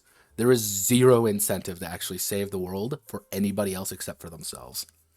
And I'm not being like, it's communism. No, I'm saying literally there's just zero incentive. Like, we burn down the Amazon rainforest. It's not because of, like, capitalism. No, it's not. It's because money. Money makes the world go round. And people always are like, man, the US is awful when it comes to destroying the environment. Being like, guys, it's not us. It's China, it's India. Those two are fucking killing the planet very quickly because we depress their economic development by years, so they're undergoing effectively a supercharged industrial revolution. And there's a reason those two economies are skyrocketing, and like why Nigeria is going to be skyrocketing in their economy soon. Because they have people, they have industry, and they want to use it. Germany deciding they want to become eco-friendly ain't gonna help anybody, because there's a lot less Germans than there are Indians, and Indians want money because they got fucked over in the previous 2 centuries. Actually, previous 3 centuries, arguably. Like, that's why I always find, like, solar punk, and it's always funny to me the second I see, like, for a better future, we can work together. I mean, like, yeah, and is there the fucking CCP flag on there? Because if there isn't the CC fucking P flag, we're fucked. God bless God bless the Chinese. But yeah, this is a D20 system that I thought was really stupid. Like, I thought this was really dumb. Because it's very simple. I know somebody actually ran through a sample set of, like, how to do these characters, and it's really dull. It's a dull game. Oh, here's the artwork. I wonder if they're going to show us the... No, they didn't show us the goblin. Why have this? Yeah, no, it has I can't believe it's not playbooks in it, though, which I'm not a huge fan of, personally. Where's the playtest? Do you have the plate? Yes, it is. The free quick start guide. Yeah, duh. Duh, where I'm gonna get this. Check out, duh. Just give me the fucking book already. I'm not gonna give you my phone number for this. Fuck off. Give me 1 second. We're going to go to, TG archive. Yeah, I'm not doing that. Fuck that. I am a cheap person. Salvage Union. There we go. Let's see. Yeah, they were showing this earlier. Some of the designs looked okay. Other of the designs look like fucking garbage. I am not a huge fan of them personally. Like, I like the idea of it. I just don't think it's the right set of ideas, if that makes sense. Yeah, this was the thread where they were entirely shilling. Like, this was the funny thing. They were entirely shilling here, and it was hysterical. Ah, here's the holler. Yes, the holler. Look at this goblin of a woman. Look at this goblin.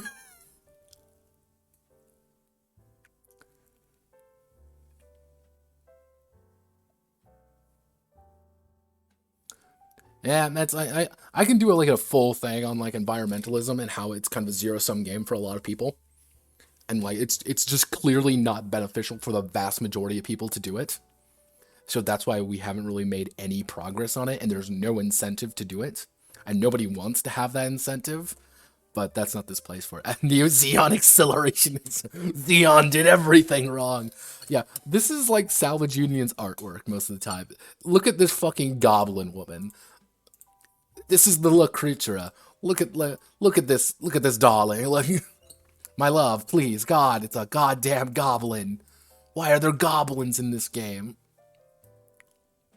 Yeah, I've heard mixed things on. I read through it. I wasn't entirely like, oh wow, this game's really impressing me. I think the, how do I want to word this? I do think there's a degree of how do I want to word this? I think there's a degree of we want the Lancer audience was said at a pitch meeting somewhere. I think someone said we want the Lancer audience or Salvage Unit, and I think that's kind of tainted it. Let's see, no Japanese game. I've been seeing a lot of Japanese games on here, like a lot of Japanese. This is a battle royale style combat game. Oh wow, this is, what the fuck, like what is being translated to, which is even better. This is a jank ass translation. Tokyo Game Market. All right, I mean, I'll bully some of the people in JTRPG to see if they can't find something. Yeah, isn't that right, Saint Mobius? Yeah, come on. Yeah, it's, I can do like, I have like, I can see like, my thing is I'm a how do I want to what's the correct term for it? It's not a structuralist. I'm a filthy statist in that regard. Like I'm an institutionalist. That's my theories of when it comes to like political stuff is institutional. My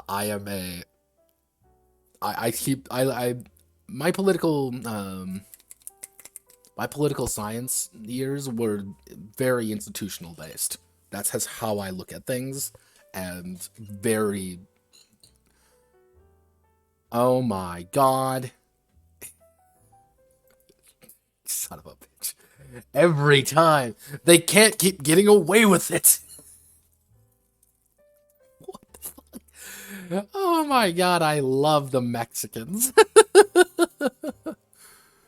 These fuckers want, like, I want $150 and I'll give you 3 Dragon Ball Z loot figurines. I'm like, yes. Yes! This is what we want. This is what the world needs. For honor, okay, for honor and glory. That's a new one. Not gonna win, but I can believe in it, right? Right, everybody? We can believe. Oh, it's Morkborg.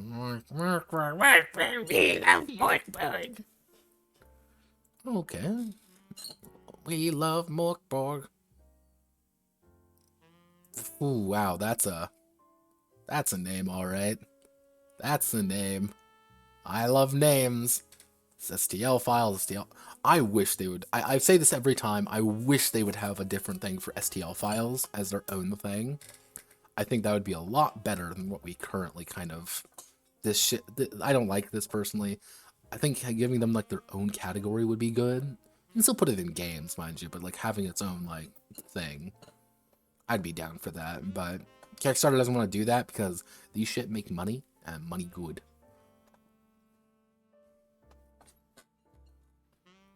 Fargo, North Dakota. Oh god, it's from North Dakota. North Dakota. I love North Dakota. Sucks. Also Dragon Ball Booba.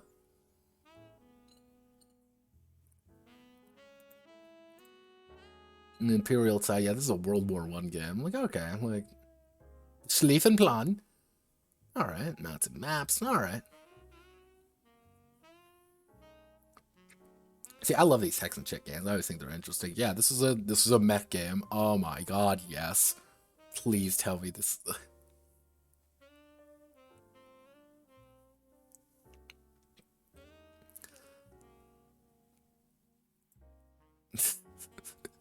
Christopher Clark was born literally a century ago. This literal old boomer is going to save roleplay crooks or law enforcement. Oh my god, I love this man.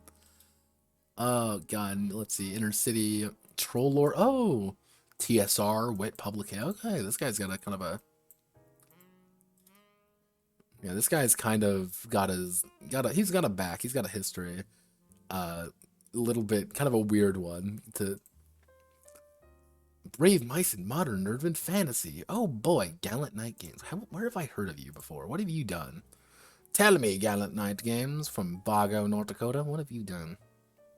Fantasy World's Tiny Taverns. Yay, Tiny Taverns. No. Hero. Some of these look vaguely familiar.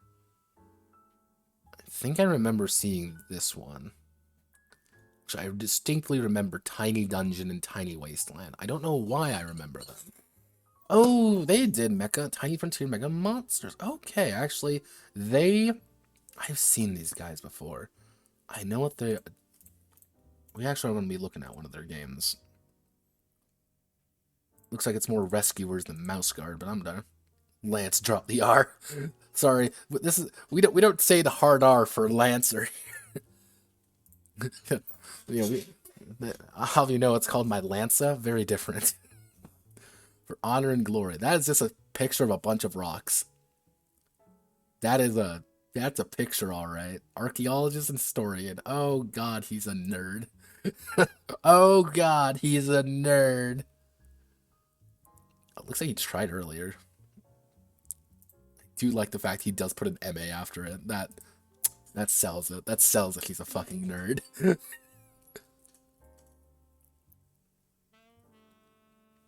And he's doing the gamer move and making royalty-free paintings. His cover like a real hero should. Sign on, Crazy Diamond. We need more of you. Pretty women. Da da da da da da da. Yeah, we've looked at some of these. All things zombies. Zombies. Yeah, these are pretty standard stuff. Like nothing too exciting down here. But yeah, that's... Hello.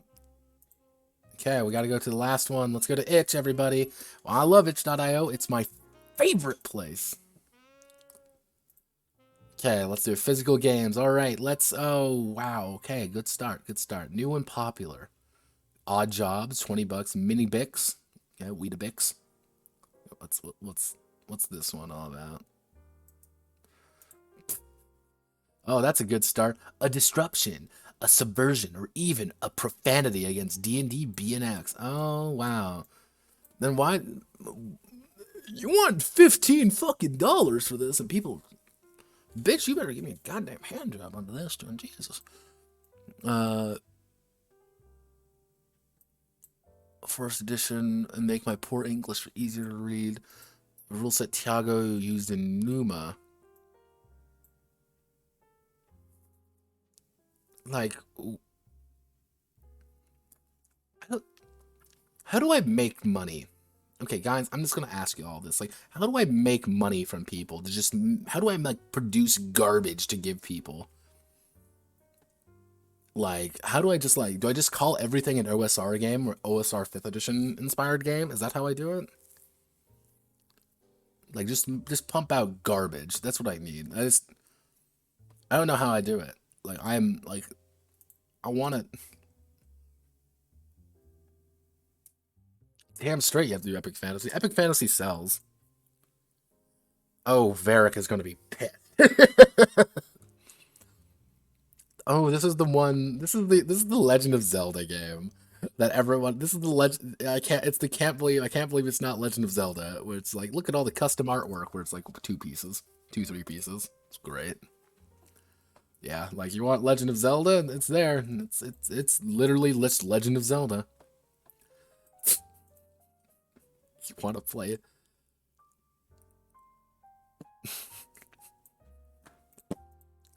Have no fear, everybody. Sigma male, your Sigma grind set.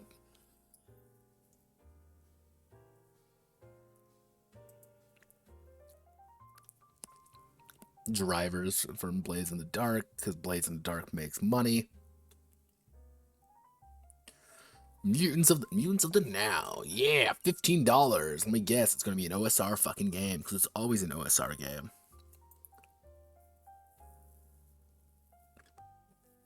Let me guess, it's gonna be 20 fucking pages. Wow. Actually, looks like there's a little bit more going on here. That's indeed. Oh, wait a second. Okay, actually, no. 60 mags. 60 mags. I'm feeling a little bit confident now. I see some of these where it's like sometimes like it's 2 pages. That's like yay.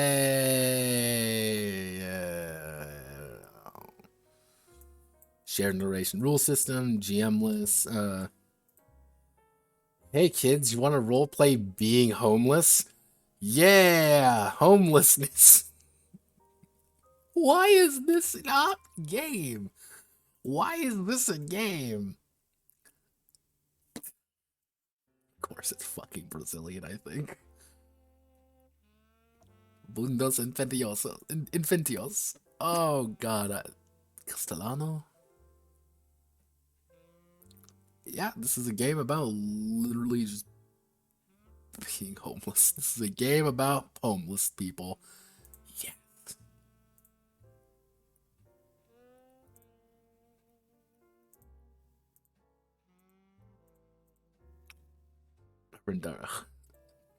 Hey kids, want to play the game about homelessness? Yeah! Yeah, I know what it is. See, unfortunately, I already have my Sigma Male RPG, written by my boy Varric. And I can't go over it ever, because if I go over it, that means he'll win, and I can't let him win. I'm a horrible friend. Let's see, is there anything other? Birth of the Unsaint. Oh. The creature. God bless us, everyone. Club Legends. Wait a second. Is this professional footballers? Finally, the football RPGs. Inspired by Gravity Rip. What the fuck is Gravity Rip? Gravity Rip RPG? Let's look.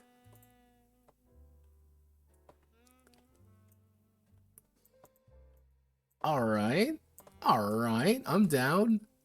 What the fuck is this game?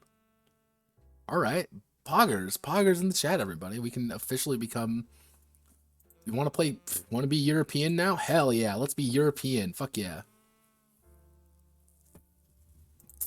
You want to be a true gamer?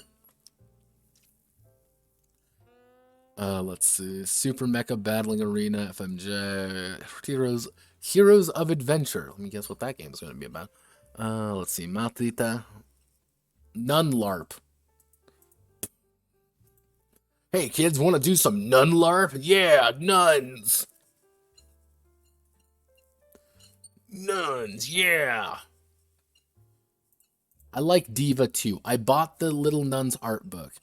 Nuns are okay. We can stop it with the nuns now. I've seen a weird amount of nun stuff recently. Let's see. Blood Feud.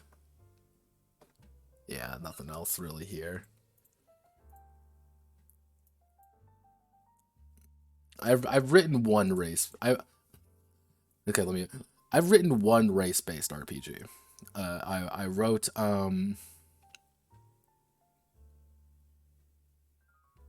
what did I call it? It was Road Redemption. Yeah, I call it Road Redemption, right? Because I based it off of Road Redemption because I'm a fucking idiot. Can't remember the full. Yeah, Road Redemption Red Mist Running. That's what it's called. I was like Road Mist Running? Like what the fuck am I? Yeah, I wrote Road Redemption Red Mist Running. This is my one racing game. I based it off the old F-Zero RPG, which was pretty fun. Like this game was fun to read, write. Like this was actually pretty fun. I should go back into it one of these days and kind of overhaul some things, but I'm okay with it. Racing games are fun. Sports games are fun. And I think we should be more sports games out there, but I'm weird. So, that's pretty much it. Currently on the schedule of things to do, like roughly speaking, we have, scroll down a little bit here. Come on game. Come on, I believe. So technically, maybe later tonight, I actually streamed a little bit longer than I had planned, so I might just do this on my own time. I'm going to be doing some pig stuff, wrap that up finally. Then on Monday, we're going to start on the Necromancer's Guide to... we're going to start on the Necromancer's Guide to Dolls. I have the setup. I have what we're going to do. I spent 4 fucking hours yesterday cataloging every single part, every single skill, every single class of that fucking game in an Excel spreadsheet. It's done. I never have to think about it again. But I have a few ideas of what we're going to be doing with that. Otherwise known as, I am going to rip Necronica apart. Like, I am going to take a fucking chainsaw to that game. That beautiful, beautiful game. I'm going to take a hacksaw to it and just start chopping bits off. Just start hacking. Just see what I can do. Just because I am curious about it. Because that is what the Necromancer's Guide to Doll was originally going to be. It was literally just going to be me tearing the game apart and seeing what I could find. So, that's what we're doing. And we're going to have fun doing it. Wink. Winky face. How long that will take, I genuinely don't know. It's either going to be either a bit longer, a bit shorter than usual. It's going to be extreme on either end. Then we're going to move into Satan War Snakeskin, which I have to sit down and really decide what I want to do with that game. Because that's just going to be annoying. Which is going to move finally into Kwangja, which I know what I want to do for Kwangja. It's going to be really stupid. It's going to be really funny, but that's the point. That's kind of the gamer move in that regard. But overall, we're doing pretty good. I think we've set ourselves up for a good set of ideas, a good set of a good future as of right now, which I'm happy about. That's all you can really ask for. In timing, most likely, there's two things for the Saturday stream. Two things. Either it will be a Weekend Warrior, which I'll go over some things with, or we're going to maybe do Advanced Lovers and Lesbians if I can find the book. That is the goal this week. I want to find Advanced Lovers and Lesbians, and I'm going to go over that book with everyone, and I'm going to enjoy it. We're going to have fun, TM, and you're all coming with me whether you like it or not. But that's kind of the idea. That's kind of the setup for right now. That's kind of my detox for the day. That's pretty much it. Hope you all had a fun time. I've been streaming for 4.5 hours. I am going to die on the inside a little bit because my throat is shot to hell. And I am going to have some... I don't know what I'm going to do. Because we live in an anarchy egoist nightmare. So, Godspeed, good luck, see you all on Monday. And when I see you all on Monday, we will begin formally me ruthlessly chopping up dolls